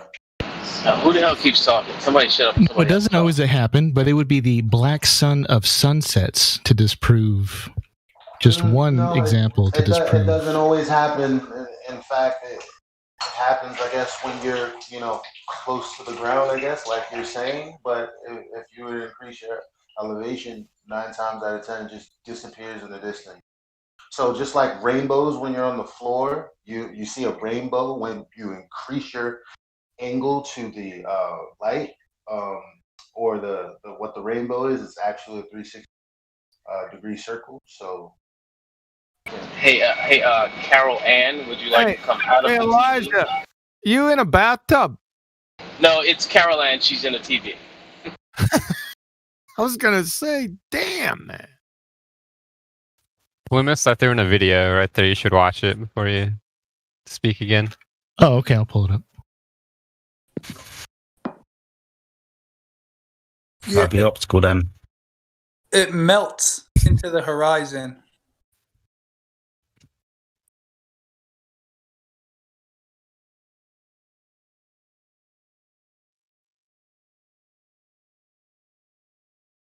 What's this proof of anyway?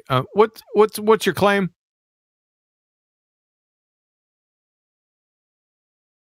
Hello? Oh, sorry, watching the video. I'm sorry, what's the claim? Oh, that you could observe in certain situations the sun not vanishing in the distance, but dropping down below a apparent horizon. Dropping down below, so that's a cause. I'm sorry, that's a cause and effect relationship. Right? So, what do we do with natural observed phenomena and cause effect relationships? What do we do with those?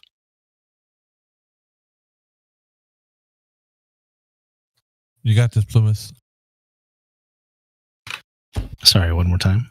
How do we validate natural cause and effect relationships?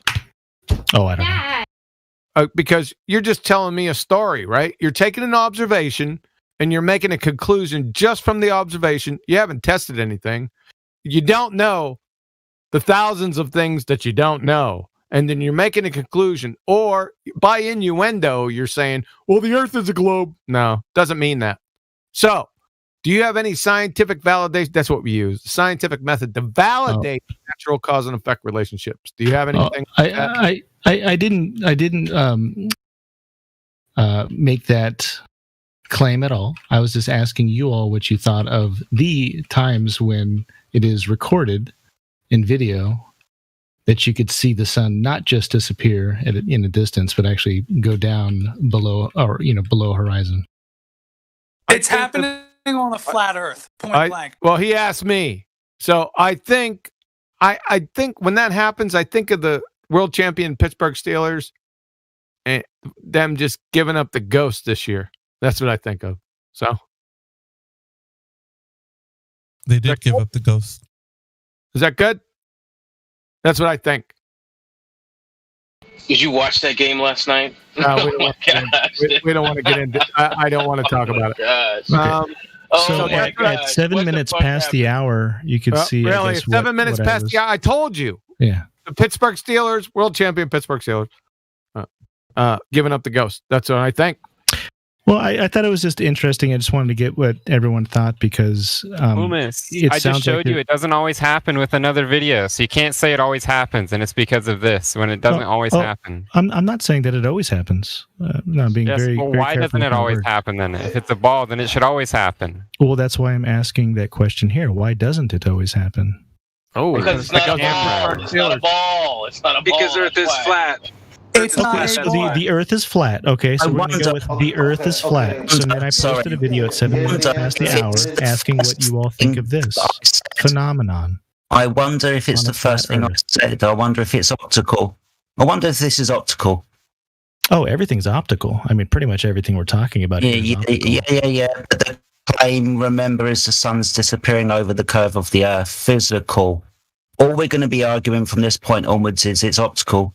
Every single conversation is going to be optical because it's not the horizon doing that, a la the Black Swan. Like I said right at the beginning, 5 steps ahead of you, mate. Yeah, but you're saying that there is this distance, the apparent horizon distance, that does change from day to day. You had said that earlier. In the Black Swan example, you can't get that exact image every day because atmospheric conditions, weather, temperature, time of day will change. Who cares? I only need it one time. Okay, you only did it one time. Well, I gave you. Shut up for a second. It's called that because it's a black swan. I only need one black swan to destroy all swans are white. That's why. Okay, excellent. I'm glad you brought that up. So I just gave you a black swan of sunsets. One second. How that doesn't destroy a flat Earth. 1 second. Hold on. You didn't give me shit. QE's Black 7 minutes Swan past the hour. was taken by a guy who has a YouTube channel called BMLSB69, who he has repeated that same observation 4 times, and he can go back today and probably get it. It's not an unrepeatable thing. The horizon is always behind or almost always. There was one observation where it was shorter, which is what QE was telling you. It can be depending on the atmospheric conditions, it can become shorter, but it can never become farther. Most often, the horizon is behind that second rig. I want you to explain to me how this is a black swan. Sorry. I want you to tell me how this is a black swan. I want you to formulate it. PQQP. Sure thing, because you have you sent me an example. You kind of got it backwards, though, bro. Don't you? You're ignoring what technically is the black swan. Hold on, Fraud. Hold on. He's gonna ignore it. He's not gonna care. We don't want to. Thanks, Fraud. We understand his son. I want to know what the elevation, all this crap. You're not giving us any figures. You're just saying shit. Yeah, but we're all just flipping shit here. See, what he's doing is he's ignoring what he should be calling the black swan for the globe, right? For the globe model, and wants to concentrate on what the sun should look like if it was a globe. Yeah, but we can destroy it. That's why we want him to talk about it. Oh, dearie me. I can't believe you called this stuff that we're talking about shit. That's not very nice. Right. So now you've given us this observation and you want us guys to, talk about it. What does it mean to us? Then you've chucked in a black swan for some reason. This is a black swan according to you. So I would like you to formulate the argument modus tollens PQQP.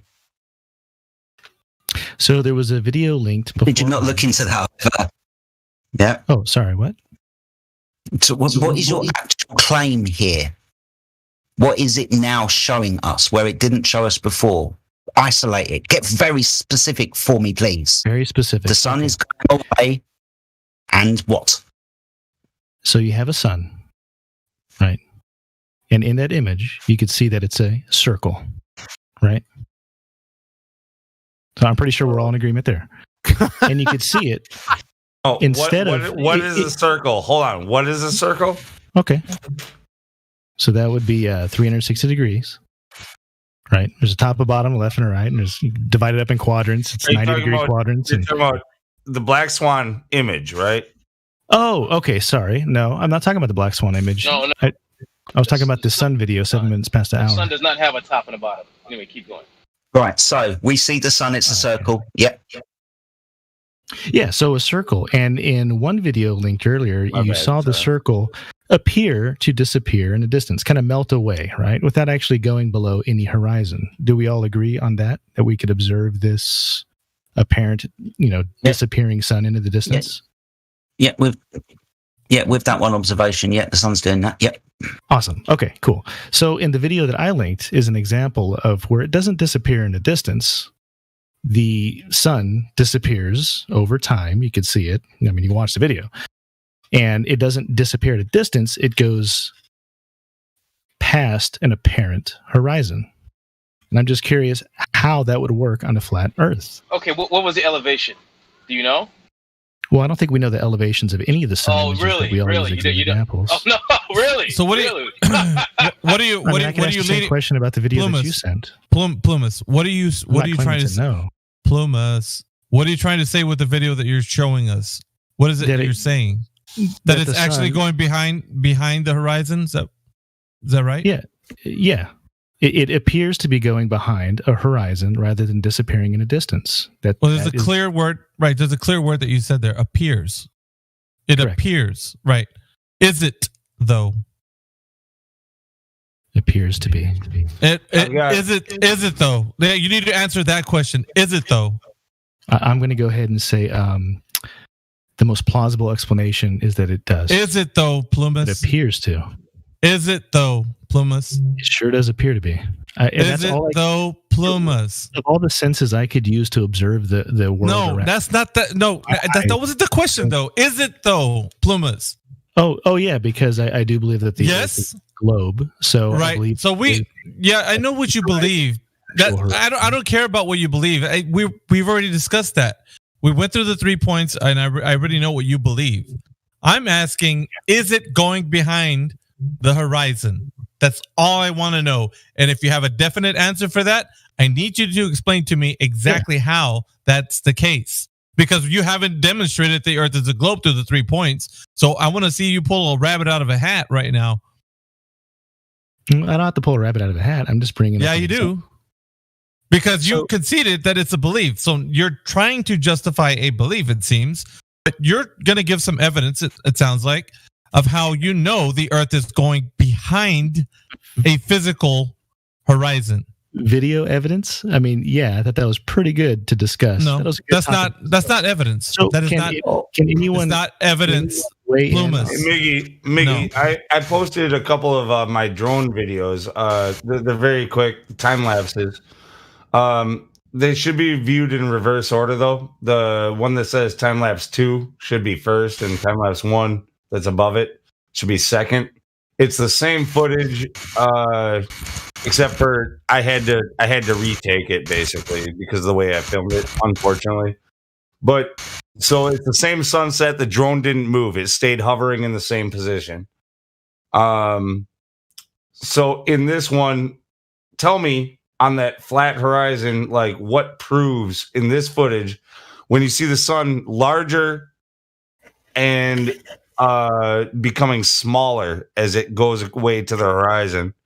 Like tell me how you can prove that it's not the sun going away versus the sun dropping below something. How do you prove that? Wow. So are you pretty good at flying this thing now? I bet you got the hang of it. Yeah, no, the flying it is easy. It's a semantic question. Let him answer it, Chemtrue. It's more about the photography. Thank you. Yeah. Awesome. Thank you, Chemtrail. So I believe Lou and everybody else was addressing Plumas. Plumas, are you still there? Yeah. Okay. What's the sun hiding behind? What is the sun hiding behind? Well, right now, where I am, I would say the Earth. No. And what was the evidence? What was the evidence of that? You said it was the video, right? Oh, so that's a different topic. So the video I sent you is a sunset video. I don't know when and where it was taken. So I need to know how you exactly know it's the horizon, a physical place that it's hiding behind. You didn't give. You just said, well, the video's right there.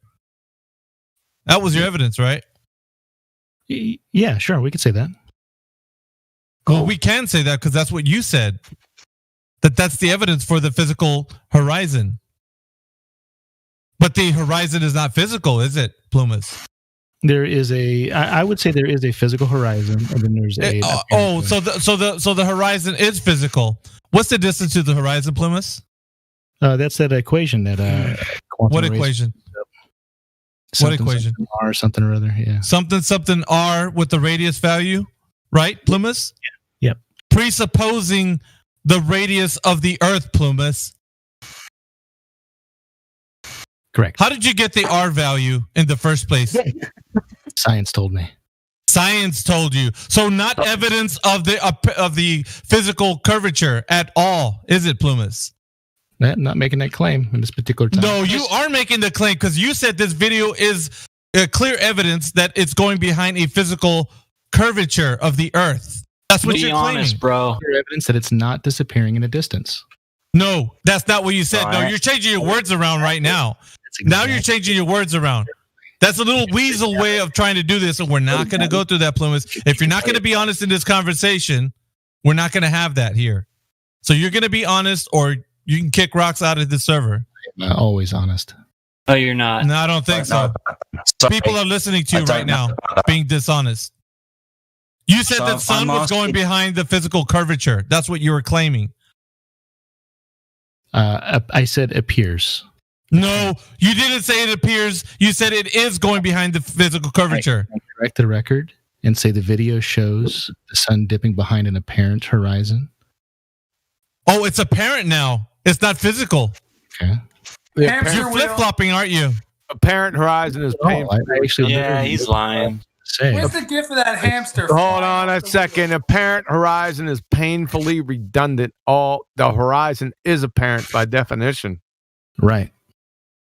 So, what's your deal? I still haven't found this claim. Here's my deal. We could start over, and here's my entirety of my deal. There's a video, stop it, showing that there is a sunset.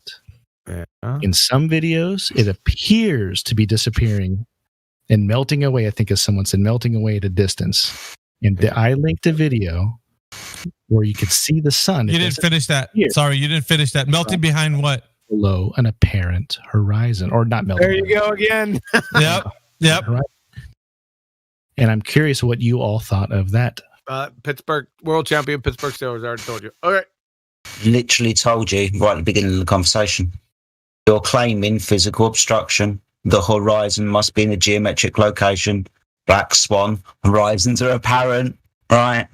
But you're claiming physical obstruction now. All of a sudden, that's the physical Earth curve. Ready? Well, there's refraction, and that has to be factored in. So I'm trying to choose my words. Really, refraction.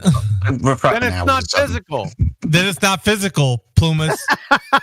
Do you remember the point in the conversation where I said we were going to be arguing about optics and it being optical, and you went, yeah. Oh, refraction now. Oh, was that optical? I told you right at the beginning of this conversation, my friend, and you're doing exactly as I said you would do. So you do not have any evidence whatsoever. And that video that you linked that you thought was evidence is not evidence at all. Is it, Plumas? I need you to concede that it's not evidence, because you're going to start looking kind of weird right now using that as evidence, because you're going to say that it is once again. Is that evidence? Like no one will address the video I linked in any. Is that evidence, Plumas? Answer the question. Is that evidence?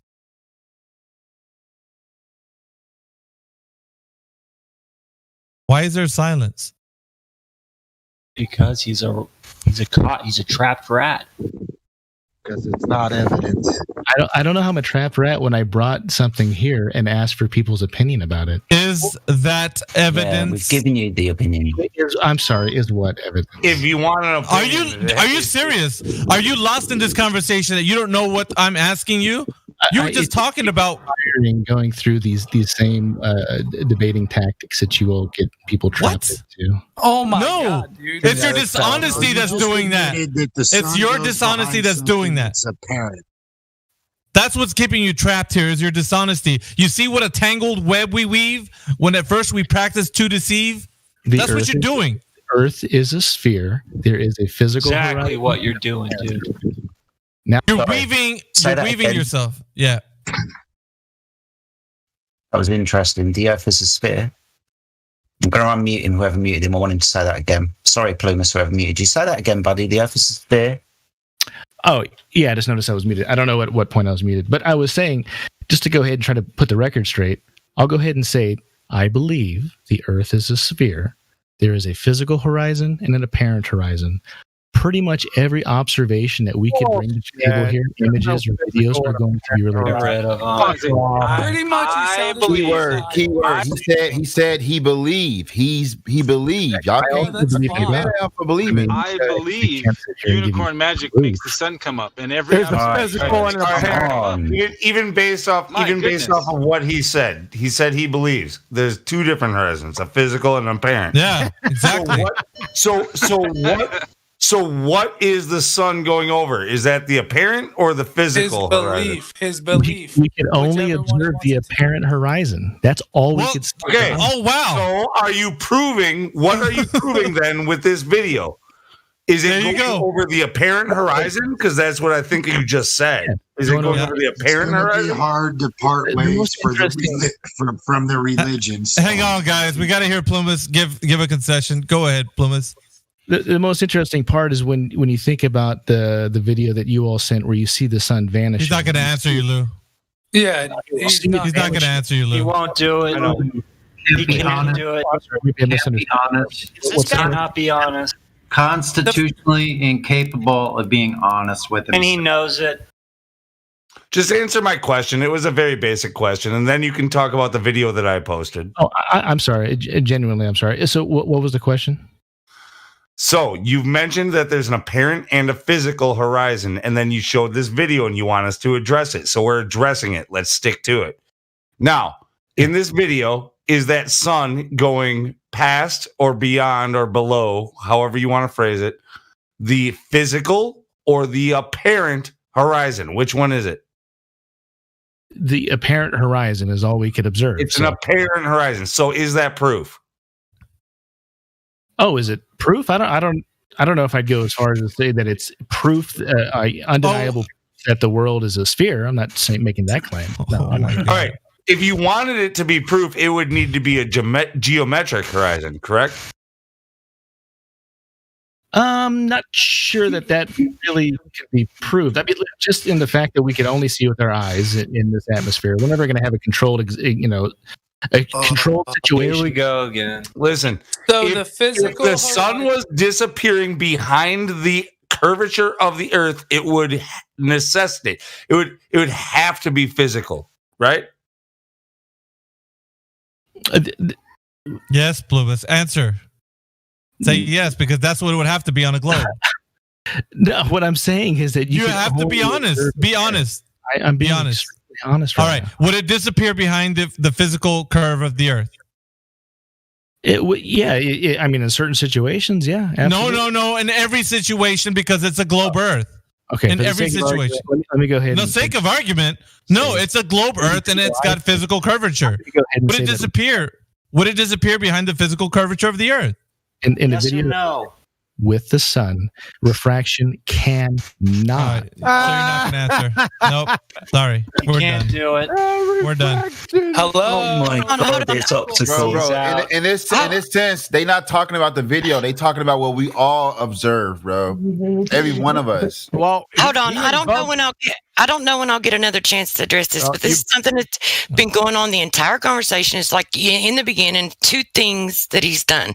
One, it's like beyond the verifiable information. He's assuming that we all have the same ideas of what's going on. And two, there's a claim being made that we know everything that's going on. We just know the sun is local, the earth is flat.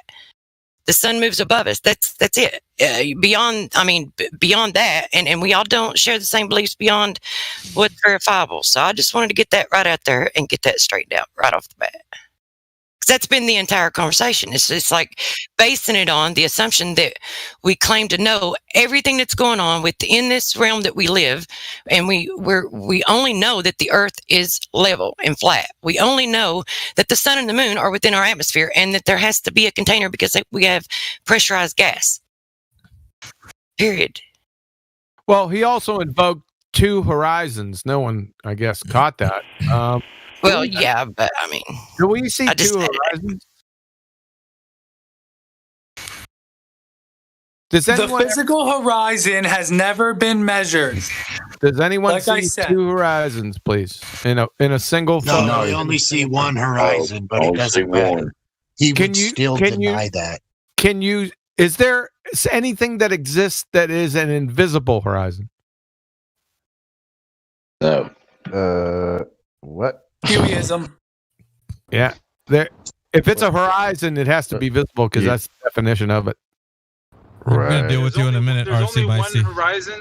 Yeah, There's only yeah, one yeah. horizon, Thanks, Miggy. But you can think that there's 2 horizons. All right, so I think we're pretty much his goose is cooked. Plum's Yeah, we're goose done is with cooked. that. Let's move on. I'm actually. Are we on not to gonna- Magnetic West?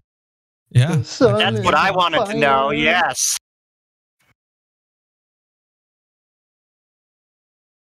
RC, are you there? RC. All right, so we're gonna actually get back to the thing that you left here. We were on the first of the 3 points, and the first point was evidence of the curvature of the Earth, right? And you gave us a weird answer. It was like 2 links to one of them was it 16 terabytes of information according to you of how you can measure the curvature of the Earth with GPS. I think that was that you put it. No, it's that the surface of the Earth has been mapped in all distances and directions. Okay, so what They've was all the been method? measured. What was the method that was used, specifically how you could measure the curvature drop rate over a distance? Yeah, by measuring the surface and therefore the geometry of the object using INSAR and GPS.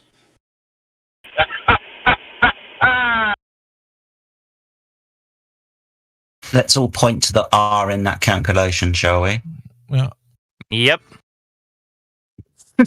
Let's just point at that. Not a calculation. They don't see it. That's the thing. They don't That's see calculation, the R. not a measurement. Oh, so It's a you didn't measurement, not a calculation. you didn't walk us through the method though, did you? Amazing. No, you didn't. You just said, "Hey, they did this, and that's all." Okay, what did they do, and how did they do it? I posted the link to it earlier. No, you didn't. I don't see a link here. That was days ago. Oh, days ago. Is that a sausage link? Exactly. The sausage. That's copyrighted. Polish Where- sausage. Where did they get the Right. data for the equations and the values for the calculation? They're not equations. It's the actual data, the actual measurements from INSAR and GPS. Well, we just want to know how you did it so that we can do it and verify it, and just to make sure that you're not quoting some of your Jesuit priests. Sure. Not INSAR and very GPS is close. how it was done. GPS presupposes a globe, bro. Doesn't presuppose anything. When you're making a measurement, you're not presupposing. This guy's full of Sorry. shit. What are you measuring? Triangulation The surface on of the the Earth. first GPS. Right, oh, sorry, Look it Richard. up. 1 second. So say that again. What are you measuring, RC Master? Distances and directions on the surface of the Earth. And what is the Earth? And what is the Earth? What do you mean? Is it a what is ball? the Earth? Is it a ball? All distances and directions on the surface of the Earth indicate that it's a sphere, yes. Indicate it's a sphere, or if you presuppose it's a sphere? No, it's been measured. It's been measured directly, has it? Can you show us again, without this 16 terabytes of data that you elephant dropped on us a couple of days ago?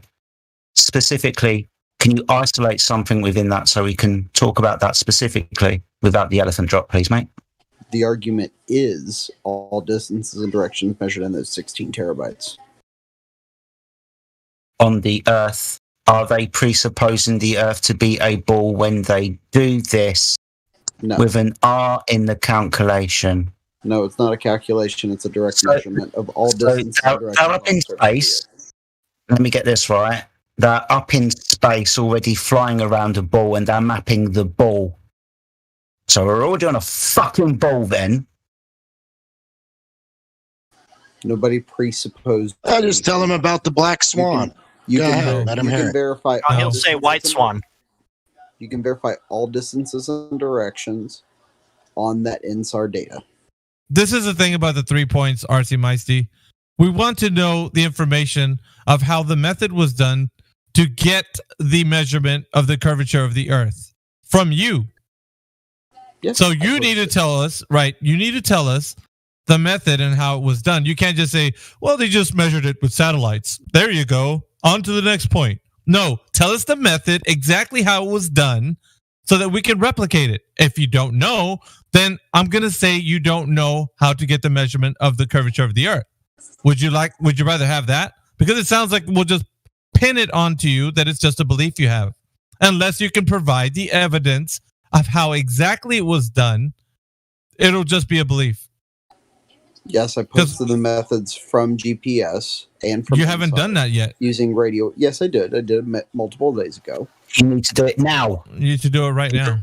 Your elephant drop, like I said, circle it, underline it. Let's talk about that.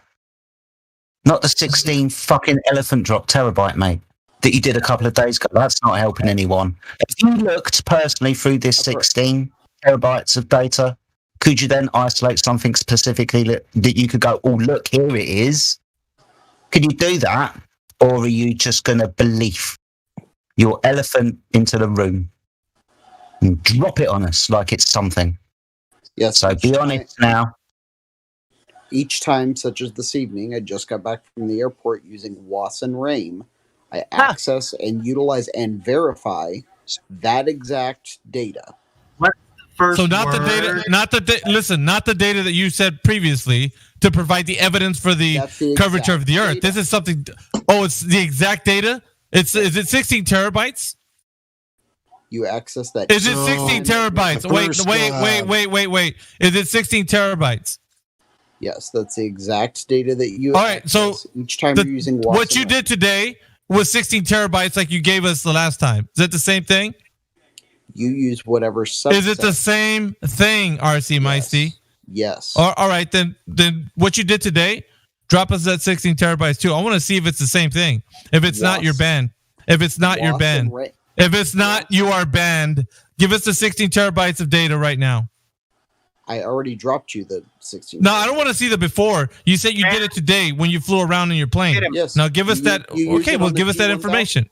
Give us the information. I can't drop 1,000 in the chat. It's impossible. Okay, so you don't have it then, because you said it was the same thing. I do. In what way would I drop a G1000's database into the chat? I don't know, man. You're the one that said that you did the same thing as you did the last time. Listen, I'll upload it somewhere and give us the link, because obviously Discord won't handle that size of information. But you got to find a way to post it somewhere that we can access it. That's on you. I have no way of showing you the WAS and RAIM from. How did you post it the other day? How did you post it the other day then? Into this Discord chat, but I gave you the exact. How did you do it then the other day? How did you do it the other day? I linked you to the FTP from the actual GPS and that's what they're database. asking for. Can you post that? And I already posted it. What? Can I ask you a question? Sure. They're saying it's the same thing. Wait a second. What is the first word of GPS? Ground. Global. Global. Thank you very much.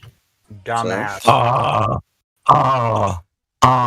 When you radius satellites around the ball, global positioning system. Well, you need to show us specific. Sorry, Mega. You need to show us specifically where it isn't. I don't know how to else to this other than to post for you. Your fucking argument, mate. No. Here's what we're gonna do, RC. Either you're gonna concede that it's a belief, or I'm gonna show you to the door. Concede that you have a belief. Period. Concede that you have a belief. Okay, let me just. Hey, Miggy, I don't know. In my opinion, he should be showing the mute button until so on and so forth. Like, I don't know if he should be banned over it. Yeah. This guy. Okay, so Lou, last time. How long has he been here?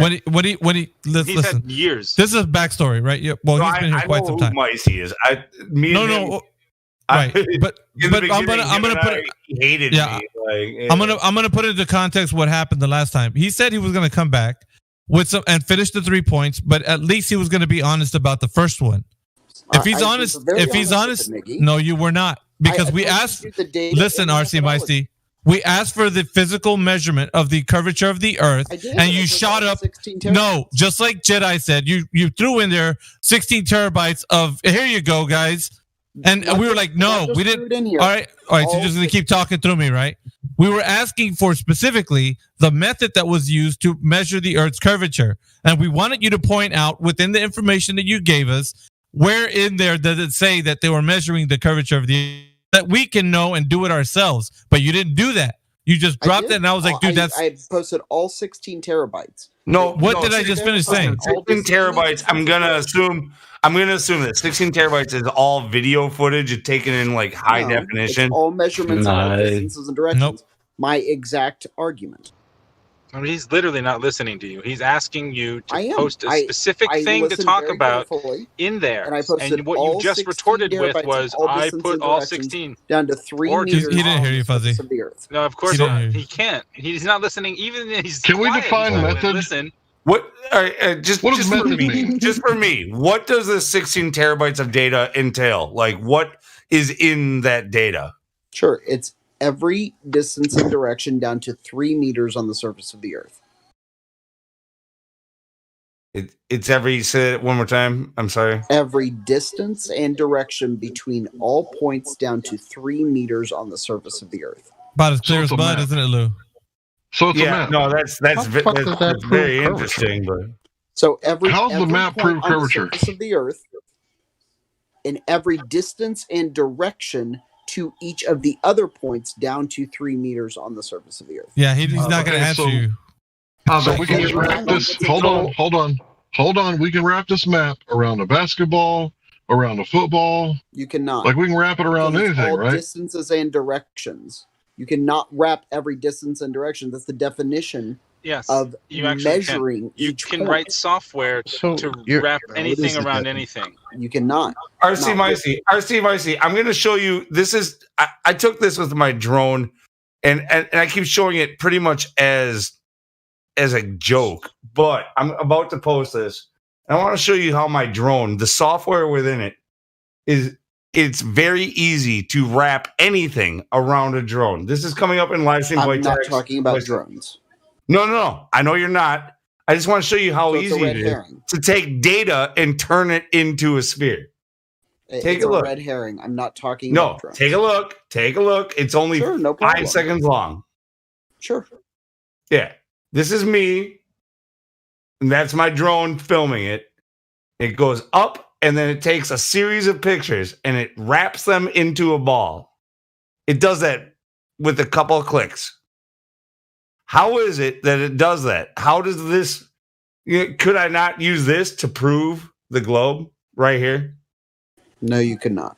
No? Why not? Because it's not a measurement of all distances and directions on the face of the Earth. Hey, Miggy, don't kick him yet, man. Watch this. All right. He put his if P then Q, not Q, therefore not P. Check this out, man. I'm gonna reply to him right now. RC Meisty, check this out, man. You go read. This is a fucking hoot.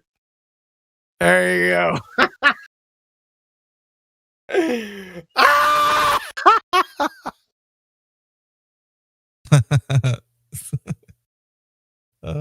Holy shit. I replied to him with that. Or I mean from that. Yeah, he's an idiot. That's Magnetic West, yeah. I don't What's know. The problem? We're rooting out the hamsters that are in this server because right now what he's doing, it's just a tactic so that he can obfuscate from the obvious answer that he needs to concede. So we're not going to put up with that. And we were at one time indulging these numpties, but it seems like they're obsolete now. We don't need them. We want people that are going to be honest about a conversation and at least get to a point where we can have good conversations with them. And if they say it's a belief, heck, you can sit in here, RC Meisty, if you say it's a belief. But you are saying that it can be measured, and it has been measured to be a globe. Yeah. We're not having that because you're not providing the evidence. So you're provided every going to show you the door against my claim. No, you haven't. Actually, you didn't. You said distances and directions. We're telling No, you you you haven't. didn't. The fuck? RC. How is that No, supposed you to haven't. be an Yeah, so argument? can he? Distances. I'm gonna and do it once. directions. I'm gonna do it once come more. back with- I'm gonna do No, it I'm once saying more. Come back with the specific part of that 16 terabytes. That No, I gave him that option, Fuzzy. I gave him that My option. 16 terabytes is the argument. See, that's what I'm saying. That I told you. That's why I gave him the option. So, all right. So that was the end of that. RC Meisty's goose is cooked. He's gonna be chalked up to another hamster. Say goodbye to RC. You make a hamster roll, please. Yeah, can you come back and post another Modus Fuckwit? Because that's what this is. This is Modus Fuckwit at 41 minutes after the hour. If water is flat, yeah, trust me, I have no problem with them saying they believe the Earth is a globe. It's when they say they know it's not a globe, or they know it is a globe, and they don't give us the information. It's like that we can't deal with that. What about his logic here? If water is flat P, it cannot blot things above it. He put that as Q. Yep. Cannot means not. So not Q. Not Q. If P, not Q. If P, yeah, I don't know. That's from Mr. Magoo University. That's not a modus. That's a modus fuckwit. You're right, it as well. Modus fuckwit. I guess it is, yeah. I should have wrote it there, but I didn't. I'm sorry. Yeah. Write it down quick. To me, it sounds like somebody save that for him for the next time. Can you fucking pin that or something? If there is a next time. To me, it sounds like RC's argument is basically we know all the knowledge. You should have got into Magnetic West, man, and just ended it. Yeah, it's got rumpus, my baby. Or the sun's on fire and shit, and just ended this shit. Can you hear Dave? I'm sorry, I won't get back the 15 minutes we spent on this. I'll never get those back. I blame you, Jedi. Never mind. I wasn't going to say much anymore. Fair enough. That's fine. Fair enough. Dave, go ahead, man. You can live with that? Yeah. No doubt. I'm all right. I was just saying that RC Marty's basic, since he knows all the accurate distances and directions, therefore ball. Doesn't make any sense. I mean, if they're flying planes to them, they're going to be accurate, right? That's all I was going to say. Yeah, and I've seen that thing where he makes the world look like a sphere, right? And that is in a drone creating that, let's say, video on the fly, right? So how difficult would it be for them to, wrap the map around a sphere over like hundreds of years, right? But they still don't have a model. It's still not a direct measurement anyway. We got a couple of people that just joined us. Looks like Dank Panda has joined us. He's got VC verified. Dank, are you there? Yeah, I'm here. Hey, man, welcome to the server. Thank you. Yeah. Have you been here a while? Yeah, I've been here once, twice. Okay. So we're usually on about the topic of the shape of the Earth, man. What do you think the shape of the Earth is? I haven't decided yet. Usually, well, the way I learned it was the Earth is round, but as it seems, it can't be proven. So I'm not sure right now. Okay, why would you say it can't be proven? What brought you to that conclusion? Well, if it was proven, there would not be live stream, right? You know what I mean? So yeah, we get it. Like we wouldn't, we wouldn't be here. We wouldn't be here because you recognize that we're intelligent people, critically thinking, who have questions that need to be answered. We would not be here if it wasn't for the lack of proof that the globe has. Exactly. And super awesome, Lou. You forgot to mention super awesome. and the fact that we're all super awesome. Yeah, I totally feel you, man. Like I say that all the time.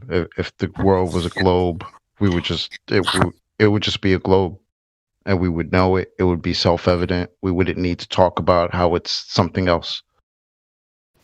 I don't know. I might change Commerce my would mind work soon as after such. reading through 16 terabytes of information.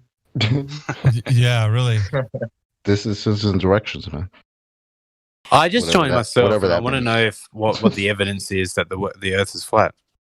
Oh, this Kulak, you yeah. sound just like Globus. That's crazy. Really? Australian hopefully- accent or? Hopefully Globus don't come in here, man. You guys will. No, he doesn't. My mic's way better. Yeah, you're right. I just wanted to congratulate our new Australian friend for being one of the few people who actually asked for the evidence that the Earth's flat. Very, very rare that people actually ask that question. I want to see what the evidence is for sure. No, but normally What's people come in with water? troll questions like, "Oh, if it was flat, then where's the edge?" You know, people come in with like. stupid Honestly, questions. I'm open-minded, and I want to hear both sides. I want to know from your side what makes you think that the Earth is flat. Oh yeah, Is definitely. there something that I can look up? Or Yeah, absolutely. We can get into those conversations for sure. But before, how sure are you that the Earth is a globe, Kulak? I'm open-minded. I don't know No. if it is. Okay, so there would be any doubt in your mind that there could be something else. And obviously, what brought you to that conclusion? Like, why did you even start thinking like that? That the Earth is flat, or Yeah, that the Earth could be something other than a globe. well, just because every time that you go to a school, they tell you that the Earth is round. I just want to hear both sides of the story. I want to hear the school side, which I have, right? I want to hear, and then I want to hear your side from it. It's because you can't trust the government. That's what it is. I did. I do not trust the government, but it doesn't have anything to do with my belief that the Earth is flat. I just don't believe in the government because the whole monetary system, the whole fiat currency and everything like that. So, If somebody wants to run them down the Black Swan argument real quick, then we could talk about secular reflections. Or Before someone does that, he just said they control all the monetary systems, the governments. They do, for elections, sure. all this stuff. Right. They control everything, right? Why would this be any different? Why would they stop? Because with what do they have how to the world gain works? from it? I suppose it's not like the everyday person can just go up to space. So, why do they need to lie about it? So, well, let's look at the evidence first, right? Because I think that's what you came in here asking about, right? Yeah, exactly. I want to know the evidence. Okay, yeah. We'll kind of the motive will come way later, I would say. So right now the evidence is paramount. So let's look at that. Exactly. Yep. All right. So the globe is said to have dimensions, right? Radius, value, circumference, 24,901 miles. All that. Well, yeah, because they say that the Earth is a sphere, a Right. globe, which would have those dimensions. Yep. Okay, so it's established that you would say that the Earth has these set dimensions, and it can't be bigger or smaller because these metrics are already established, and that's what they give us to know that the Earth is a oblate spheroid, globe, whatever. All right, Yeah, I so agree with that. you do understand that much, right? So we're using the values that the globe gives us to test to see if the globe is not what they say it is. For sure. Yep. All right. So I don't know, Jedi, do you want to go over the Black Swan with them? Yeah, I will very quickly. Can you hear me all right, yeah? Yeah, I can. Cool, buddy. So you understand with Miggy that the Earth has been given a definite size, right? 24,901 miles in circumference, for example. That's just a Something like that, geometric claim. Yep. Yeah. Now, have you heard the argument that ships disappear over the curvature of the Earth? I can't see that object because the physical Earth curve is in the way. Have you heard that argument before? Yep. Awesome stuff. So this is a claim to the physical geometric curvature of the Earth, the horizon being the geometric horizon. Now that is just a mathematical claim away. Sorry, a mathematical equation away. If we know the size of the Earth, the ball that we are standing on, and we know our altitude, Then it's just a tangent line from our eye line out towards the curvature of the Earth before it starts descending down and away, right? Awesome. Yeah, yep. So that's a claim to physicality. I can't see the boat physical Earth curve. Do you see live stream voice text 2? Are you in that text room? If you're not, can you go there, please? Just above this live stream, the voice room. 1 second. Which room, sorry? Live stream voice text. Yeah. Do you see the observation in there with the 2 oil rigs? I'm just going through the comments now. Oh, yeah, 2 oil rigs, 9.41 miles, 6.21 miles. That's the one, my friend, yeah. So like I said, it's just a mathematical calculation away to figure out where the geometric horizon would be. For example, for a 1 foot observer, the horizon should be 1.2 times the square root of the observer's height in feet, which places the horizon at 1.2 miles. It's just a mathematical equation, my friend. Do you understand that, yeah? I understand it's an equation, for sure. Yep. Awesome stuff. Because it's just a ball and your altitude on it. So it's just a tangent line from your eyes to the curvature, right? So it's just a claim to geometrics. It's a claim to physicality because we're hiding boats behind it, right? In the observation of the 2 oil rigs, can you tell me where the horizon is, please, in relation to the 2 oil rigs? Is it before, between, or after the 2 oil rigs? I would say, well, the intuitive answer is in the middle, but I feel like, well, if they're both the same distance away from each other and one appears smaller than each other, then the equator has to be at 6.21 miles. Hold tight, my friend. Where's the horizon in relation to the 2 oil rigs?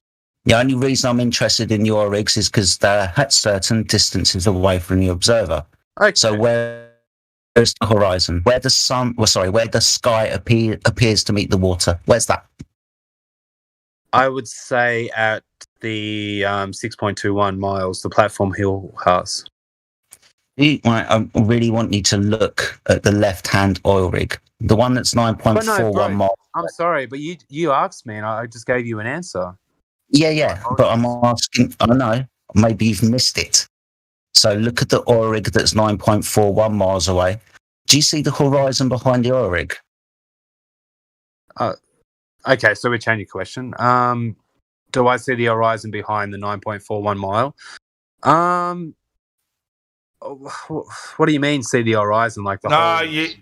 Do you know what the horizon is, my friend? For sure. Do you know what the horizon is? Sir? Yes. Yep. What is the horizon? It's the point where the sea and the sky, meet. Right. Usually Yep. looks like a line, right? Okay. A horizontal line, right? So can you see that place in the picture? Yeah, well, it's behind the platform habitat, the 9.41. Thank you. But Go ahead, Jedi. What you are asking me is that platform behind? That was his question. Where is the horizon in the picture? You just answered it, so you're good. To me, it's platform hill house. Why? Because the one that's 9.41 miles away is behind Hill House. Therefore, the horizon has to be at Hill House. That makes no sense whatsoever. That makes no sense whatsoever. Why is the horizon at Platform Hill House? I want to know why. Bro, I want to know why. Not because something is behind it, the horizon is in front of it. That makes no sense.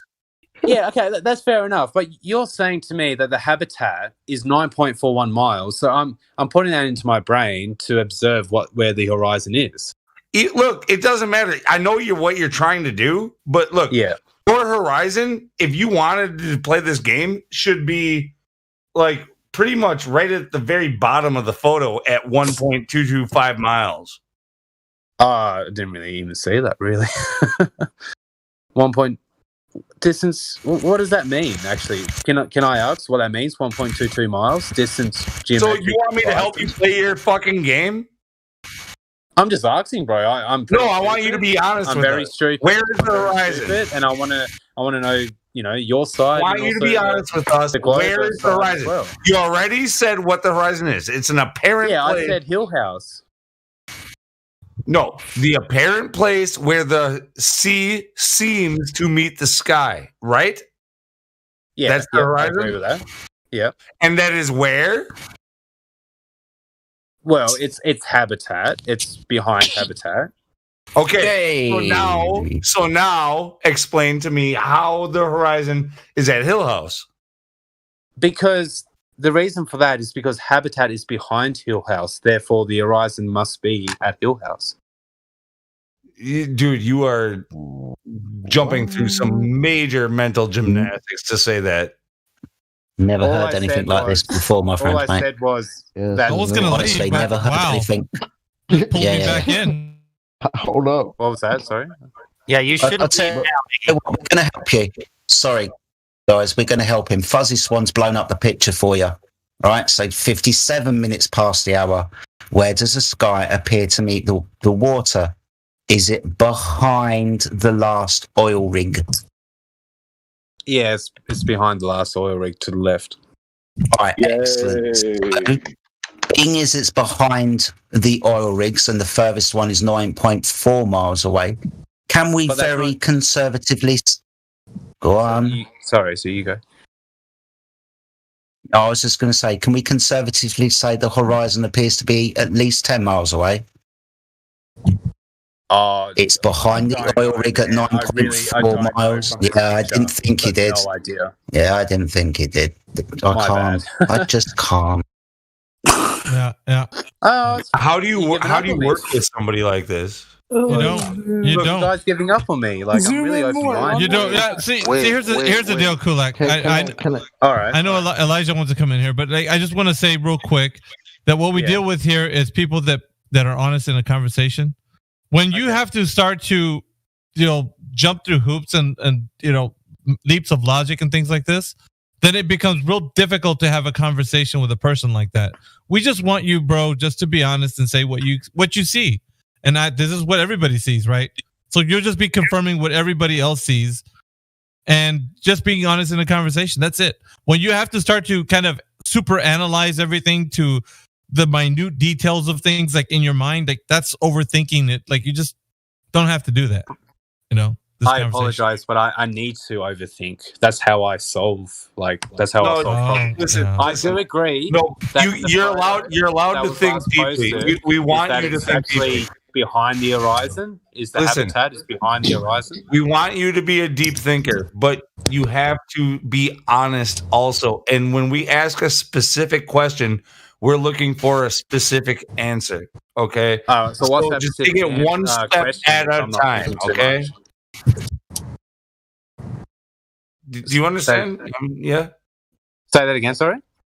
We're looking. If we ask a specific question, we're looking for a specific answer. For sure. Okay.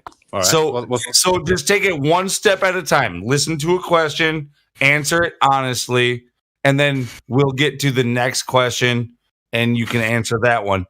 If you have you need to recognize within yourself if you are giving us double speak, which you just did like multiple times. It's really hard to work with somebody who's going to double speak to us. Double speak? I've been waiting to hear your question the whole time. What is the specific question that you want to ask? All right, well, check this out. Nobody's asking you a question. You're asking us questions. Like, I'm asking a question. Helio, we are literally asking him questions. So, we're live on YouTube, so you can go back and watch the replay. Let's try it again now. I've got up off the floor. So, in relation to the two oil rigs, where does the horizon appear to be? Is it before, between, or after both oil rigs? I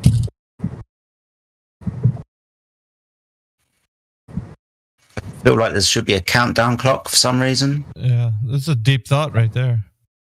This is like a Jeopardy, John. You got like 10 seconds, bud. Deep Thoughts by Earth Handy. Did he bounce? It looks like he bounced out. Kulak, this is to you, man. Is he still in the Is server? that his name? Kulak. He's still here. Oh. It would be Mic nice check. if you could answer the question. I don't know, dudes. Yes, I love you. Thank you. Gotcha.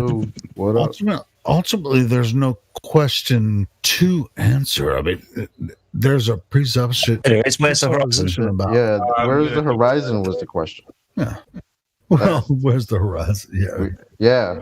Yeah, that's the question. Where is the First, horizon? he said it was physical at 1.22. Well, the ultimate. No, I'm sorry. I'm not going to let him do that. We asked him a question. We need him to answer it. But he did admit that it was behind habitat, but then he was saying something He about asked him a it has specific to. question. Let me finish. He did admit that it was behind habitat, right? But then he went on to say that there must be one before that, somewhere like before the hill house. What was that about? That's the part that I don't understand. Yeah, he said it was behind That's habitat, so multiple that means it adds. multiple horizon. Yeah, I've heard that That what he's argument done, before, but The best part is you could even let him have it. If it, out of some miracle, you could just say it even was before the habitat. Well, it still shouldn't even be there anyways. yeah. Oh yeah, exactly that. But come on, where's the fucking horizon? Yeah. Well, the weird Simple part was question, he gave right? his own And- definition of what it was. How we had to stop the black swan at where's the horizon? What the fuck? Yeah. He gave the definition for it too, which is the weird part. I like the way the fuzzy swan is still trying by blowing up that image and completely just showing the horizon behind it. Eric. Blow it up one more time. Every pixel, bro. Like, please look. Yeah, you gotta love it. I love that type of dedication, mate. Well done. Hats off to you. Is he still there? Who, the guy? No, I don't think so. Yeah, I was about to dip, dude, and I heard him say that. I was like, oh, well, hang on. I got to hear this. Do you guys think these guys saw two horizons before flat Earth? Yeah, that's actually a really good question, man. Like, absolutely not. They always knew what the horizon was up until we disproved it, and then they said, "Well, there's more than one." Yeah, but the black swan came around, and it's like, Yeah, ask anybody You know what that's I mean? not in this argument how many horizons there are. Well, dude, Tell them there's more than one, and they'll just look at you like you have three heads. hey, and lose all like, come on, man, dude, it's easily at 20 miles, and we're just trying to give them 10. Won't accept it. No, I mean, Hey. So I take it the other guy. Why did somebody serve me? I wasn't really. Was that being? Oh, I did that. Helio, and yes. You were derailing from the conversation on. You came in. I feel like you were uninformed into what was happening beforehand, and you were. Okay. Well, now I'm back in. I'm back informed now. Back in action. He's back. Helio. What up? All right, Helio. Sorry, Helio. I'll ask you, where in relation to the Oryx is the horizon? Is it before, between, or after the two Oryx, Helio? Where's the horizon? Helio, where's the horizon? That's one of his the two Oryx. The horizon is an apparent position. I mean, but if you think the Earth is a globe, then you're going to have to, you're going to have to know. When you answer the where question, it is based on. I was using Please answer the question, not like a Glober. Oh, freaking Luke. All right, so if the Earth was a globe, is this what you're looking for? Is this what you're looking for? You're paying. I'm going to give you a 3-day. Are you affirming? Fucking answer this thing straight up. I'm giving you a direct question. I want a direct answer, Helio. Oh. Where's the horizon? Well, the horizon is apparent in their apparent position where the ground. But where does it appear? But it really has nothing to do with the actual. Where It has everything to do with the argument, Helio. So where does the horizon apparently appear to be? Is it apparently appearing before the Oryx? Is it apparently appearing between the Oryx? Or is it apparently appearing behind the Oryx? 1, 2, or 3? Well, in that photograph, it actually appears to be beyond the furthest oil rig, and you can't actually tell, as far as how far it is, but it's definitely beyond. It's beyond 10 miles, obviously. So, thank you for at least trying to help me elucidate how easy it would be to answer that question, Helio. I appreciate you trying. That only took like 2 minutes. Helio Meisty. Helio Meisty. Oh shit! Shots fired. Shots fired. Wait. All right. Well, let me come back on you on that. All right. If the Earth was a globe of 3959 radius, where should the horizon be? There you go. It sounded like 1.2 miles away. again. 1.2 miles away. Is this where you reveal yourself to be a glober after the that's it. troll ever? You got the live stream. You're a fucking moderator. Is this where you reveal your true colours?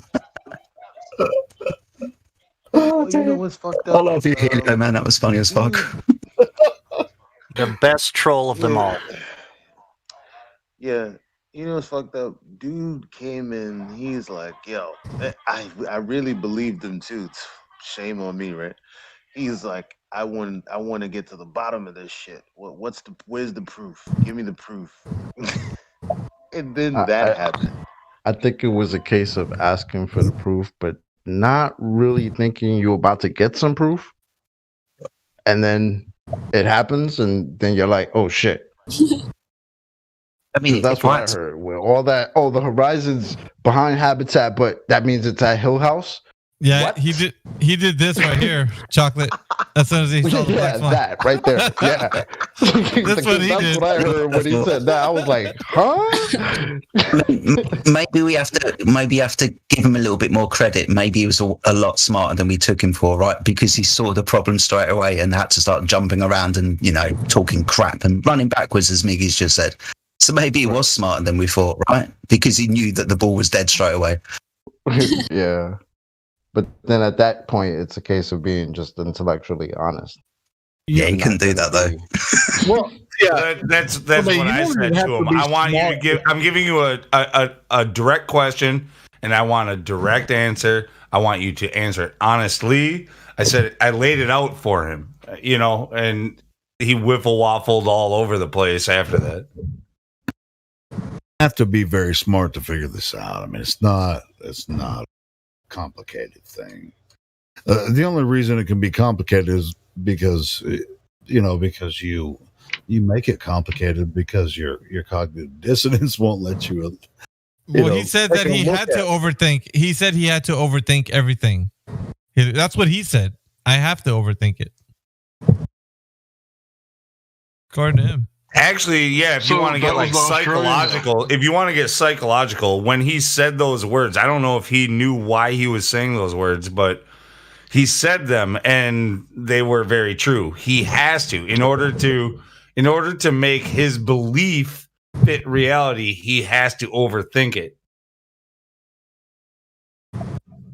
So we're talking about the Australian guy. He didn't handle it too well. No, he bombed out. He did. I was in the check-in room with him for like 15 minutes. It's like, you need to go into the other room, bro. And why did you come to that conclusion? What happened then? Yeah, he was one of those Back to the Future Globers where you think you're talking to someone from 2015, because I called him in the check-in with Helio, saying that his friend had flown from, where was it, Australia to Greenland. Oh yeah, he was talking about flights from Australia to Greenland, and I'm like, nobody does that,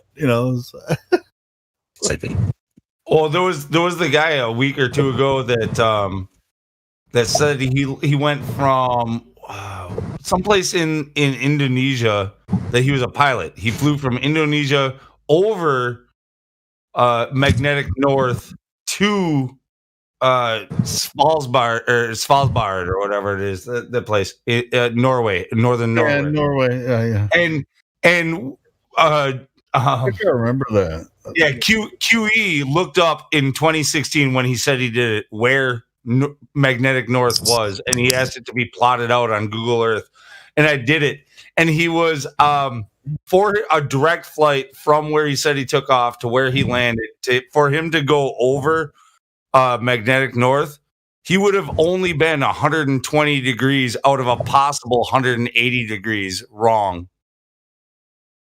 You know what I mean?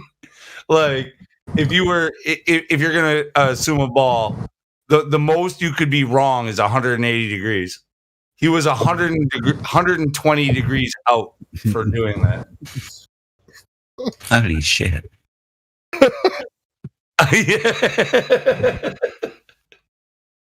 And when I showed it to him on the map, he actually conceded immediately. He was like, "Oh, shit! I must have been wrong."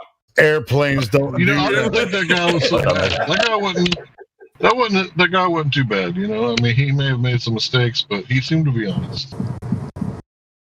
Yeah, sure. Like I said, I talked to him in the check-in room for a while. I mean, if he left and comes back, and once he sees, he's like, yeah, this is kind of weird. But these flat earthers might be.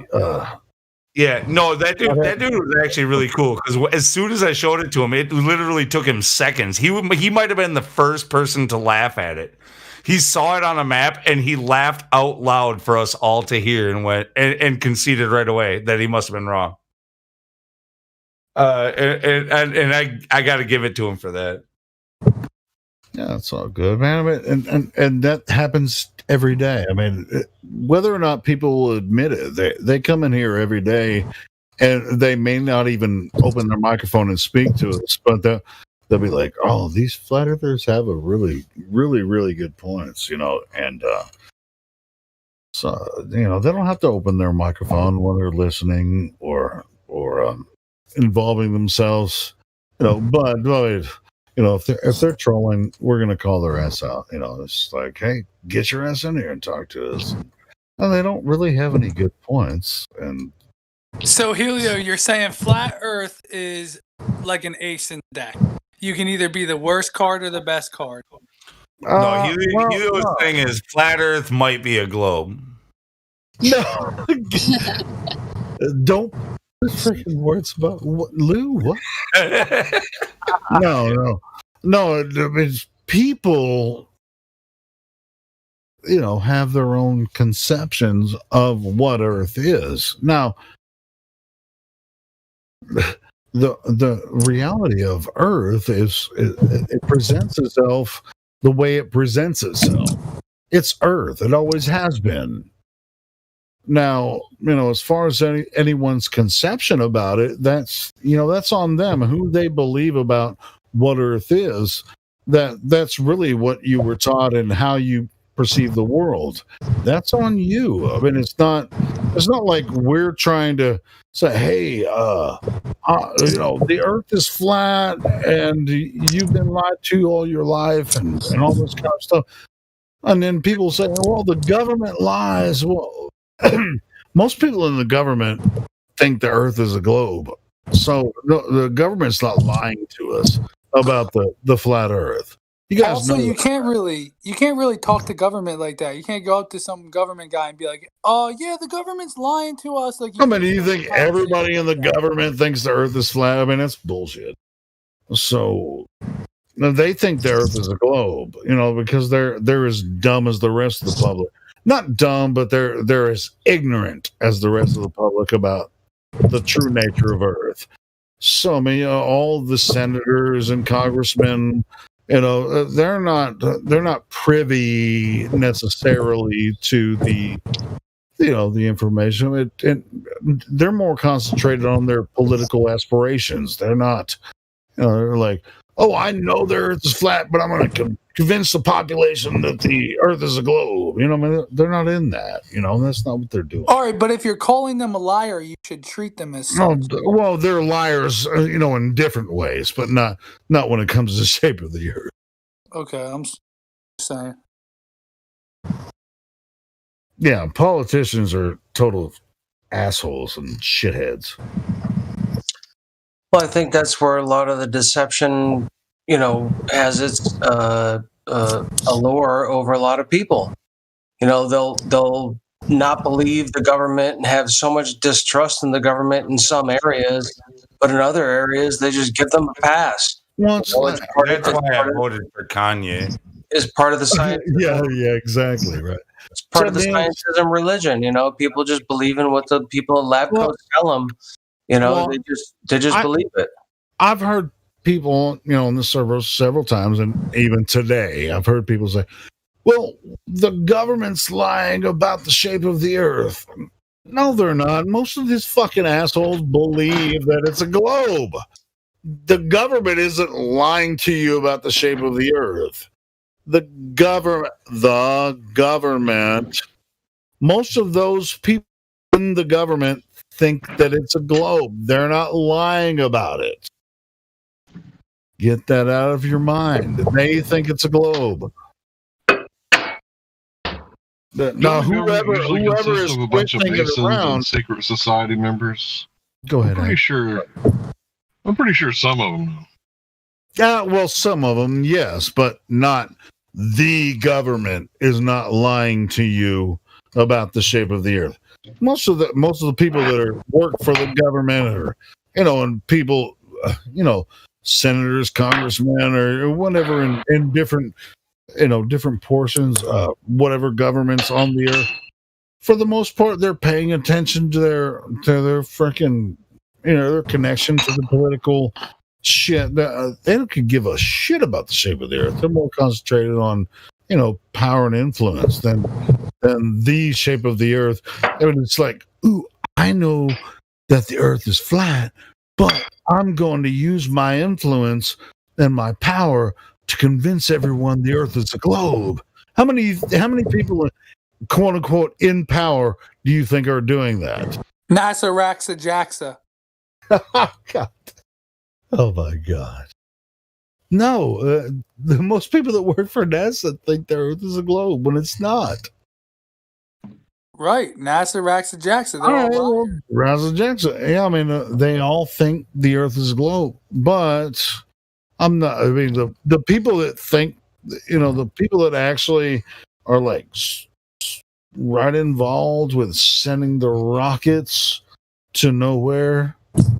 they're the ones giving us the information about Earth, so they're the ones that Ozzy Osbourne. Surely SpaceX is still they're launching rockets, aren't they? It's well, yeah. I'm really sorry about my NASA. internet dropping out before. My bad. No, you're right. I mean, SpaceX is launching phalluses into a medium that could never exist. Sure. The road to nowhere leads to me. I mean, a freaking Ozzy Osbourne is the shit. The road to nowhere leads to me. See, each individual person has to figure this out. I mean, the road to nowhere leads to me. No, I mean, a lot of people, the religious people, like, I don't know. Yeah, it sounds pretty satanic. Well, if Kunla's back, you can ask about the horizon. You ready to answer that now? Sure. I love Ozzy Osbourne. With it. Hey, anyone else like Ozzy Osbourne? I freaking love Ozzy Osbourne's lyrics, man. I mean, I don't like music, dude. Only conscious rap. Everyone loves music. The bat loves Ozzy. Dude. Ozzy Osbourne's the shit.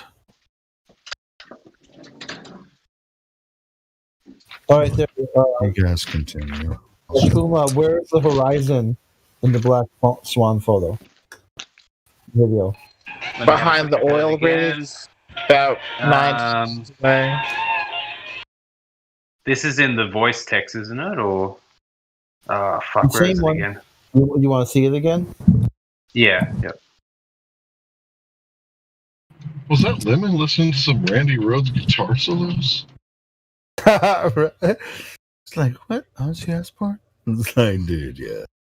Freaking love Ozzy, man. Okay, well, the photo I just got sent was a little bit. Oh, that's really hard to say where the horizon is. It's very pixelated. Oh, wait, fuck. Here we go. All right, so.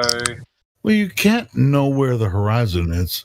It's a fictional place like Narnia. If we're being honest right now, if the horizon is between the sky and the sea, then it appears to be behind habitat, surely.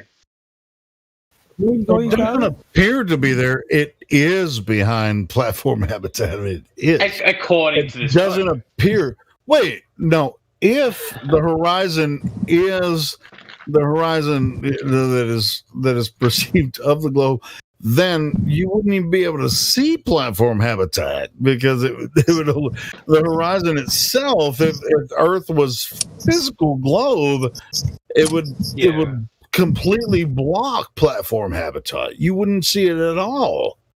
That's the argument, bro. I know. I disagree. I would probably say that. The reason why habitat is actually looking further behind Hill House is because it's further away. As you said, 9.41 miles. You should just stick with 9 miles and 6 miles. Well, anyway. It's one. Honestly, I did some research into the video and I plotted it on Google Earth and I looked at the background images. Like when he's not zoomed in, you can see 2 islands in the background. The horizon is not 9 miles away. It is closer to 30 miles away. And I am not even kidding you there. So when you say you should stick to 9 and 6, no, that horizon, we're giving them way too much. That horizon is much closer to 30 miles away. But it doesn't matter because it's still an impossible shot. It's like shooting a deer on the other side of the hill. Right? Yeah, so that with the hill on the way. See what Crit posted? That's what I did on Google Earth, and he went while in real time. I did it. He grabbed it up and he added the graphics to it for the numbers and shit. Yeah, but it's the same thing with the rainbow. Like the same thing with the rainbow. You can never see the end of the rainbow. It doesn't matter how close you get towards the rainbow; it will still appear further away. No, try and get closer. No. Don't compare the horizon. When you're observing the horizon from the ground, you can't compare that to a rainbow. That's a different thing. How's it different then? Well, here's how. Sorry, it's I love different information. Because, all right, so if you're standing on Earth, if you think the Earth is a globe, then you're going to have to say. I didn't say that. I didn't say the Earth is globe. I didn't say it was flat. All right, but I didn't say it's a globe. I'm okay. Well, I'm not saying you did say that. But I think what he's saying by that, Helio, is that they're both optical. Sure, I get that. All right, so, but at the same time, with the black swan argument, you're going to have to, if you're arguing, with the globe earthers that think that the Earth is a globe, of a certain circumference, which we know the number, right? So when you have a camera 1 foot, 1 foot above sea level, we can calculate where the horizon, quote unquote, the curvature of the Earth in their model should be. But I don't know what the amount of miles away it is. I just know that there is X amount of miles away. Let me see that. You understand obviously how perspective works, right? So like explain to me. In the first mile, when you're looking out into the distance over water, in the first mile will take up the most of the image. The second mile will take up approximately half of what the first mile did. And as shown in the picture that you sent us. That's shown as the picture. Yep. Yeah, it keeps being compressed more and more and more. So the farther you get away, you're covering more distance over less vertical rise. Or you get what I'm saying? And so that tiny little bit past the last oil rig, it is, even though it looks like a very small amount of where the horizon is above the rig, it is actually covering a very huge distance.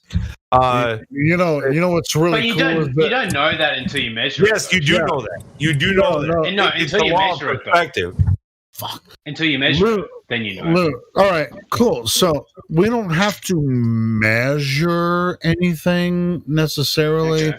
When you put a camera, I mean, this is the argument. I mean, and Lou stepped over me for some reason, but anyway, when you have 1 foot observation above, or well, I mean, you can call it 2 feet, 3 or 4 feet, and it's right across. The ocean. If you have a ball Earth with a measurement of 3959 miles, then you can calculate what you should or should not be able to see if the Earth was curved. If that body of water was curving, and there'd be a hump of water in the way. Do you understand this? Yeah, there should be a hump of water in the way. Yeah. Okay, the further they go out. Okay, well, there's not a hump of water in the way. So where's this curvature at? Where's this hump of water? Because we see the horizon way beyond the second platform, and there's no hump of curvature in the way. So what causes us, if the Earth is a globe, to see way farther than we could see if the Earth was a globe? All right, Helio, again, I want to point him towards the image that President-elect Crit posted up, that the big number is 29 miles. You see that? I'm pretty sure I explained it quite well. Yeah, no, hold on. No, wait a minute. Okay. So that video, the picture that we took, the still picture that we took the video from the video, yeah, that camera was set on the sand only 1 foot above the water, maybe 2 feet at most. But if it was at 1 foot, you see that line at the top that says 1.22 miles geographic horizon? Yeah. That's a very important line, because that is what, and this does not go against any of your globe maths. You can look this up yourself.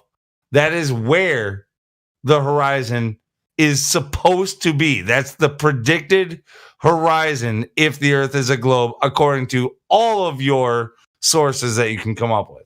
That's as far as you should be able to see. Yeah, Lou, they call it the Sagittarius. Just so you know, I'm open-minded. I don't believe it's round, but I also don't believe it's flat. Do you see how close it is to where he took the image from? The first rig is at 6.2 miles, and it is 5 times farther than where you're supposed to be able to see. The second rig is at 9.4, and it's much farther yet. And what we're seeing is these islands in the background, and they're at 20. Well, I'll shorten it. They're at 24 miles away. Okay, that's fine. I believe this is destroying your globe math by at least 20 times. What are you talking about? I believe this photo. That's fine. You can see islands 29 miles away in the distance. That's because they're super far away. Yes, they are super far away. Why are you seeing them? Because they're super far away. That makes no sense at all. You can see them because they're super far away. That doesn't make any sense at all. I'll repeat it as many times as you repeat your sentence. This is how much you guys do not understand your own idea.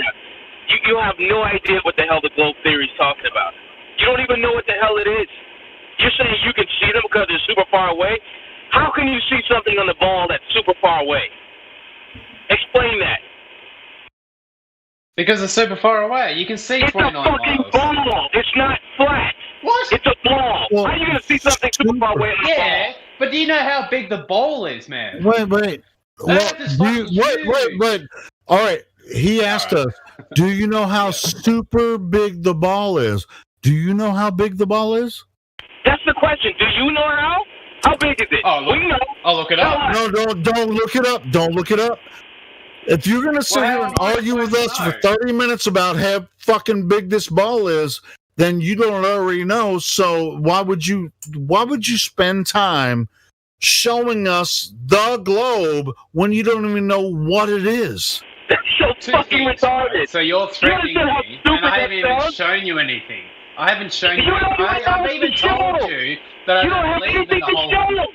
You have nothing to show. Right? What's the rate? But I also don't believe in the flat Earth. Like, I want to keep It's not about a belief. We're talking about direct measurement of what we should or should not see over a certain distance if the Earth was a globe. Now, if you're going to spend your time because you have so much freaking hubris to come in here and say, I know the Earth is a globe, but you don't even know what you're defending. That is so Get funny. your ass Because I in said here that I don't and believe. freaking I don't come in believe here with real information. Hey, to show us that the Helio, Earth is not a everybody, globe. everybody, I don't believe. everybody, I do not just believe try to that keep the Earth is calm, globe. okay? Like, don't get triggered, okay? Like, it takes away from our side if you get triggered. It But just does. he's so stupid. I got something I want to post. I want this guy. Exactly, because I am so stupid. I want to go into your channel and learn Okay, more. just relax. Why is that so Okay. wrong? We all start. Hey, You can don't you hear me, need to come guys? here. You're not learning Can you guys anything. hear me? You don't know anything. You don't even know what you should learn. Yeah, Go learn We all came from the same place. All right, I got you. We all came from the Everybody same calm down. place. Everybody calm down. Let's go. Come on, guys. Go learn the size of the Earth. Go learn the radius of the Earth. Who's spiraling? Come talk to us, please. Is that a flat earther spiraling? Hey, let's calm. Let's be calm here, okay? So, we all were in the same position. Let's dial it back. Get the conversation back. We were all in We the never same said position. shit like that. You can see because it's so far away on a ball. Can't we just calm Is it down? and talk about this? Is it Rumpus Head? No, it's Listen, fraud. let me finish freaking out. Chill out.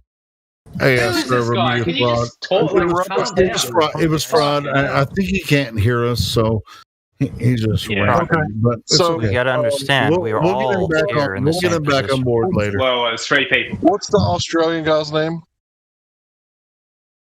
My name is Kulo King. Okay. Yeah, I just posted something. Could you read it real fast? You don't have to read it out loud. Yeah. No, that's fine. So you said the Earth was too big, right? But I just posted you 3 things that you might be interested in to help you realize that it's not quite that big, right? I apologize. Where did you post it? Because I got nothing in my PM. Is it in the live stream voice chat? It's in the live stream voice text one. All right. Yeah, if you could just read it real fast and tell me what you got out of it. It's 3 different citations there, I believe. Yeah. But Okay. What does it mean? Yeah. But you're asking, we do not know the globe model. We're ignorant. It's not a feeling. I didn't say you don't know about the globe model. I literally just want to know why it is flat. That's all.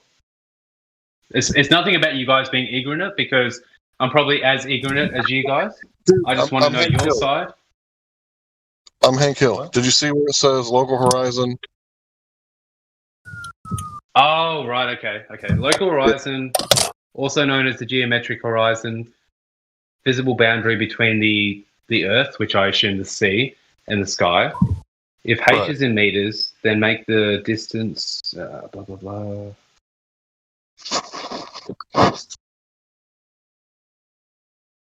Oh, this seems pretty long-winded. I could probably sit down with some paper and draw this out. Okay. Well, just can you just give me like a sentence what this means? Well, yeah. If that's okay. If you can. The horizon must be no more than 1.225 times the number of feet squared, the number of feet. Okay. Right? So that's where the math comes from. So because we got the math from the subject matter expert, you can't really say that the Earth is too big that we wouldn't be able to detect curvature. Because that guy right there, the subject matter expert, is disagreeing with you, right? I'll tell you what, man. I'm going to screenshot this and do some research, but I can't say anything right now because I need to read into it. I need to spend half an hour reading it. But yeah. Yeah, there you go, man. You asked for the evidence, right, that the Earth is flat, but really the evidence is in your backyard, man. Go out, find some water, take a measurement over it. Right now, it's summertime. May not be the best time because the sun is gonna, perturb the atmosphere and cause all sorts of weird refraction. We're in Australia, so we get summer all day. Right. So I'm saying that, take measurements over the next couple of years and you'll see what we see, or you won't. The thing is, one or two things. We're either mad or we're telling the truth, right? Well, sure. I don't know. I feel like you guys are just trying to describe the whole shape of the Earth. I don't think it should be that crazy or, that patriotic to the idea. I don't know. But also, like, you spent so much time on this whole. How old is this YouTube channel, the Discord been going for? Well, some of us have been here for 5 years plus. At this point. The live stream's been for a couple of years, maybe even 3. But the server has changed about a year and maybe a half ago. But you guys have been doing it for 3 years, though. Yeah, probably about 3 years. And the whole goal of the channel is just to raise awareness of the flat Earth. Yeah, sure. Well, it's exactly. The purpose of the Discord and the channel is to make sure that we meet new people, and that are curious about the topic, not to convert. No, but he didn't even say that either. Yes, we've been here for approximately that long, and the idea is to get people to hear us and become, let's say, curious. And when they're curious, they'll come to us.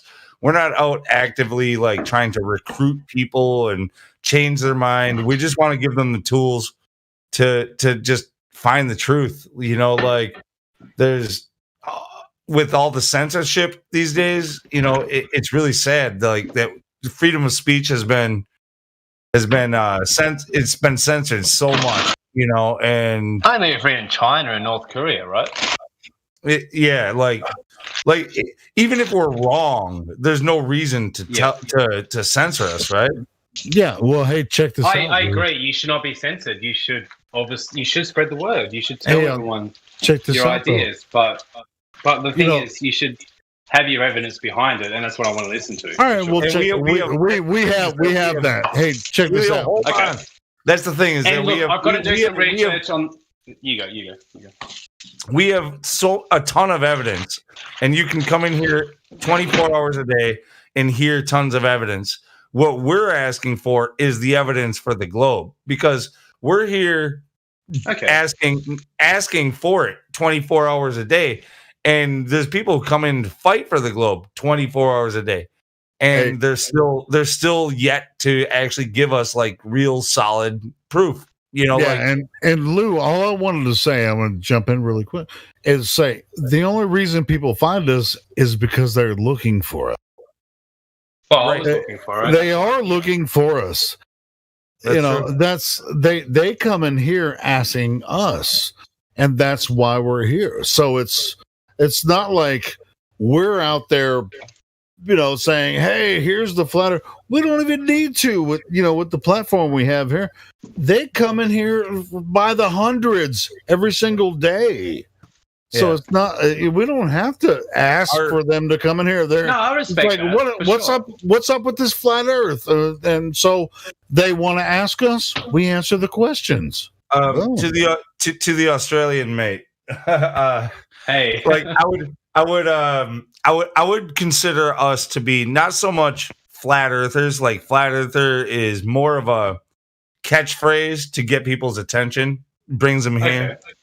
But to be more globe debunkers. Like the globe has the positive claim. They're the ones who say that the Earth is 3,959 miles in radius, in which you can use simple math, in order to derive a curvature rate. What we're looking for is proof of that curve. and we're yet to find any of it. Somebody, if it's true, somebody should be able to present us with proof of curve.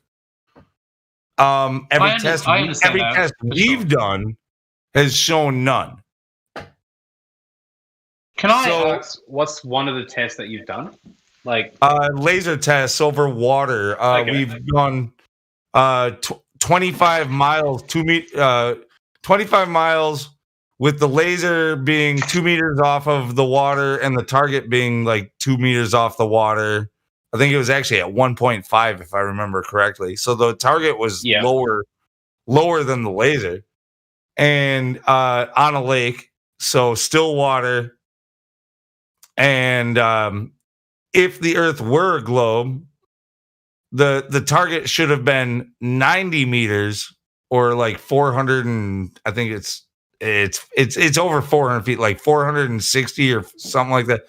The conversion, whatever it gets me, but that's fine. The laser should have been at least 90 meters above the target's head, but it hit the target. Observers next to the target could see direct line of sight the laser, the source of the laser at 25 miles. And if the Earth were a curve at 25 miles, that's impossible. All right, just to interrupt you, how far away was the laser towards the observer? 25 miles. That's what I said. 25 miles. Oh, okay. Yeah. Okay, well, I mean, surely you would say that the Earth is that big as a, let's say, just say as a globe, like it's that big as a globe. Surely 40 miles is not much. Wouldn't you do like 100 miles? No, 25 miles. It doesn't matter because you have to understand that. I know they love to tell you it's just too big or it's just so big, that all that, but it's 8 inches per mile squared, right? So, in 1 mile, 8 inches. 2 miles, 16 inches. In 3 miles, 32 inches. In 4 miles, it's 64 inches. Or sorry, it's even more. You got to square it every time you go another mile. I hear what you're saying. I kind of wish we had a sniper in this whole chat to be able to tell us about how. Yeah, no sniper has ever taken in consideration curvature of the Earth or Coriolis effect ever. And we do have snipers, people who were military trained marksmen in him. Nobody has ever been trained to consider that. It's always point and shoot. So what about bullet drop, or is that just because of the gravity?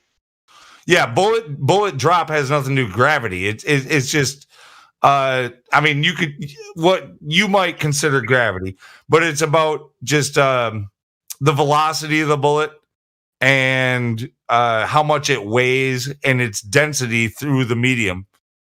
So why does it go down? It has to be because of gravity. It goes down because solids go down. It's more dense than the air around it. Relative density. Can I just point something out? We have had about 4 or 5 new members to the server who just joined the VC, and I believe they're alts, and they all just left. What the? Okay, sorry about that. Okay. Well, I can leave now. Right. So, what do you mean by gravity? Which one? Gravity. The attraction between two masses. You know, I jump off a building, I will fall to the bottom because Earth is so big. I'm about to post something for you. I want you to take a look at it. Okay.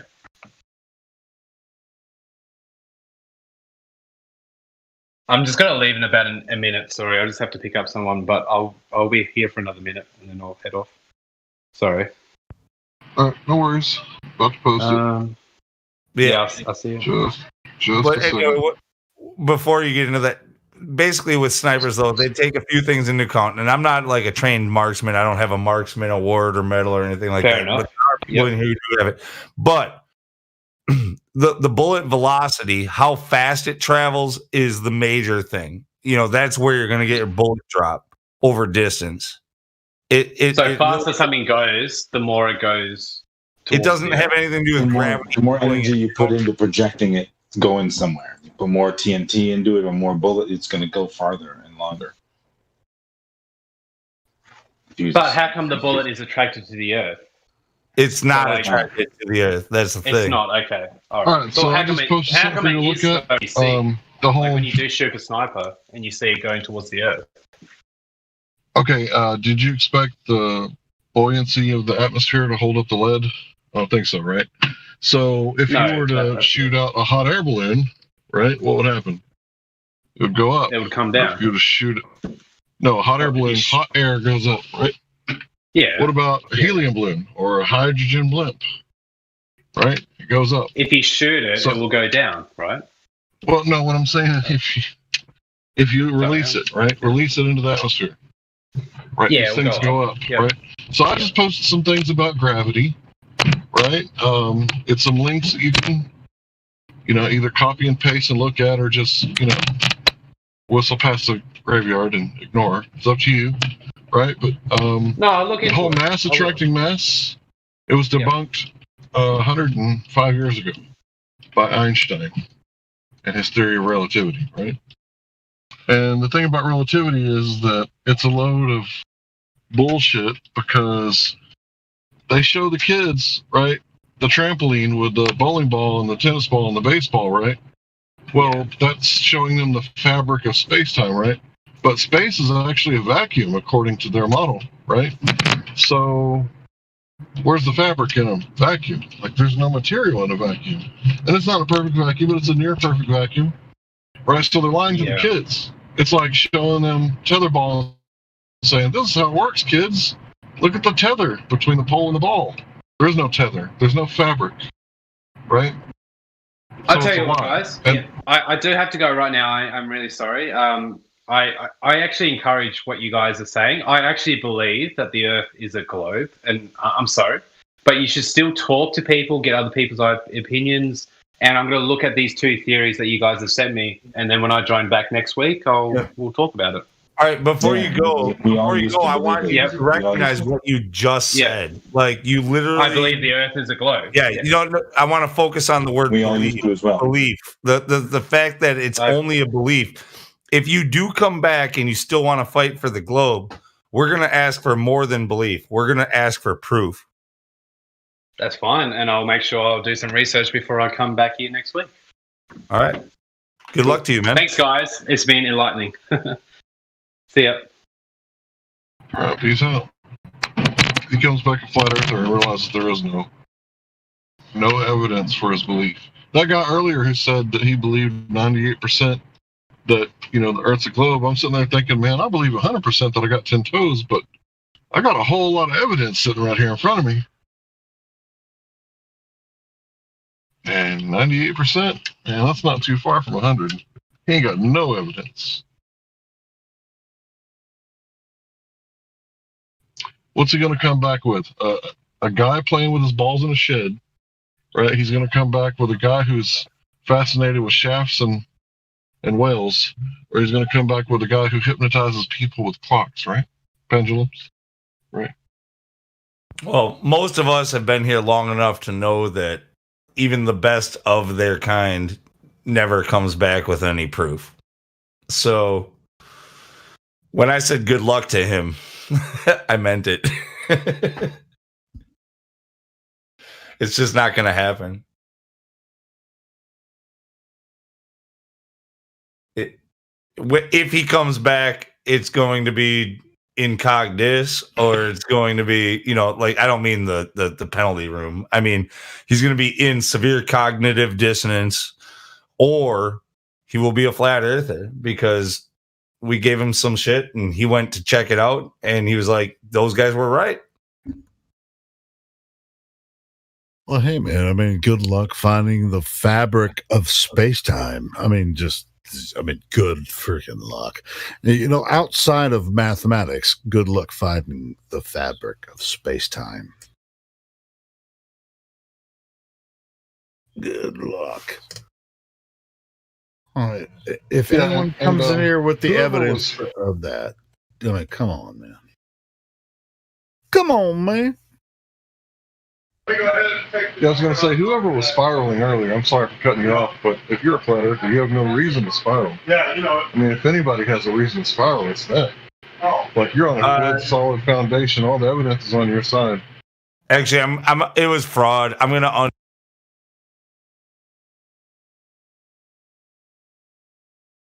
No, that's good. It's all good. I think that fraud, when we were talking earlier, I don't think he could hear us, and so I muted him just for the sake of the conversation. But I messaged him and told him so. So may have been an issue with Discord or something. But fraud doesn't usually interrupt that way. So that's why I just wanted to make that clear for fraud. It wasn't anything against him.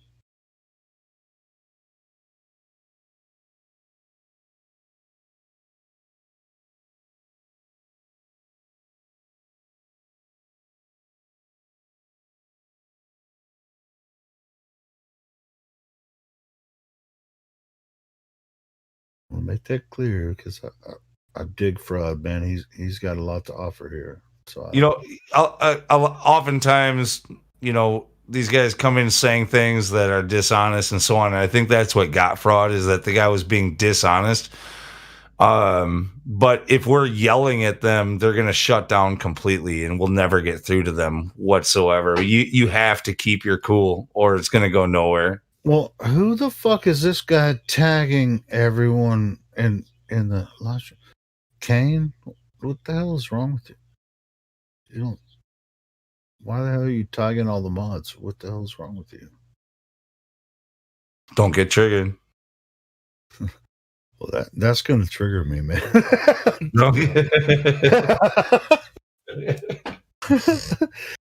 That's really going to trigger me. He's not even in the freaking chat. That's going to trigger me pretty freaking bad.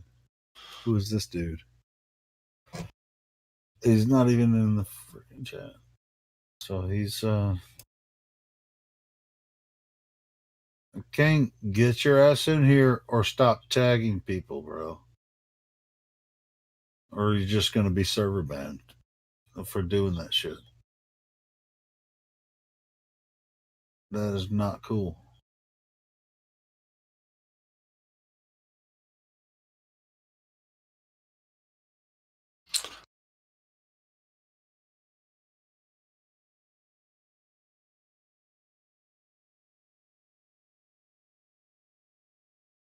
Okay, 5, 4, 3, 2, 1. Some bitches getting cogged this.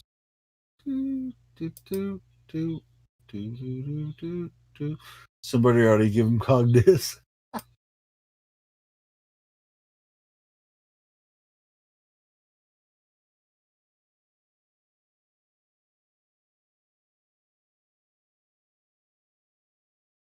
don't even do this very often, but what's going to happen to Kane is,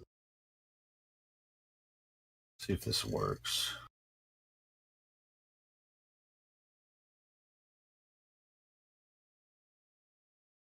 All right. Let's see if this even works. I don't even know if I'm doing it right because I never use it. See if it works.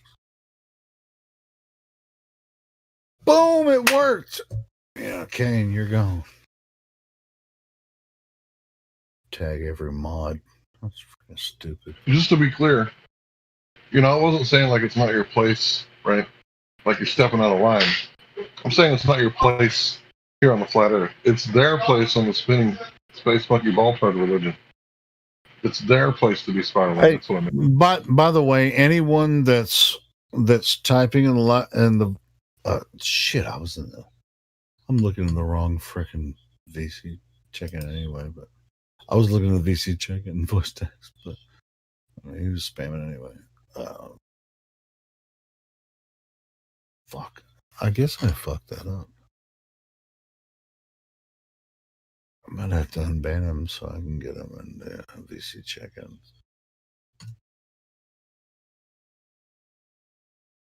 I was looking at the wrong room.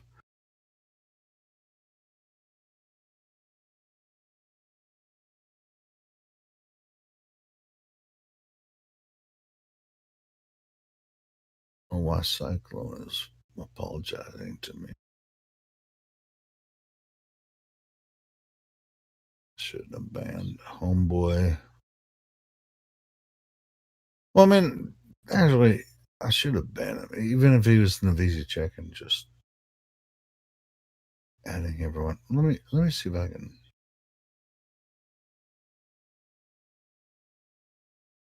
This room's kind of dead right now. I'll go in there. There's some action. I'll get Kane back in. Hold on.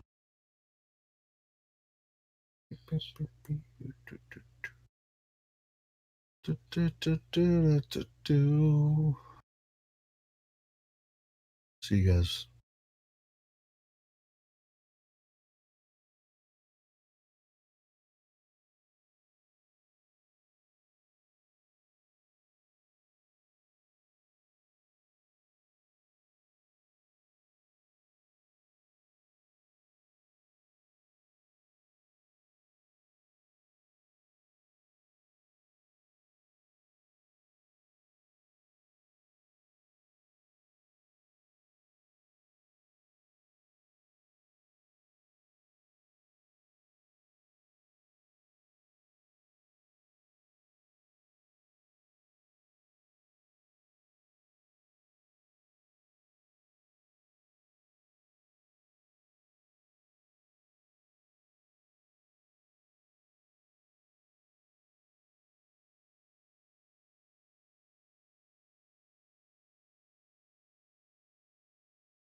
Yo, I just made a new song with your guys' conversation that you just had.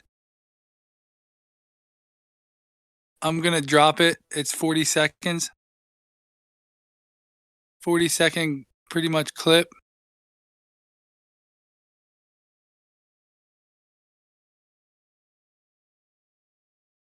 I advise you guys to check it out. It's in live stream voice text. Hello? Mic check.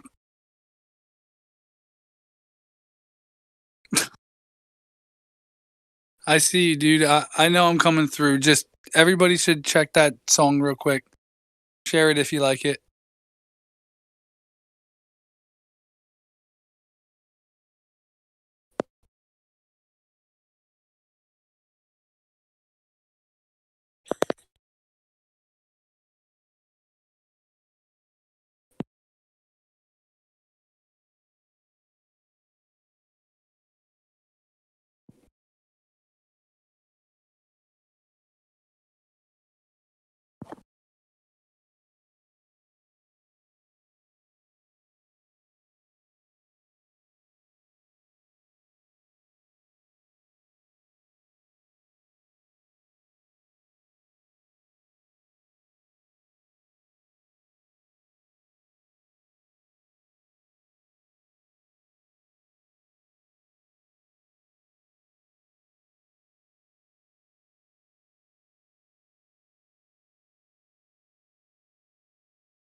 Hello?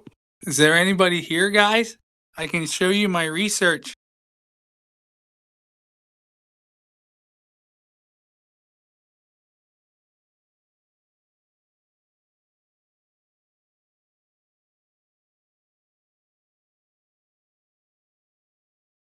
I think they're having a VC check-in party. Yeah, no, I see that. But listen, I'm going to post something in the voice text. I want you to check it out. I just made a video. Just made a song with the conversation you guys just had. So I advise you to check it out. It was pretty cool. It's only 40 seconds. I just uploaded it to YouTube. All right, I'll go look at it. Thank you, dude. I think you're going to like it. If you like it, share it. It's like a little advertisement. Really.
That's it, real quick. It just so happened to be perfect timing.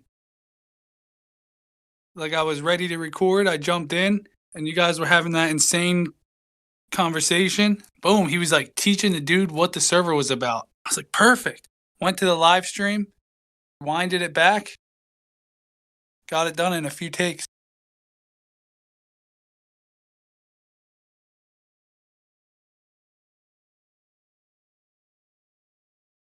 That's pretty good stuff. I'll go in and fix the description and put, the YouTube link in there.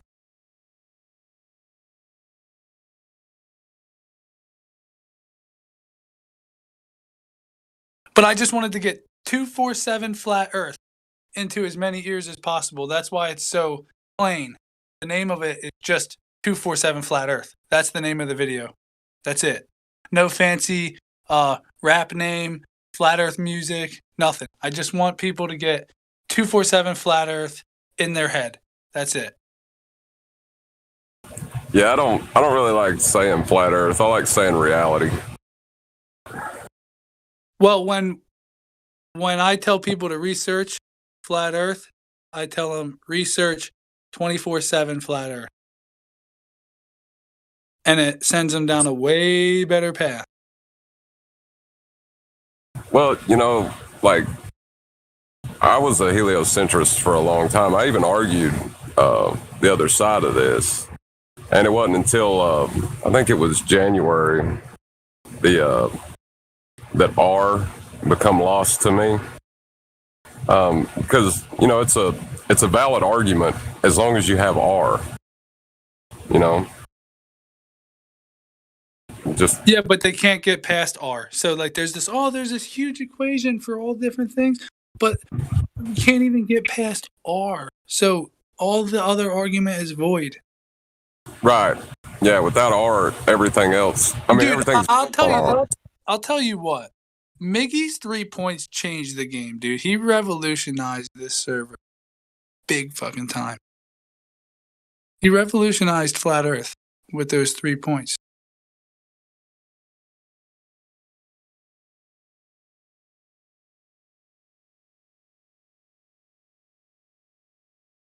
Yeah, the Black Swan's what got me on board.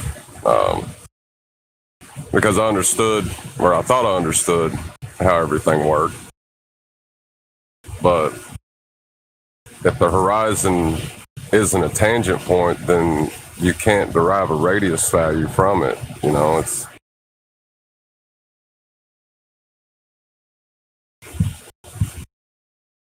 takes a big dump on a worldview, you know?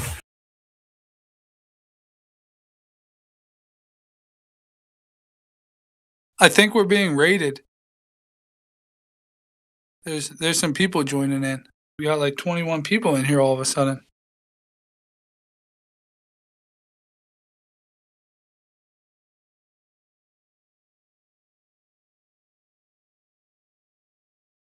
Well, good for them, you know? First step is to laugh at it, I guess, you know? That's what I did. God, Well, I thought I was so damn smart. I just checked 2 in that were questionable. One was underage, so I had to kick them from the server. And I checked 2 in, and they were questionable, but they seemed cordial enough. I mean, if they end up trolling, all you got to do is just mute them, ban them, or send them to Cogdis or whatever. But none of the ones that are in here are any of the ones that I checked in, so I have no clue where they come from. It's like I checked them in, and they just pounced, so...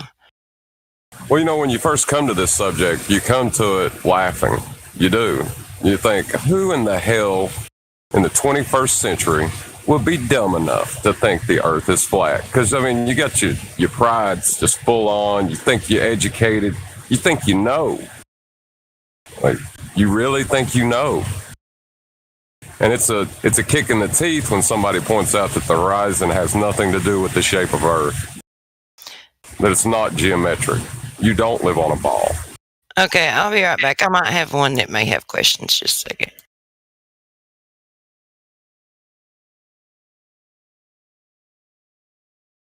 So, you know, I understand where they're coming from.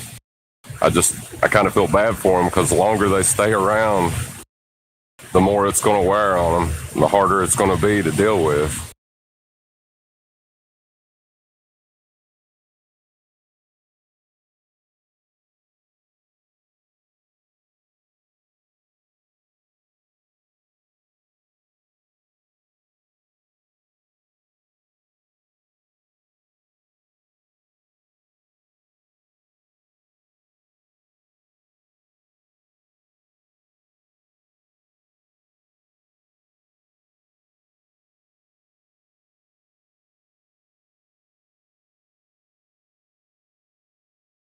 Is there anybody left in here?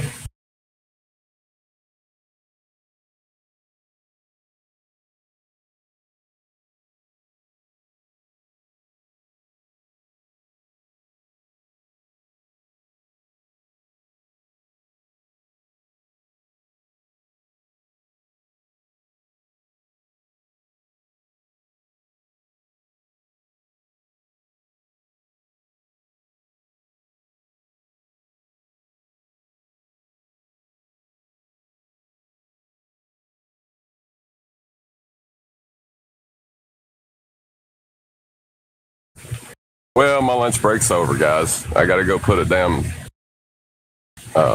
thermal pot back together. Y'all have fun.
Is nobody talking?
Yeah, hello, yeah.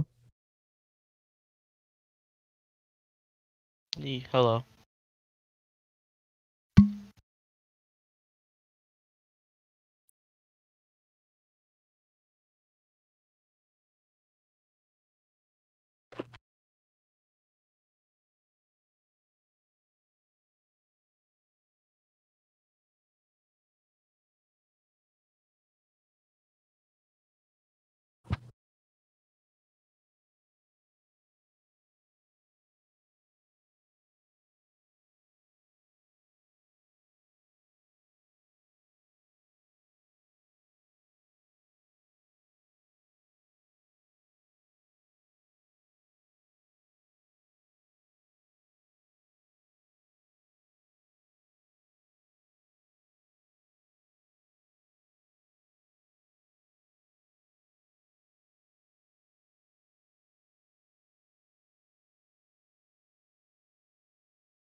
Yeah, hello?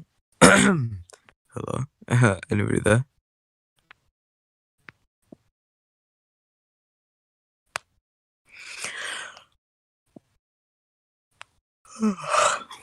I'm tired, bro. I'm tired. It's 6:31 a.m. Anybody in here alive? Probably not.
Hey guys.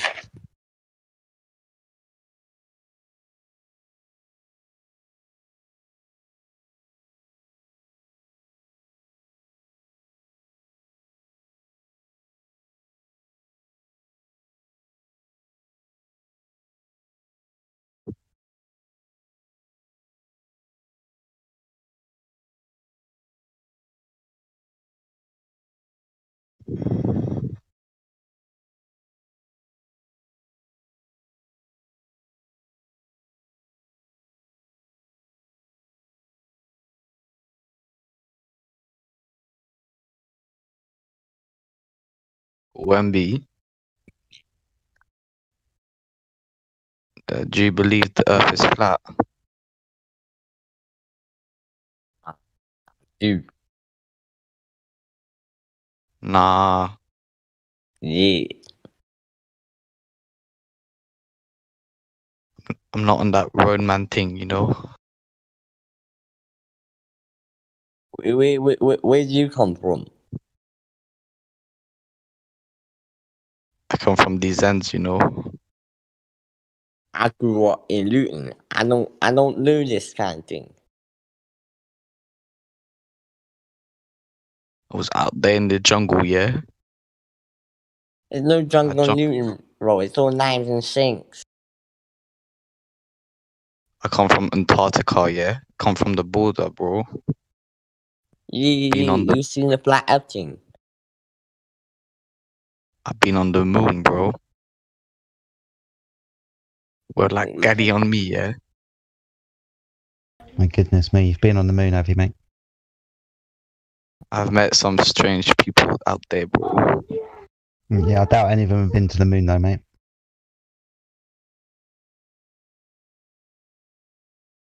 I've got a serious question, yeah.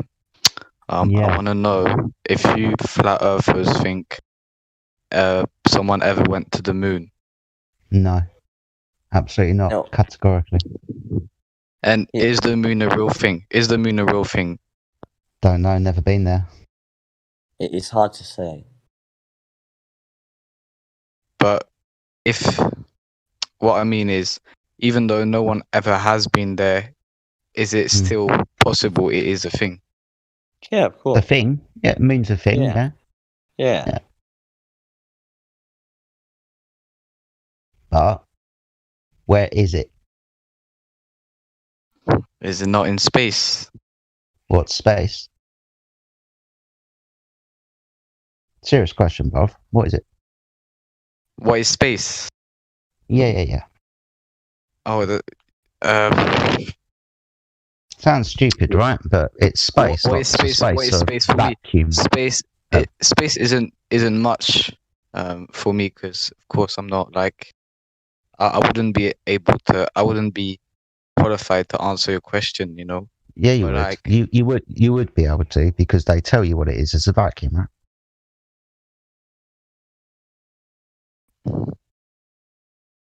Vacuum of space.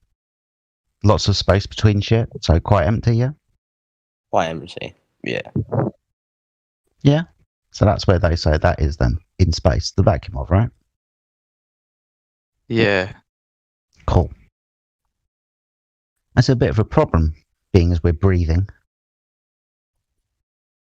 We're breathing gas, right? That gas is uncontained from the vacuum of space. It's an open system because the story says rockets to the moon, right?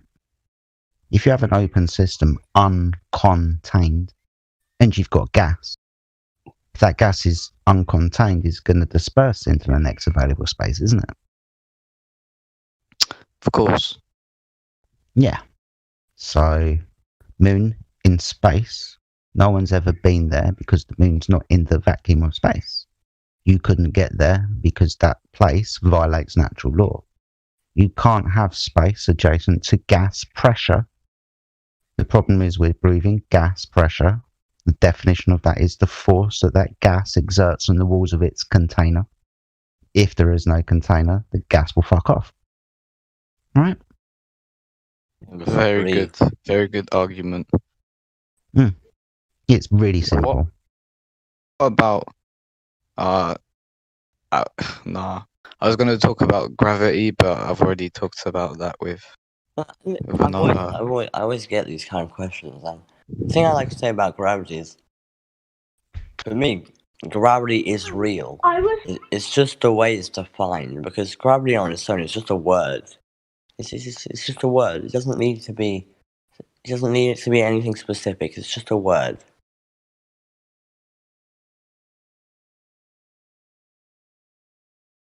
I had another question. It was about the border, and so I was told the border was ice, and then my other question was, so how come we've got ice on the border and not all around the border? How does the Well, temperature work? Why is it called on the border, not on the center? It's more of a conception. Some people like to believe that one thing, and some people like to believe another. But some people like to believe there would be a barrier of ice on the. But that's just for the water. Yeah, Right, exactly. you can So climb up over that barrier and get onto that ice. And that's called Antarctica. If Right, you live on a ball and you go south, where do you get to? Antarctica. Awesome Sorry, it's stuff. South Pole. Well, yeah, Antarctica, South Pole, whatever, same thing, pretty much. So, It's if the ice Earth in is it. flat, yeah. If the Earth is, as I said, and you use a compass, magnetic central point, 180 degrees away from that, that is south. Same as on a globe. You go south, you get to Antarctica. Same thing. Yeah, but why is it? Because if the Earth is round and going around the sun, we understand why it's cooled out there. But why would it be cooled on the border if the Earth is flat? Because the Well, we sun did. isn't there, it can't disperse as much heat. because Right. the sun wouldn't So work you the wa- same way. The sun wouldn't you work the understand? same way. Well, you've been told a story about that.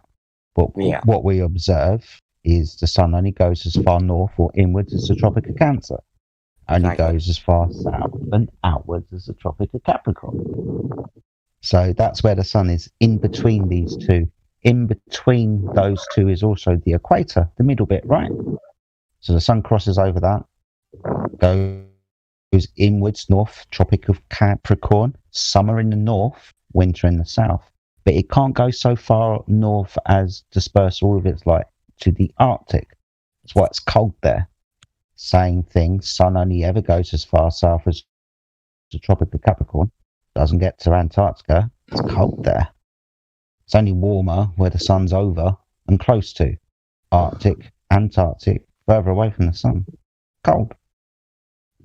Same thing for seasons as well. 6 months. Sun does that. Locality. When the sun's closer to you, it's hot. Further away from someone else, right? That's why we have summer and winter in the same kind of time for people in the north and people in the south. When we have summer here, it's winter there. Sun's closer here, further away from there. Do you have some so to understand with photos or anything? What? Sorry? I can try and find you some. Yeah. Give me a moment, buddy. I've got my kids with me today as well, so I can't fully concentrate. Oh, but yeah. Give me a moment.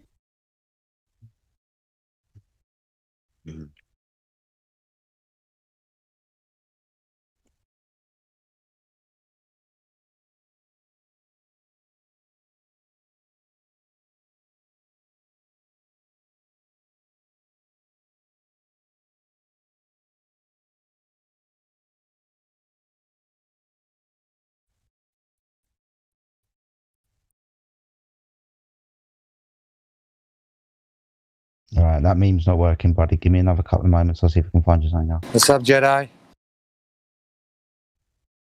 Ah, Roger. How you doing, buddy? You well? Keeping good?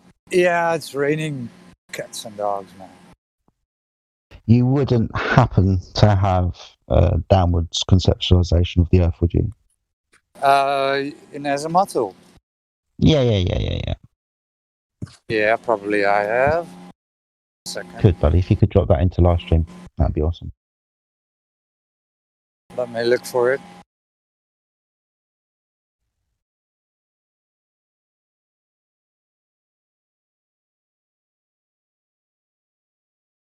Something like this?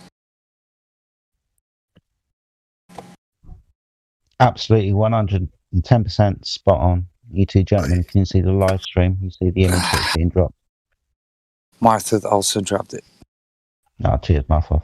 Good to see you, God. How you doing, Muff-Off? Brilliant to see you, mate.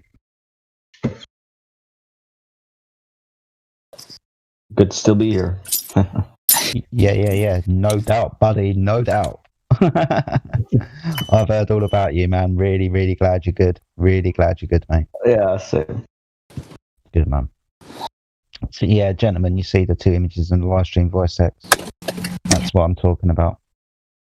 I've got to go, guys. I only popped in to move some live streams around. I've got my children with me today, so I shouldn't really be here, but I only just popped in because so I'll leave it with you, Roger. Martha, you're all good. All right. Okay. See ya. Cheers, gentlemen. Take care, guys. Bye-bye.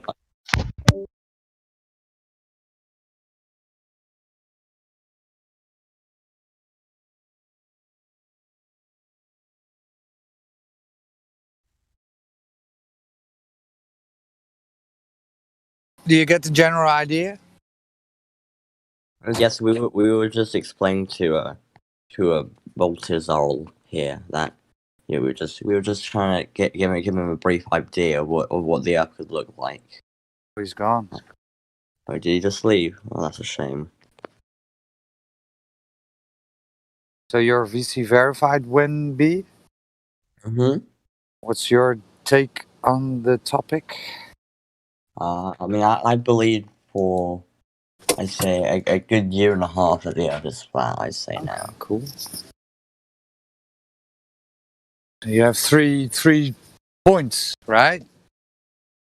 What are your best three? What are your best three proofs? For the Earth My being best flat? three proofs is I say I've done a little bit of personal testing. Whenever I've gone, I live quite close to the ocean, to the sea, and I'm able to look farther than I should be, and so for me, if you were to do some math, if the Earth was a globe, I simply just shouldn't be able to see as far as Correct. And the other thing is one of my favorites because it involves math, and I love doing math. Is I've tried, to without the I've gone online and I've looked up the measurements of the Earth, and I've tried to perform the Pythagoras theorem, and it doesn't work. The way the measurements have been taken, if the Earth was a globe, it doesn't work. Right. Because straight lines don't curve, right? Exactly.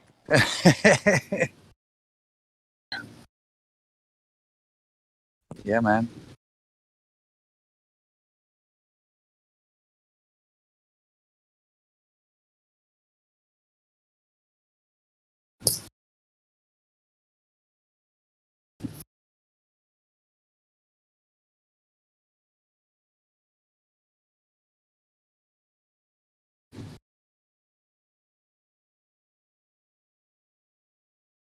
So how are you doing, Martha? Yeah, pretty good. It's raining, man. I was outside like for 2 hours. Yeah, it's raining. I was like, and I'm soaking wet. I saw it was raining. I was like, man, I'm gonna stay inside. Yeah. Luckily, my vacation is about to start, so last working day. The New Year's. Ah, cool. I'm about ready to get out of the house actually, but there isn't like anything to do at all. Right. Yeah, I've been kind of cooped up in here for the past 2 weeks. So Just regaining strength, right? Yeah, yeah. Especially the first few days, it was just like being in bed 24/7. But yeah, yeah, feeling a lot better. Sleep at night, eating food. So that's all good. Just kind of bored out of my mind here. I know. Yeah, but there's nothing to do, right? Everything is closed. Right, exactly. Like normally I would just like go out or hang around in town, but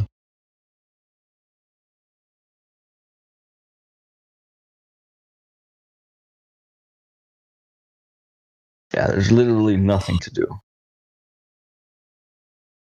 They want you to stick to the tube, right? Stick to the TV. Taking some more indoctrination, some more lies. Yeah, I just watch her Netflix, bro. Kind of done with Netflix.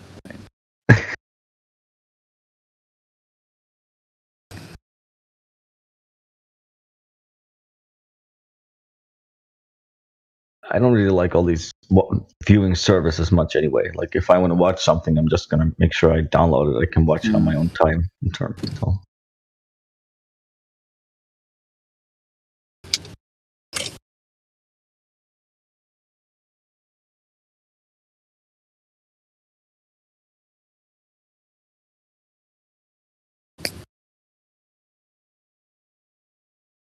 Last thing I saw on Netflix was the documentary of social media.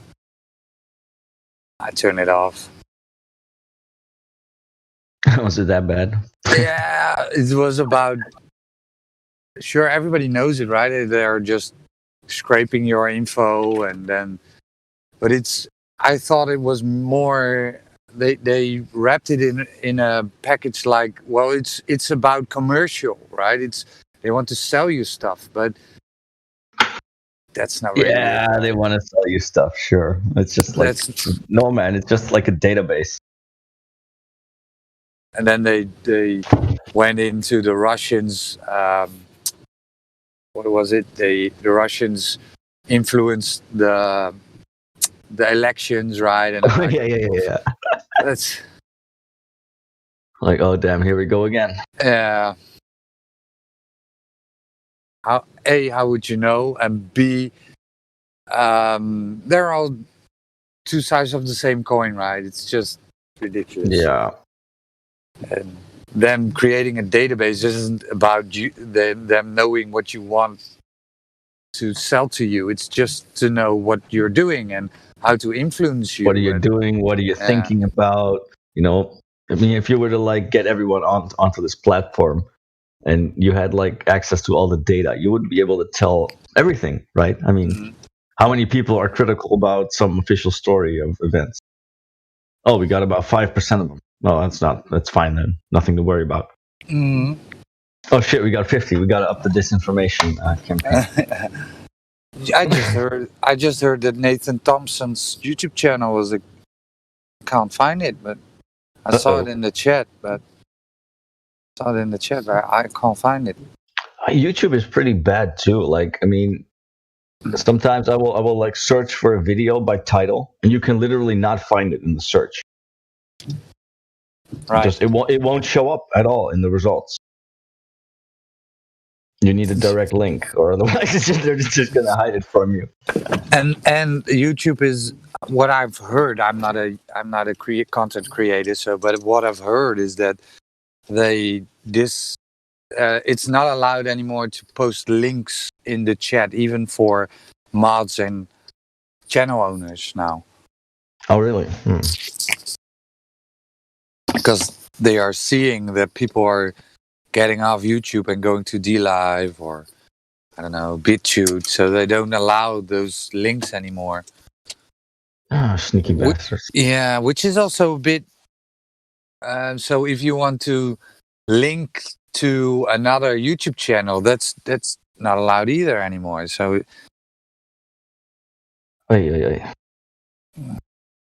Twitter is hammering down. I saw a YouTube account being deleted with almost had 80,000 subs. Pyro.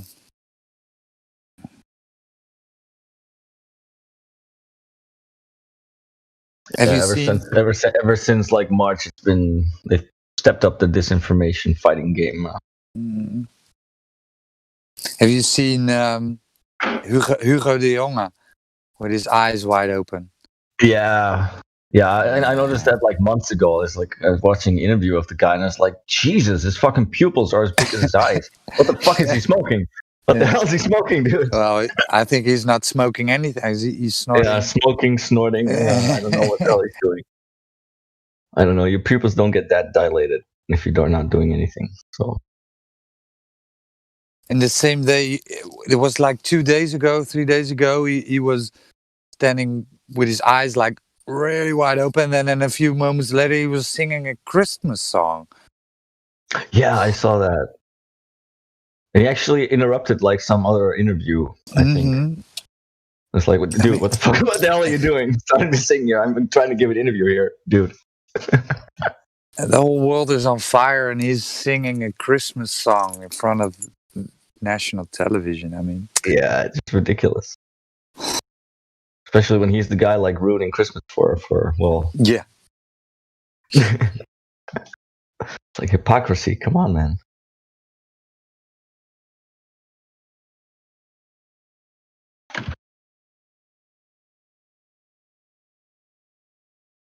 Yeah. I don't know. We're just gonna have to see how long this whole cabinet thing can keep going. I mean, the whole toeslagen thing is now also kind of exploding in their faces. Like, oh damn. Mm-hmm. But I don't think it will matter much. Like even if they get like demoted and they get replaced, and they're just gonna put new puppets there, right? So sure. And what I've got this feeling that they really want to go demissionaire, right? So because then nobody is responsible for the current state of affairs, right? So right, that too. That's awesome, right? Just step down and have a demissionaire cabinet, and nobody's responsible anymore. Nobody's responsible, yeah. Can just do whatever they want. Yes.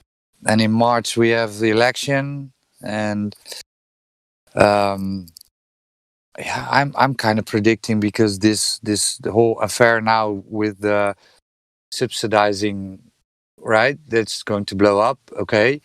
Yeah. Rutte isn't going to be prime minister anymore because it was in his term, so he's done. So this is the perfect stepping stone for Hugo de Jonge, right? Right. And he was the guy that saved us all. He saved 30,000 people from the death because he implemented those rules and this and that. So I'm kind of guessing he will be our new prime minister. So Coke snorting. God, I hope not. It's gonna be pretty bad. Yeah, but people will eat it up, right? People will eat it up. I don't know. I mean, there has to come a point where even like the most blind person is going to be like, wait a minute, something isn't quite right here. I was talking to a guy, and he was a bit older than me, and like in his 60s. And I heard a snippet on the radio because I was standing next to him, and I heard a snippet on the radio about the poll they did. About 3/4 of the Netherlands think it's a good idea to have a passport, right? To have those vaccination passports. Yeah. It was ridiculous. They asked 1,600 people. Yeah. It was Delft, right? Did that? Yeah. I think. They asked 1,600 people. Oh my god! Like, what people are you asking? Point one, and like point two, they had like two different strategies for. We're gonna go with strategy A or strategy B. Yeah. Wait a minute. What about the whole concept? Is it even? Do we even need a strategy? The questions in the poll were really steering towards an end goal. So it wasn't even a good poll. But nevertheless, I was standing there and I made a remark how ridiculous it was. And he was like, yeah, well, all the people that don't abide the rules, that make it worse. And it's, I mean, and of course I wanted to go like with a stretched leg. But I'm like, no, man, keep it inside. It isn't even worth it, right? It isn't even worth it going in discussion with people like that saying that it was that people who have a different opinion are the ones that are causing the new influx of positive PCR tests. It's just ridiculous. Yeah. Still, yeah. Getting more and more ridiculous. Yeah, well. Hopefully, someday it will stop. But, some days I'm like really optimistic, like, yeah, well, more people are seeing it and we're in a critical point. And some days I'm like, like, oh, damn. Yeah. When will the earnings stop? It's like in the background. There's a lot going on. I mean, there's those doctors, the whole buitenparlementaire onderzoekscommissie and all that.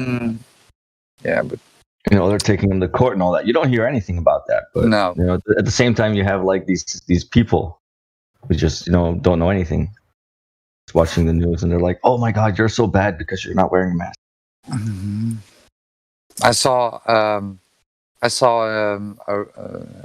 a study that took in like 77,000 participants, and it was about symptomatic and asymptomatic infections. So they did a study with people in the same households. Yeah, I think I saw that. They didn't get any cross infections, right? Well, you have the symptomatic infections, which is when you have a positive PCR and you have the like stuff like coughing and fever, and right, you have the symptoms. Yeah. So in that case, 18% of the people who had a symptomatic, who are symptomatic and had a positive PCR test, were the chances are you giving another person a positive PCR test, because that's all that is, right, is 18%. And we are talking about people who are living together. Like if I have a positive PCR test and I have a runny nose, I would be classified as a symptomatic case, right? So when I'm sleeping next to my wife has a 18%, 1/8, right? 18% chance of getting a positive PCR test. So that wouldn't even state if she then would be asymptomatic or symptomatic. So 18%. Yoo-hoo.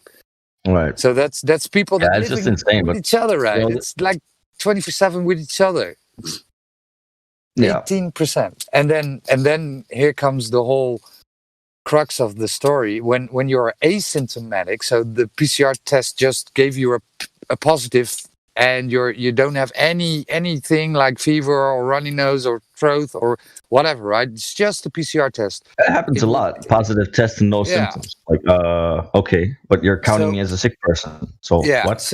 So that would be 0.7% in giving somebody else a positive PCR test.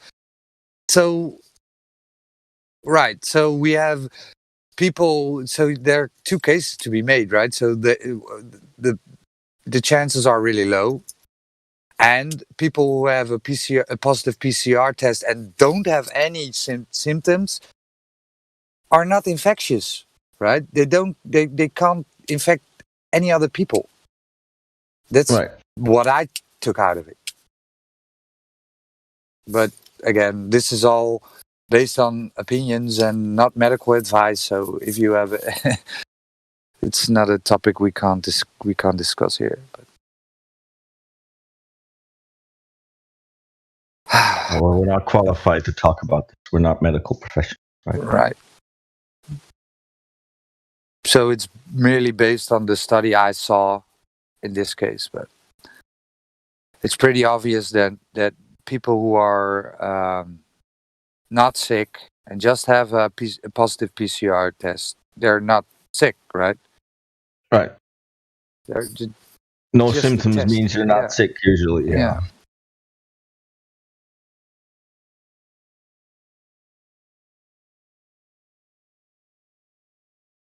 And for me, when What I about was Elon Musk? I heard he like got tested 4 times and there were 2 positive, 2 negatives, yeah, and shit like that. So it's like, wait a minute, what's going on here?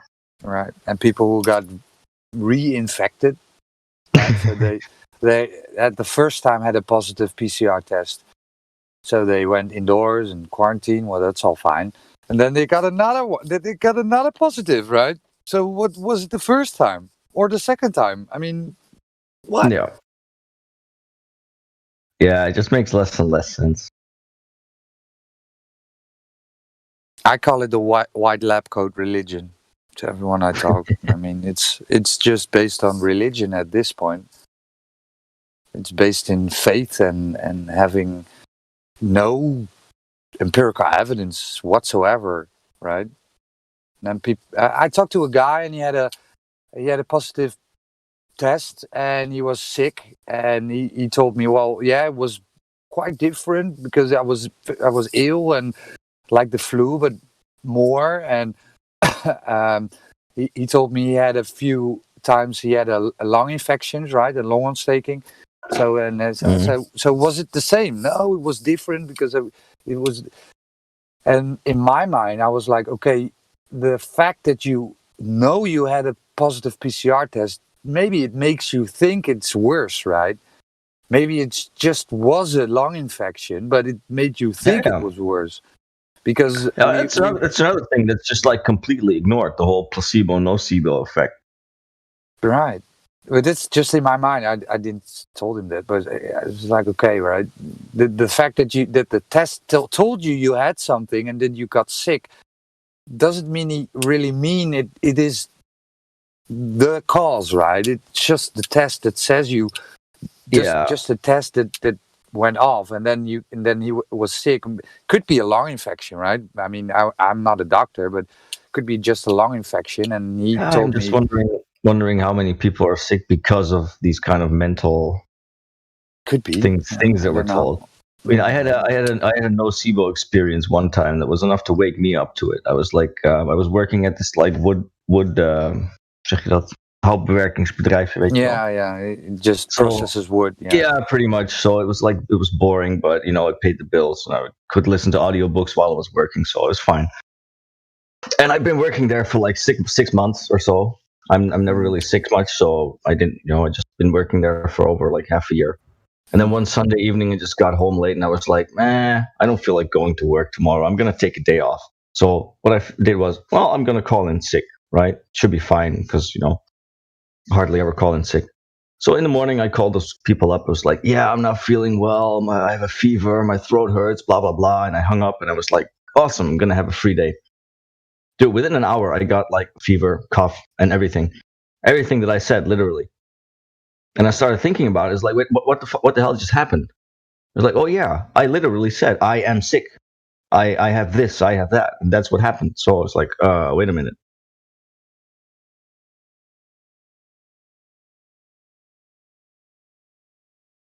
Yeah, that's a good example. I was like, yeah, I think I'm starting to figure this out. Hold on.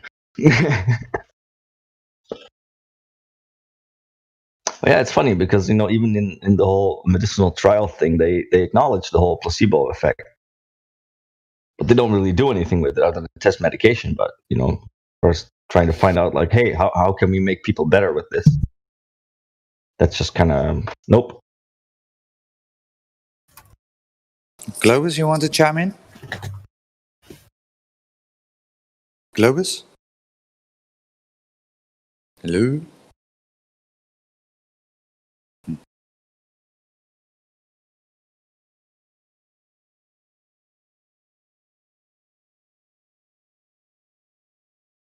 Yeah, hopefully this shit will be done, but the programming is already in place for them to say. I heard something like, well, no, Eastern will be, it's not done by Eastern, maybe this summer, right? Maybe next summer.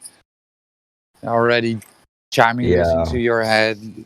Yeah, but that's the whole problem. I mean, they've basically replaced flu with this, and they're just going to be able to keep going. Oh, we have a new strain. Oh, we need a new, etc. So they can just basically keep going as long as they want, really. But wasn't it I don't know. When we were pre-corona and we had influenza, because influenza's gone, so I know when we had influenza, the time we still had influenza, I mean, it changed every year. And why weren't we like? Yeah, it changed every blowing our year. heads And up because I of think, this? if I remember correctly, hospitals were pretty busy during that time too. Yeah. And I saw was a nice piece about a few doctors, and it was in Dutch.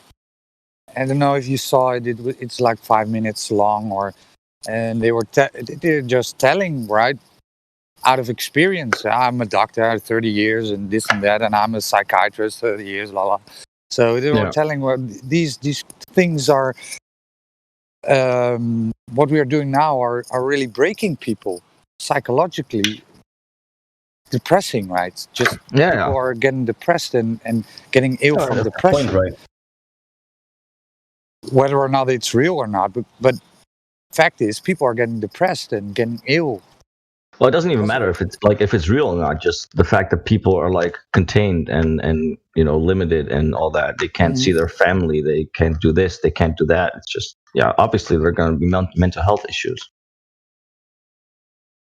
Like the domestic violence. I mean, you have people that can't really get along, and it all worked because the parents were working and the kids were at school. Suddenly put them in the same house 24/7. Of course, you're going to get domestic violence. Like, come on. Yeah, crazy, man. Just so sorry for people. Yeah, and I'm pretty lucky. I can go outside. My work is outside, and I haven't had any troubles during the lockdown personally for them saying, you have to stay indoors because my work is outside. So no, I got into little arguments at the supermarket a few times, but that's about it. Oh yeah, I walked into a gas station without a mask on it. And, oh dear. The guy was like, "Yeah, where's your mask?" So no, a little bit. There was a guy standing behind me, and I was just about to order something, and the guy said, "Well." The manager came out and he walked to the guy behind me and he was like, "Where's your mask?" and he pointed at him and then to me, and the guy behind me was like, "Yeah, call the police. I have a medical exemption. Call the police. Call the police." And he was like blowing up in that store. I'm like, so he pointed at me, "Sir, would you mind putting on a mask?" And I'm like, "Well, this is unfair. You're saying to him that he doesn't have to have one." And I didn't want to go into all that fighting, right? So I just got my mask, and when I was back, I'm like, "So does it really work for you and me?" And he kind of shut down the discussion because he was like, "No, I'm not discussing this. It's the law and this and that." So, yeah. I mean, that's another problem. The people enforcing this nonsense, you can't even go into a discussion with them, right? They're just following the rules. So it's like, come on. And of course, I mean, it's the way it's been put up. If I'm not mistaken, the store owner can get a fine for 5,000 euros if people are walking inside his store, and then he even can get closed by the mayor. Yeah. So they're just putting us up against each other, right? The police or exactly. Effectively, even if the store owners are like kind of aware of this whole scam, then they're still gonna have to go along with it because otherwise their store is gonna get closed down. So it's just imagine imagine having a store and you did your you did shopping for your customers, right, for Christmas, and now you're closed. You can't sell your stuff. Right. I mean, I would be furious. I saw yesterday. It was pretty cool. There was this store that like specialized in fireworks. Yeah. And it couldn't be open because he wasn't selling anything like right. Essential. Yeah. It's no essential, so it had to be closed. But then, like the animal store, they were also selling fireworks, but that's fine. So animals, okay. Yeah, because okay. you know people need to get their dog food and cat food and all that shit. So, but they're also selling some fireworks, and that's fine. Yeah, So, I don't get. it's I don't it's get. like what the Yeah, hell's I don't going on get it, here? man. It's so random. Yeah. So random. But we have to listen to Father Government, right? So. They know best.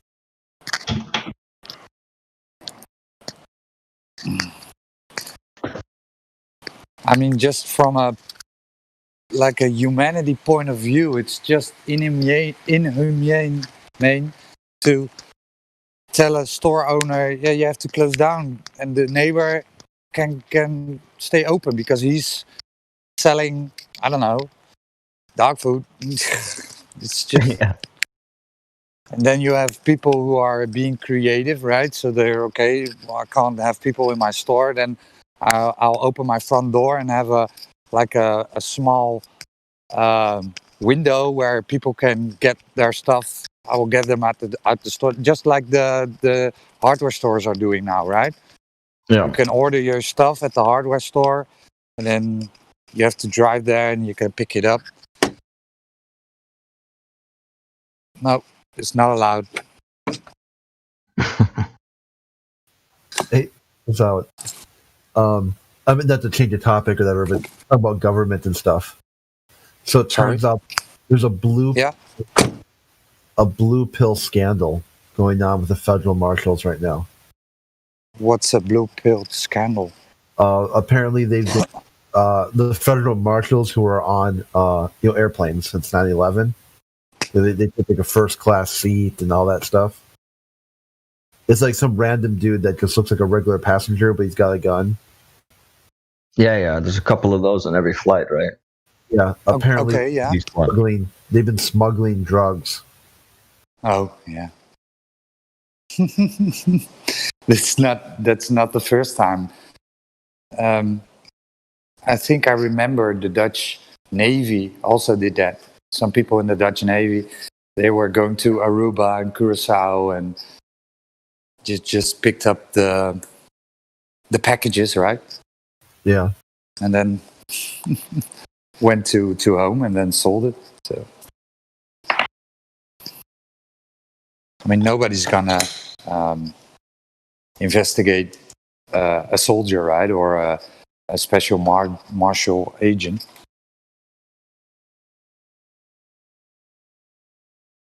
Or even search them, right? Just be like, oh yeah, that guy's a marshal. Just okay. If he's a threat to the plane, then we're in bigger trouble than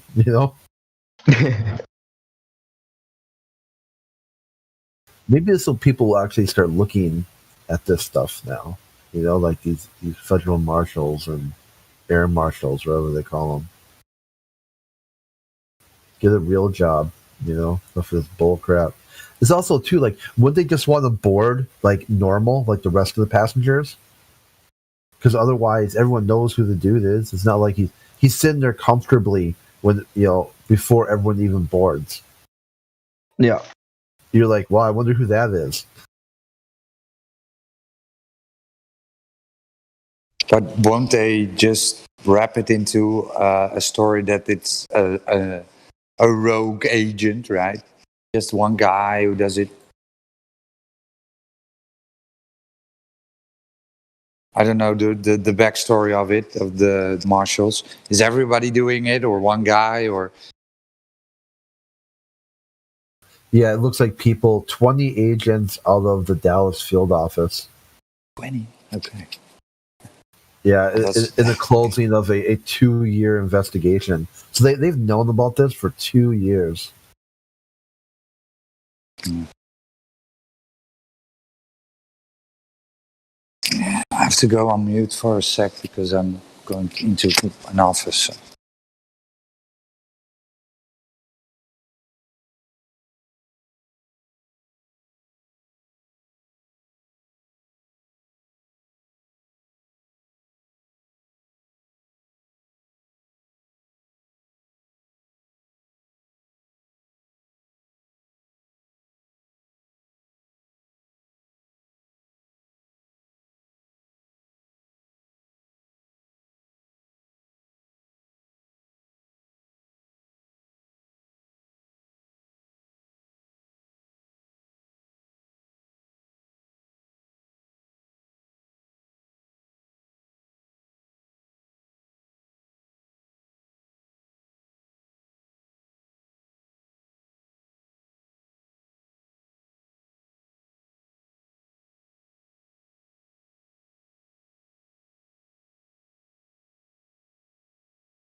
Anybody talking? No. Any Globers to put it to?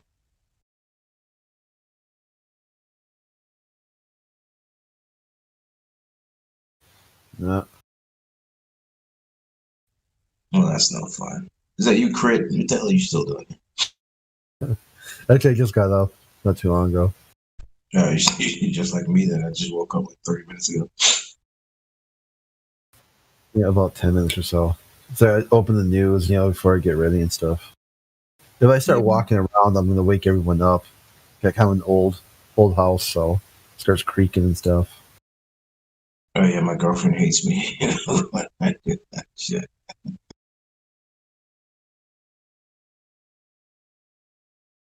It's funny, Crit. You kind of sound like a flat earther Xanac. Oh, okay. Is that like a good thing or a bad thing?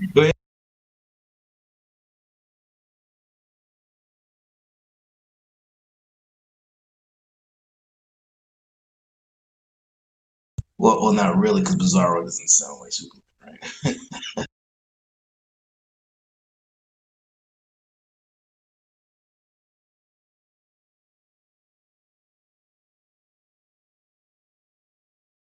Yeah, I mean, but Xanac is a big time numpty. So am I like the numpty of the flat earthers? But I was just thinking about when I said that, like, wait a minute, Bizarro doesn't actually sound like Superman. So I was like, that's a bad analogy there. Okay. Yeah. So, sometimes I use that Bizarro world when I make fun of atheists. When they say something really retarded, I'll use this meme here. Were you there with the Shadows guy last night? Were you listening with him? Were you on with him when he was talking? I think so. It's kind of hard to keep them straight. What was it? What did he have to sell? What was that? I'm just asking what did he have to sell? No, it was funny because we were trying to explain to him the difference between the medium of water and the medium of air, right? And so quantum Rich was really getting ticked off with the guy, and he tried to say that air has the densities are two mediums, two different mediums. I remember It's just really funny.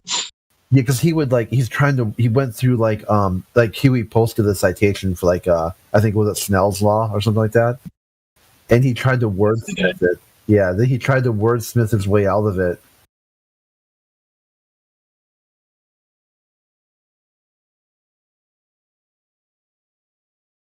I mean, it's very simple. It's either flat or round, right? There's no need to take a side. Even if you are on a side, just be in the middle, and just rationalize it, make it make sense. Use the evidence provided and go from there. That's all you can do. There's no need to get all, your panties in a wad if something doesn't agree with how you think.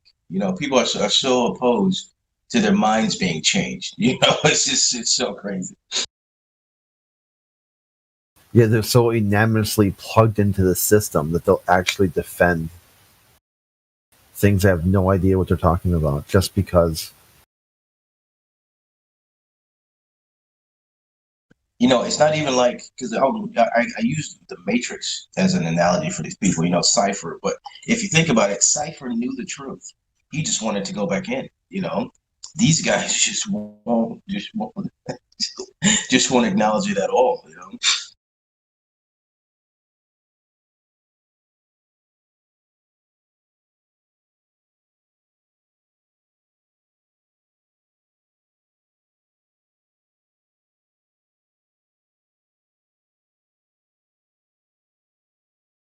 You see, like,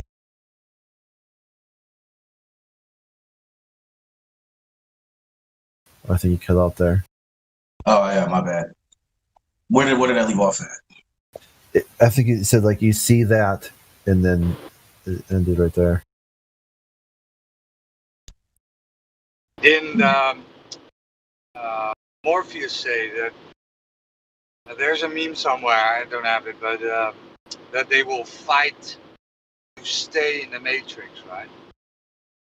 People are not ready to get unplugged. They will fight you stay in their matrix. And he considered them collateral damage. That's the thing. He was like, it's just, they're just collateral damage if that's the case. Yeah, like they can't be unplugged. Like someone like Gen Panda. I mean, that dude will go down with the ship. All his proof, like his justified true belief, all these space photos from NASA. NASA could flip the script on him, and he would just say that NASA has been taken over by flat earthers. But here's the thing: he might just be just like your regular mega church pastor. They're just in it for the money. He might have a following that's funding him just to keep him where he is in life. What I'm saying? You don't know the motivations of these people, because they're obviously highly intelligent. So, a highly intelligent person knows the truth. You understand? If you look at if you go biblical with it, the Pharisees, the Sadducees, and the scribes, they all knew the truth. They all knew the word front and back, left to right, up, down, in and out, but they still couldn't recognize the Messiah. You know what I'm saying? So, yeah, I gotcha.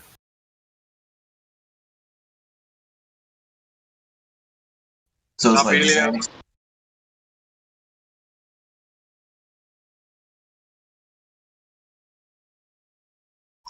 Go ahead, Roger. What were you saying? Just saying hello to Helio.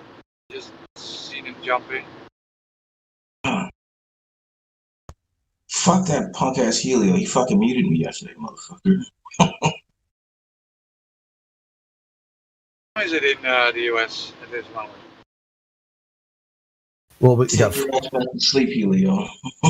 Yeah, other than the East Coast, it's 6 East Coast, and then Central would be 5, Mountain would be 4, and then California would be 3. Okay. And then like Hawaii would be like 1, I guess, or how many hours back is that? A couple more. It's 3 minutes past noon here. Here.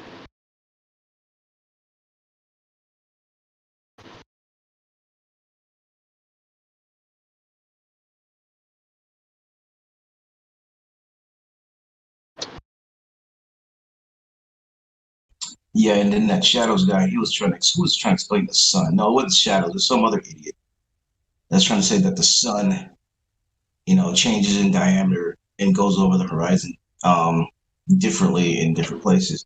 And he wouldn't give the information behind it, because here's it logically: if the sun takes a lot longer to go over the horizon, right, so-called, then your elevation is higher. That's the only logical explanation, right? So either you're in the mountains or you're in a city that's high up. So it's going to take a lot longer for it to set if you can see the horizon without any obstructions, right? That's just how it's going to work. Yeah. But if you're lower, even if you're on the shore, it's going to set the same every fucking time. It's you might given some type of diameter differential due to atmosphere, but it's still particularly going to look the same sunset every fucking time. Because I remember when I used to live in Jamaica and Florida, it was always the fucking same. I don't ever remember, hey, it was taking forever to set. Like, no, that's not the fucking case.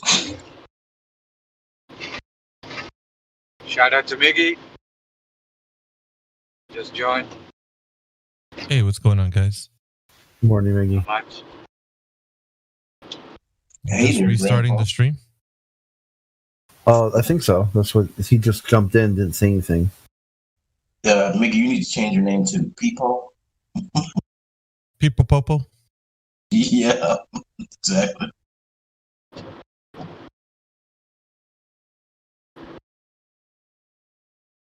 Or instead of Miggy, Pappy. Pappy. Yeah, good old Pappy.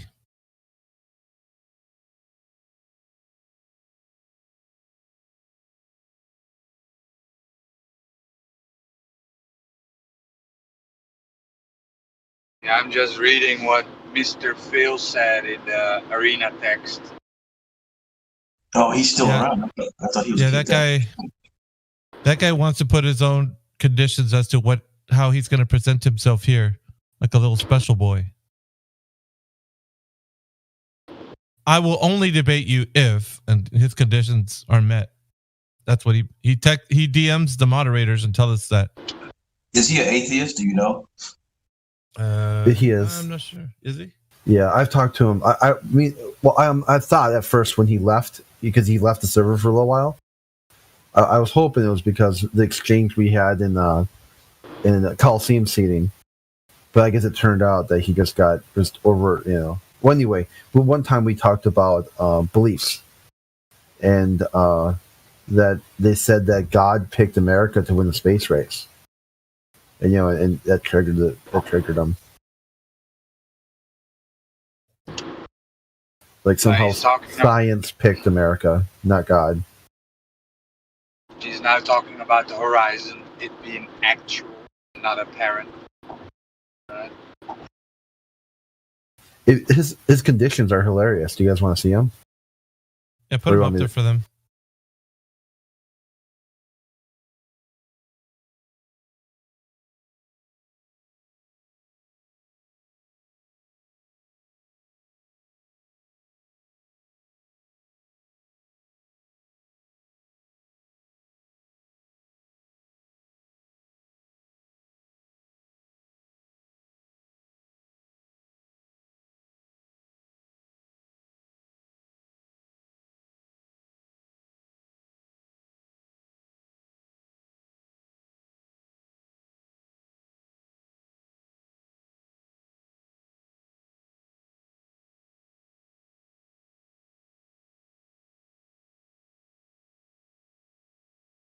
I mean, he can't even make his list like an actual list. He likes like just starts the next sentence with a number. And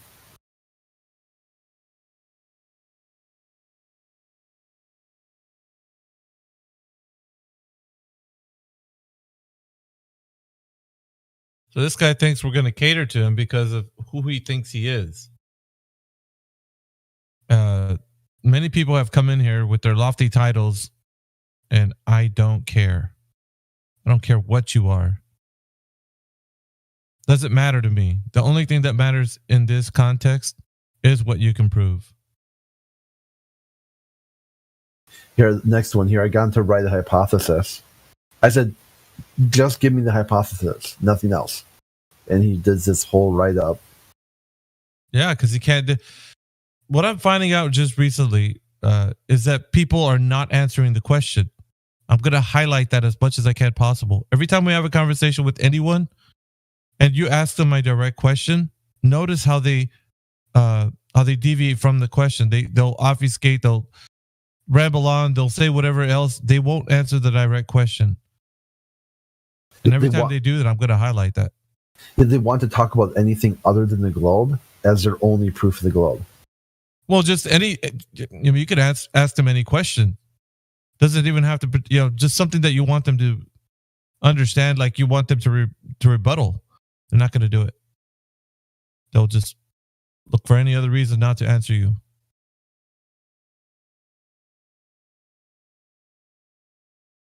So all these conditions are all about the sky, right? Pretty lame.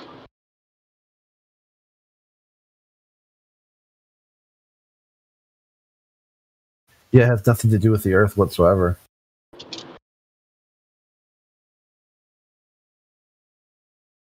Yeah, you remember RC Meisty last night? Yeah, that's a good one too. I've got a lot of data. Okay. Now, how did you use that data? Directions and distances. Yeah. That's it? So you've got data for directions and distances, and that gave you an R value? He's like, well, no, but actually, yes. And see, here's the thing. We're more than generous to give him the opportunity to present his case, man. If you have somewhere in that 16 terabytes of data that it specifically shows us how the method was done, then point to it and then just dropping on your lap a whole bunch of information and say, here you go, sift through it. No, it's your job. It's your claim. Yeah. This is, what's hilarious is that I didn't get a chance to tell him that, but the movie Avatar, they claim that all the data to make that planet, that with all those blue people, I'm not sure if you're familiar with the movie.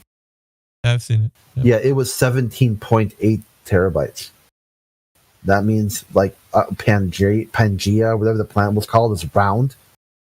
So they've got distances and directions for this whole virtual planet in the middle, and somehow it's real now because James Cameron has like 17 terabytes of information on the planet that doesn't exist. What was his claim? He had data about what? What data? Distances and directions is the only way he wouldn't go any further than that. What? The measurement of Earth's curvature. That's what the question was about.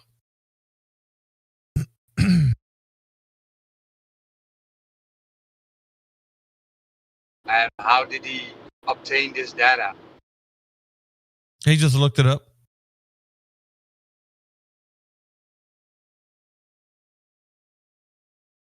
Yeah, here the Avatar movie required 4,000 servers and 35,000 separate computers. So there, Mick West, okay, is the planet Avatar a real place with curvature now? Because you could just profoundly document dump. I mean, that type of stuff is like where you basically just like in a trial, like when a civil trial, they say, hey, we need to see all the times this happened with this set of people, and they give you like 17 terabytes of information. So you can't. It's almost impossible to find the information you're looking for. Like they call them document dumps. It's now been. I think now after the digital age, it's not as easy. But they come up with like multiple moving trucks, just pounding papers after paper after paper, trying to bury the litigation. And that's all he did. He just came in here and said, "Hey, I've got this 17 terabytes. Start looking it over. Call me in a couple years." It's like the ultimate busy work.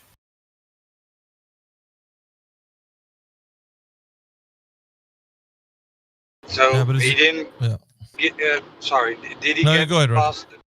Did he get past the 3 points? No, he didn't get past the first one. Right. Because he didn't want to say Roger, that. sorry. Yeah, he didn't want to say that he believes somebody did it.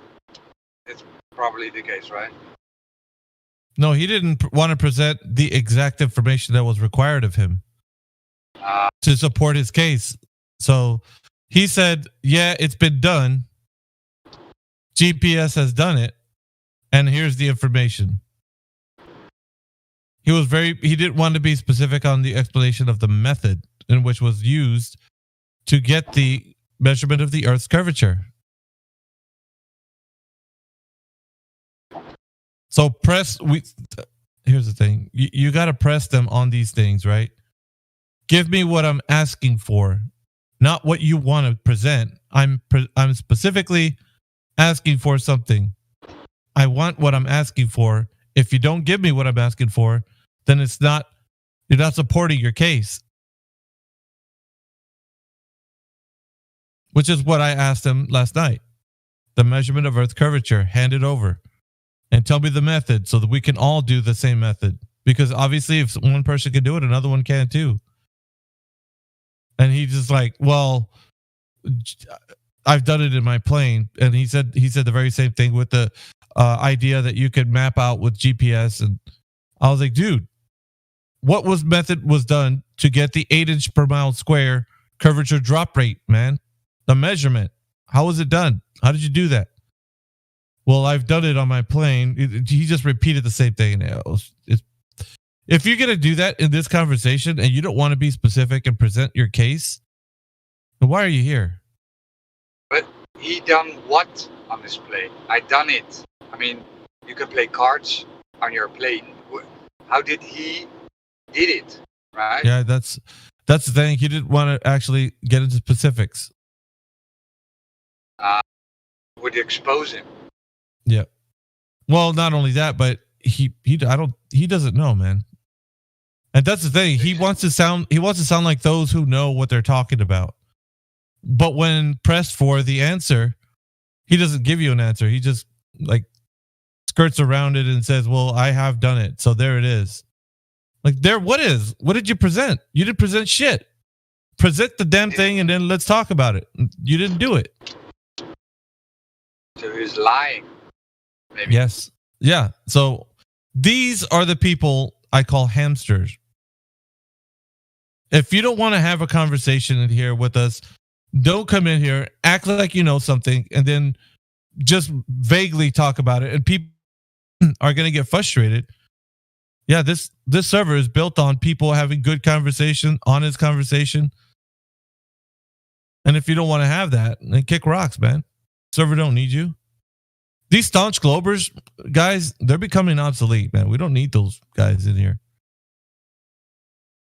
He tried to come in here like, whoop, there it is. And you're like, what? Show me the cowbell. Yeah. They could stay on their servers and talk about how and what we're doing, and I don't really care. Yeah. We're giving them, and I told him, I'm like, I don't care if you believe the Earth is a globe. That's fine, man. Believe it all day long. But if you say you know, and there's a method in which you can do the measurement of Earth curvature, then you're going to have to bring it forward. If not, you concede that you know and say it's a belief. It's that simple. And stick around, because if you think that you believe the Earth's a globe, then you might hear something that Flat Earth says, and you change your mind. But we're not going to have people in here being dishonest, saying they know something and they don't present the evidence.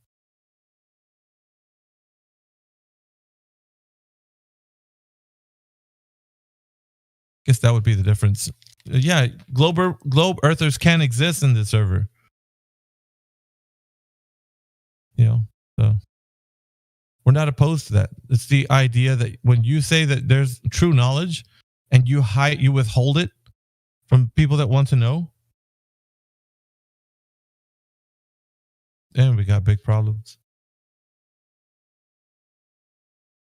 I checked after he left. He went right to Jim Panda's server. Oh, did he? Yeah. Yeah.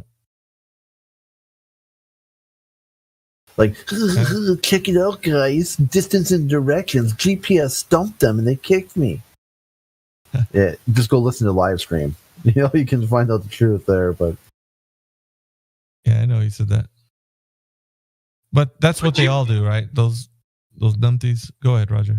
Those GPS measurements of distances depend on the thing being in a vacuum, right? How yeah. Did he do that? No, he didn't. He had to get to 0.3. Yeah, he never got past 0.1 to even get to 0.3. So he's begging the question that a satellite is, or assuming that a satellite is there without having proof of. So Crit's right. We haven't even got to 0.3, which is we would probably destroy that. But what we were trying to get on 0.1 is the measurement. Like, I don't care how he did it. That didn't matter to me. The only thing that I care about is how it was done. The method. Show me the method explicitly.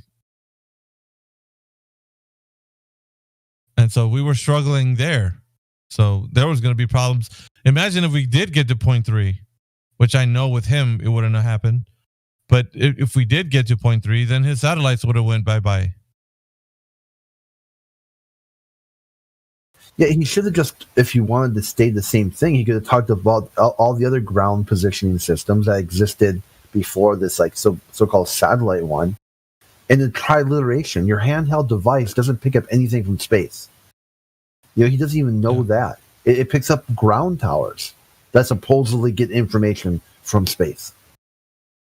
So the whole thing is suspect right from the very beginning. Yeah. Even more so when they replicated the same technology in World War II with LORAN and LORAN C. Like, so somehow.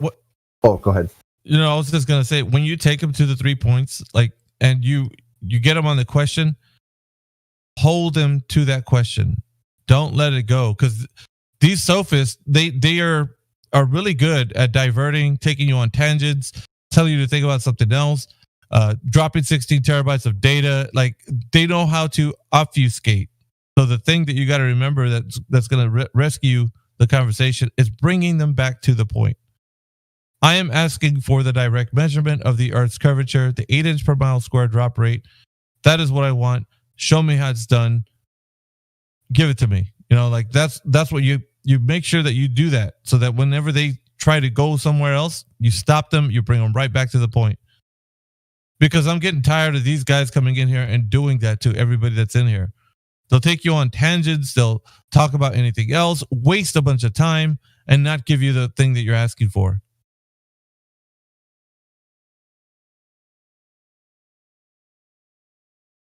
So yeah, just I was talking to an hamster yesterday. Bean is his name, and we were talking about Coriolis effect, and he kept circling around, right, saying that the pendulum proves Earth's rotation, but a drone just flies with the Earth because the air is in lockstep. So he just shot himself in the foot then. Yeah, but he doesn't. I think he doesn't really grasp the argument, because if atmosphere is in Loctite with the rotation of the Earth, then the pendulum will do this. Yeah. Well, wouldn't be. Wouldn't be affected. Well, you can't have your cake and eat it, right? So if the pendulum is moving because the Earth is spinning underneath, then of course it would spin underneath the drone. If it doesn't spin underneath the drone, then it doesn't spin underneath the pendulum. Right. You're screwed. You can't have it both ways. And that's where they get lost in that particular conversation, right? So it is affirming the consequent when they say that the Earth moves underneath the pendulum. Because you could tell them, well, okay, you're saying it's the Earth, but what if it's something else that you're not accounting for? Because get this, you're saying that the pendulum shows the Earth's rotation. What happens to a drone that goes in the air? What happens to a hot air balloon? What happens to a helicopter that hovers in place? What about all these things that you are saying the Earth spins underneath? Oh, it doesn't do that then? But a sniper bullet, it does? Yeah. A football, it does? Oh, get real, guys. Like you're never going to be able to produce the information that's needed to support your case. You can't have it both ways. You're going to have to explain how things that leave the Earth's reference frame, that become independent from the surface, the Earth would have to spin underneath it. It just would.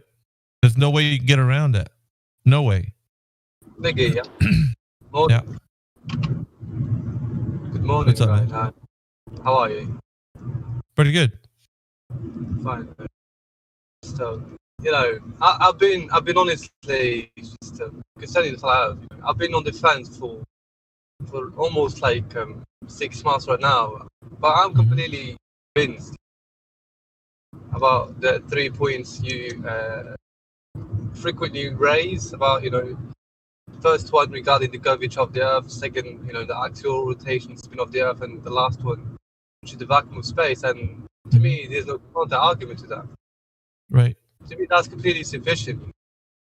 Exactly. To basically be a flat earther, right? Yep. But I do honestly have some vagueness, as well. Okay. Concerning the other celestial bodies like the moon and the sun above us, But sometimes people, they say, how can you explain, or the what we call it, shadow of the moon, right? Right. How can you explain that on like on a globe or on a flat Earth? All right. So when it comes to, and I'll just put it this way, when it comes to the mechanics behind solar and lunar eclipses. Exactly. Yeah. Right. So when it comes to the mechanics behind them, nobody knows, skeptical. So the problem that we're having here is explanations abound. So somebody's going to tell you what the mechanic is behind that, right? Solar and lunar eclipse. And it's going to sound like it makes sense to you. But within their own explanations, there are problems, right? Exactly. There's something called syzygy.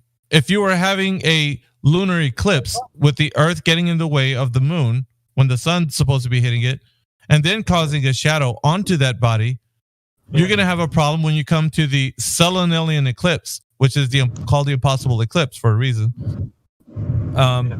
You don't have syzygy. The moon and the sun are above the horizon, and the Earth is below them. So, not only that, right? But further extends another issue that the shadow of the supposed Earth is going across the top of the moon. Going from because we've seen this, like when we were in live stream one time, there was an eclipse, a lunar eclipse happening, and Jedi was saying, "Hey man, why does the moon look like it's in a phase?" If I remember it not being in a phase yesterday, and we're like, "What are you talking about?" He's like, "Yeah, it's in a phase right now." So we found out that he was watching a partial lunar eclipse, which the shadow was actually rolling across the top half of the moon from left to right. Get this, left to right. The sun was still above the horizon, and so was the moon. And there was a shadow going across the top half of the moon from left to right. But the syzygy wasn't there. The alignment wasn't there. So how could the Earth be casting that shadow on top of the moon, much less be rolling across the top half, like it's going across the top half? It would need to be underneath the Earth for that to happen. If it was on a syzygy, straight line, going, the shadows being cast. So that doesn't. So within the explanation that the globe Earth has for what the mechanic is that drives the lunar and solar eclipse, they don't know. Skeptical. They can give you an explanation, and it sounds good, but no one knows the mechanic behind it, what drives it, or what is. I agree. I agree with you 100%, Biggie. But it's like the entire argument also defend the way so they're gonna project the heliocentric model. They're gonna say, our model, the heliocentric model, make good prediction. And well, they're wrong. Yeah, they're wrong. They're too skeptical. You understand? I understand. I understand. But here's the thing that could push you off the fence. It wasn't them who came up with the predictions of the celestial bodies. They didn't come up. I don't know if you looked into this or not. They weren't the ones that produced this information. They're actually using information that has been around before the globe Earth has been even proposed. Whatever the sky has been doing, people have been mapping out the cycles of the heavenly bodies. So it's not that they're saying it because they have this model they're more accurate. The accuracy was already established. They just they claimed victory on it. They were like, okay, we're gonna use this now and say that it's because of the globe Earth that now you can make predictions. I agree, because you can't build you sort of knowledge just out of nothing. Definitely you must have a base. You must have let's say the past knowledge that was passed down, that came from ancient people, correct. And so the Saral cycle has been around before any of the globe has been proposed. So what we have to understand is that they have nothing skeptical. They're hanging on nothing at the moment, and they're trying to make people convinced that they have something. So I know you're on the fence and you're questioning this, but the thing is, man, when you're in here and you listen to them not be able to produce any information, then that should give you a very clear understanding that they're only talking about a belief system, and they're not talking about something that they could prove. Because I mean, obviously I would agree with you because I've never heard of the Selenian eclipse. Selenelian. To me, that could sort of, it's a new knowledge, right? Okay. And whenever I talk to them, I usually listen to the Globe on Jim Panda server, Flat Earth Debate. And then listen to them, and the way they sort of explain, the lunar eclipse and that's just the least of their problems. I have more on the issue. I can go in depth and like just break their model from the inside out. I could, but the problem is I don't